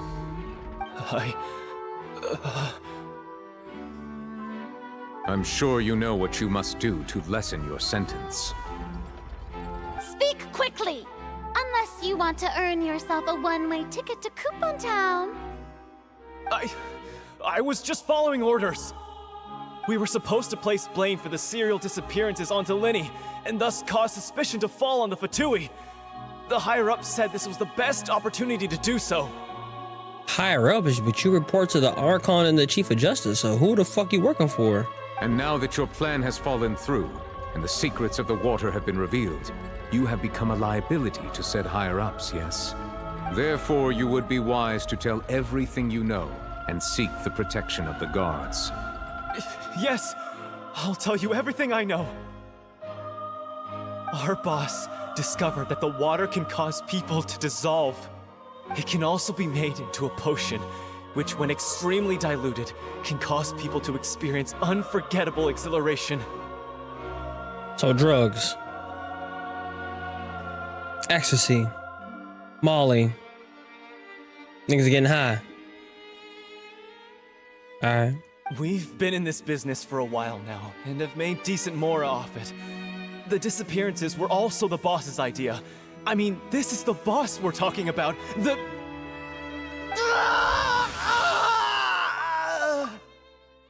Oh, damn! Oh! They didn't sign that nigga! Oh! What? Oh, shit! Nigga was talking too much! Bro, that's like when they bite the cyanide pill and they just, foam at the mouth and shit, bro. I hear you're feeling a bit under the weather. Hell nah. Damn. Damn. So is their boss there in the room? Or someone close by, or like a half thing in his brain or something? That's like, I don't know, I'm not saying his brain, but in his body or something that would have triggered that? Like, what the fuck? He got hit with a sniper bullet? Motherfucker got hit with something. What the? I mean, I can, obviously, they just talked about it's the water from the primordial sea, but damn. That nigga, he got a headache. He said, hold on, wait, I got the perfect soundboard for this. He said this. Leave me alone!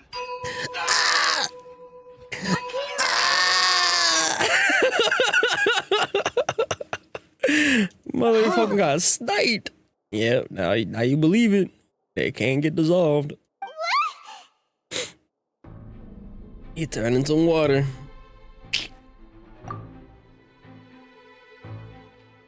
And now he can no longer talk.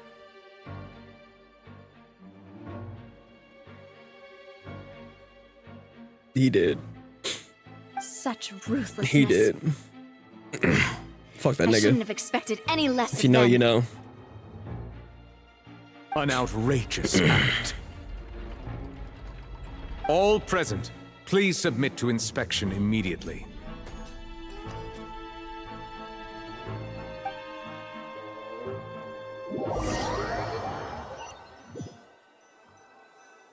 They found nothing. So, we're just going back now? Problem I'm seeing this is all for now. Actually, yeah, we're not here anymore. True, but... Traveler, Paimon, please wait. Lenny... I know you may not want to speak to me right now. Maybe you don't even want to look at me. But still, let me thank you again for defending me to the end, even after you learned that I'm a member of the Fatui. I just didn't wish to see anyone be falsely accused. I guess. But regardless, I'd like the opportunity to set things straight. I didn't approach you with any ulterior motives or ill intent. I've spoken to you as myself, just plain Linny this entire time. As for why I'm a Fatus, it's because the goals of the House of the Hearth align with those of an orphan like me. That's all. That was how Father, who you might know as the Knave, approached recruiting us back then too. The Knave? The one who controls the House of the Hearth? She's your father? Arlecchino? That's right.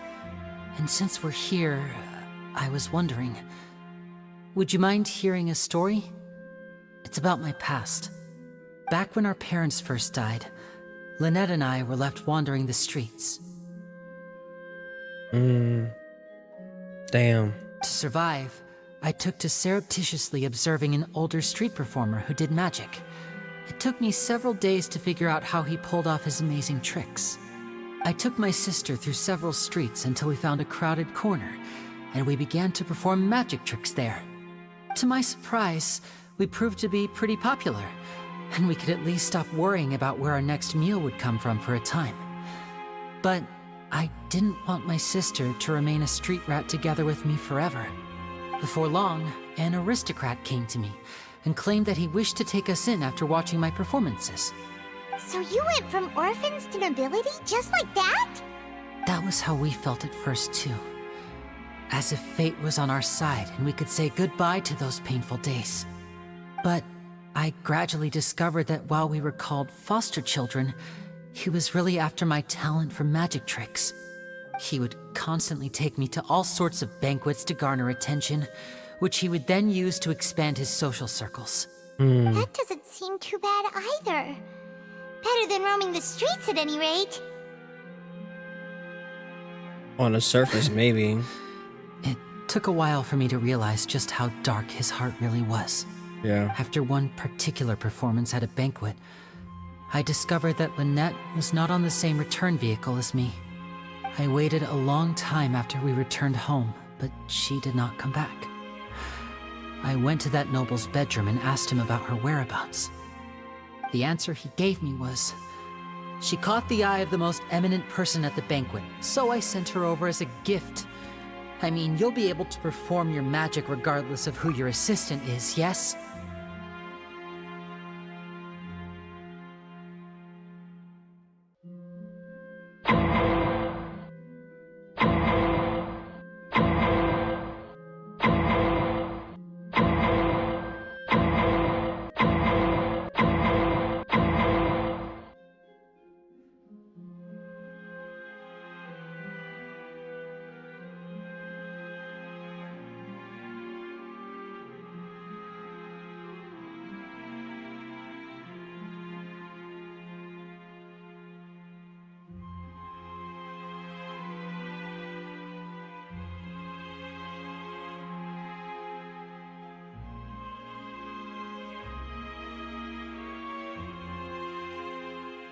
What the fuck?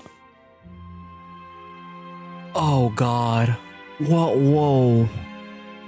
I was whoa. Hold on. Hold on. Whoa. Whoa. Whoa.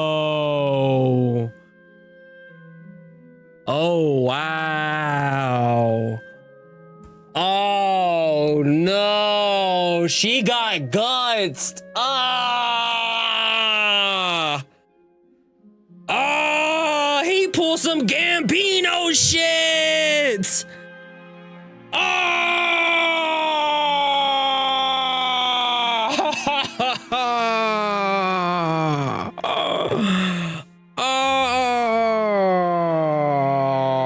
damn. Damn.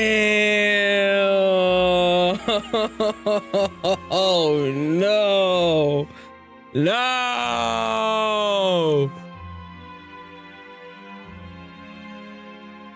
Oh, hell yeah. We really locked in. Okay.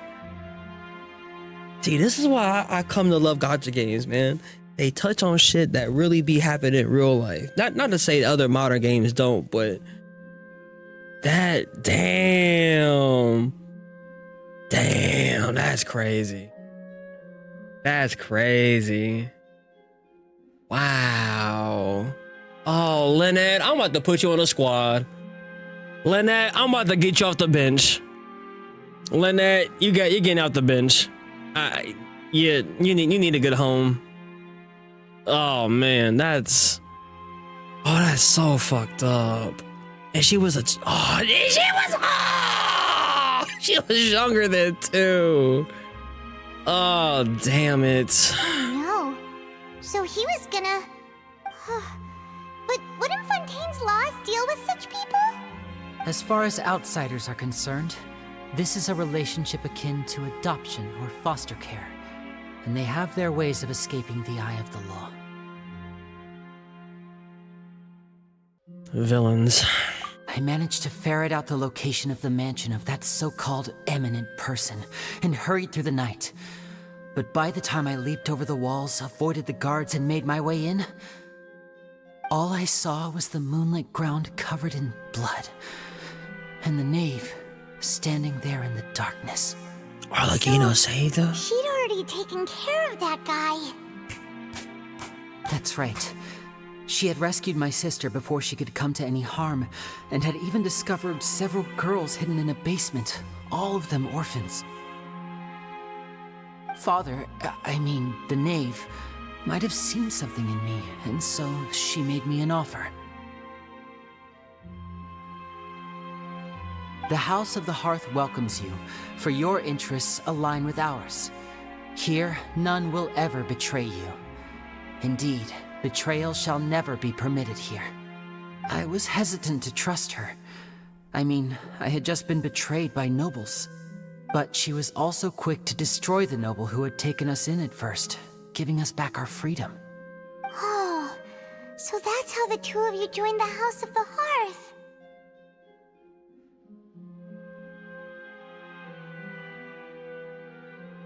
Is the name after the Gnosis, isn't she? She has her own plans. Okay. She has gained permission from the Tsaritsa to first use the Gnosis' power once she obtains it. She plans to use it to find a way to break the prophecy and save Fontaine. So, she believes in that prophecy too? That's right. The whole House of the Hearth is currently working to combat that crisis. Today's case has also proven that people from Fontaine can indeed dissolve into some sort of water, thus further supporting the prophecy. Everyone at Hotel Bouffe d'été, including the knave, has their roots in Fontaine. And we will always defend our homeland. To us orphans, the only connection we have left to this world, apart from our family, is our homeland. So, from small deeds like distributing magic pockets to huge schemes like stealing a Gnosis, everything is aimed at dealing with that prophecy. Come on, Traveler. Oh, Traveler. Traveler, you're smarter than this. You're smarter than this. You're smarter than this, buddy. It's all right. I understand. The only thing I can do is relate all this to you. I just hope you can understand that even as a member of the House, I have never stopped making my own decisions, and that I believe what I'm doing is right. If you should need anything at all in the future, feel free to find me. I will do my best to help you, as plain Linny. Understand.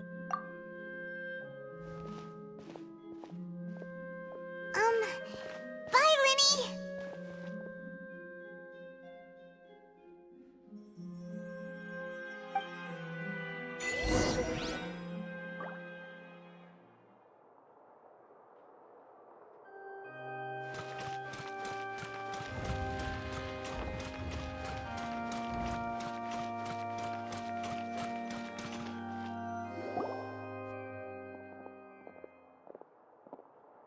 Hey there. What was with the disappearing act you pulled right as the trial ended? Were you looking for us, Navia? Well, this whole thing isn't exactly over, is it? I do feel that we're getting closer to solving the serial disappearances case, though. Don't you think so, too? Well, Huh? What's wrong, my dear partner?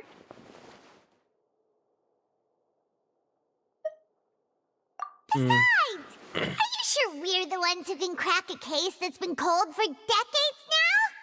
And given that there's new evidence from the trial, there should be a trail of breadcrumbs for the Hydro Archon's people to follow now, right? Ah, no, don't do this to her. I see. Well, I won't lie. I'm a little shocked to hear that from you. But I suppose you are just travelers who have only arrived in Fontaine after all. Sorry. I might have been too presumptuous. No, this nigga's just, he in his feelings right now. He gonna come around, because every fucking land we've been to, he don't want to help at first. And over time, he gets won over. And I'm sure I'll end up helping at some point. But he having a little bit of a moment right now, so as the one controlling the Sasuke, I apologize for him. You know, he a little moody right now. Don't say that, Navia. Ah, and we were having so much fun investigating with you, too. It was like having new waters flowing into a stagnant mire, causing new hope to spring forth, and the reflection in the murk to become clearer. Well, sorry about that. I'm a bit prone to nostalgia. Don't mind me. Wait, shall we have a farewell meal? You know, to commemorate our time as partners? Huh? Do we really need to get that formal? Well, guess you really did treat us as partners, huh? Well, I'd just like to have a proper ending to every important memory. That way there are no regrets later. Anyway, it would just be a meal, so it shouldn't take up too much of your time. I ain't complaining. Let's go. You don't have to twist Paimon's arm. If Boss Navia's treating, count Paimon in! Oh, wonderful. In that case, why don't we return to the court of Fontaine and head to the Hotel de Boer? I believe we'll make it just in time for dinner. All right, then.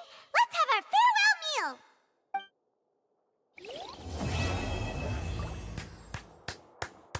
All right, that's a perfect way to end for the night.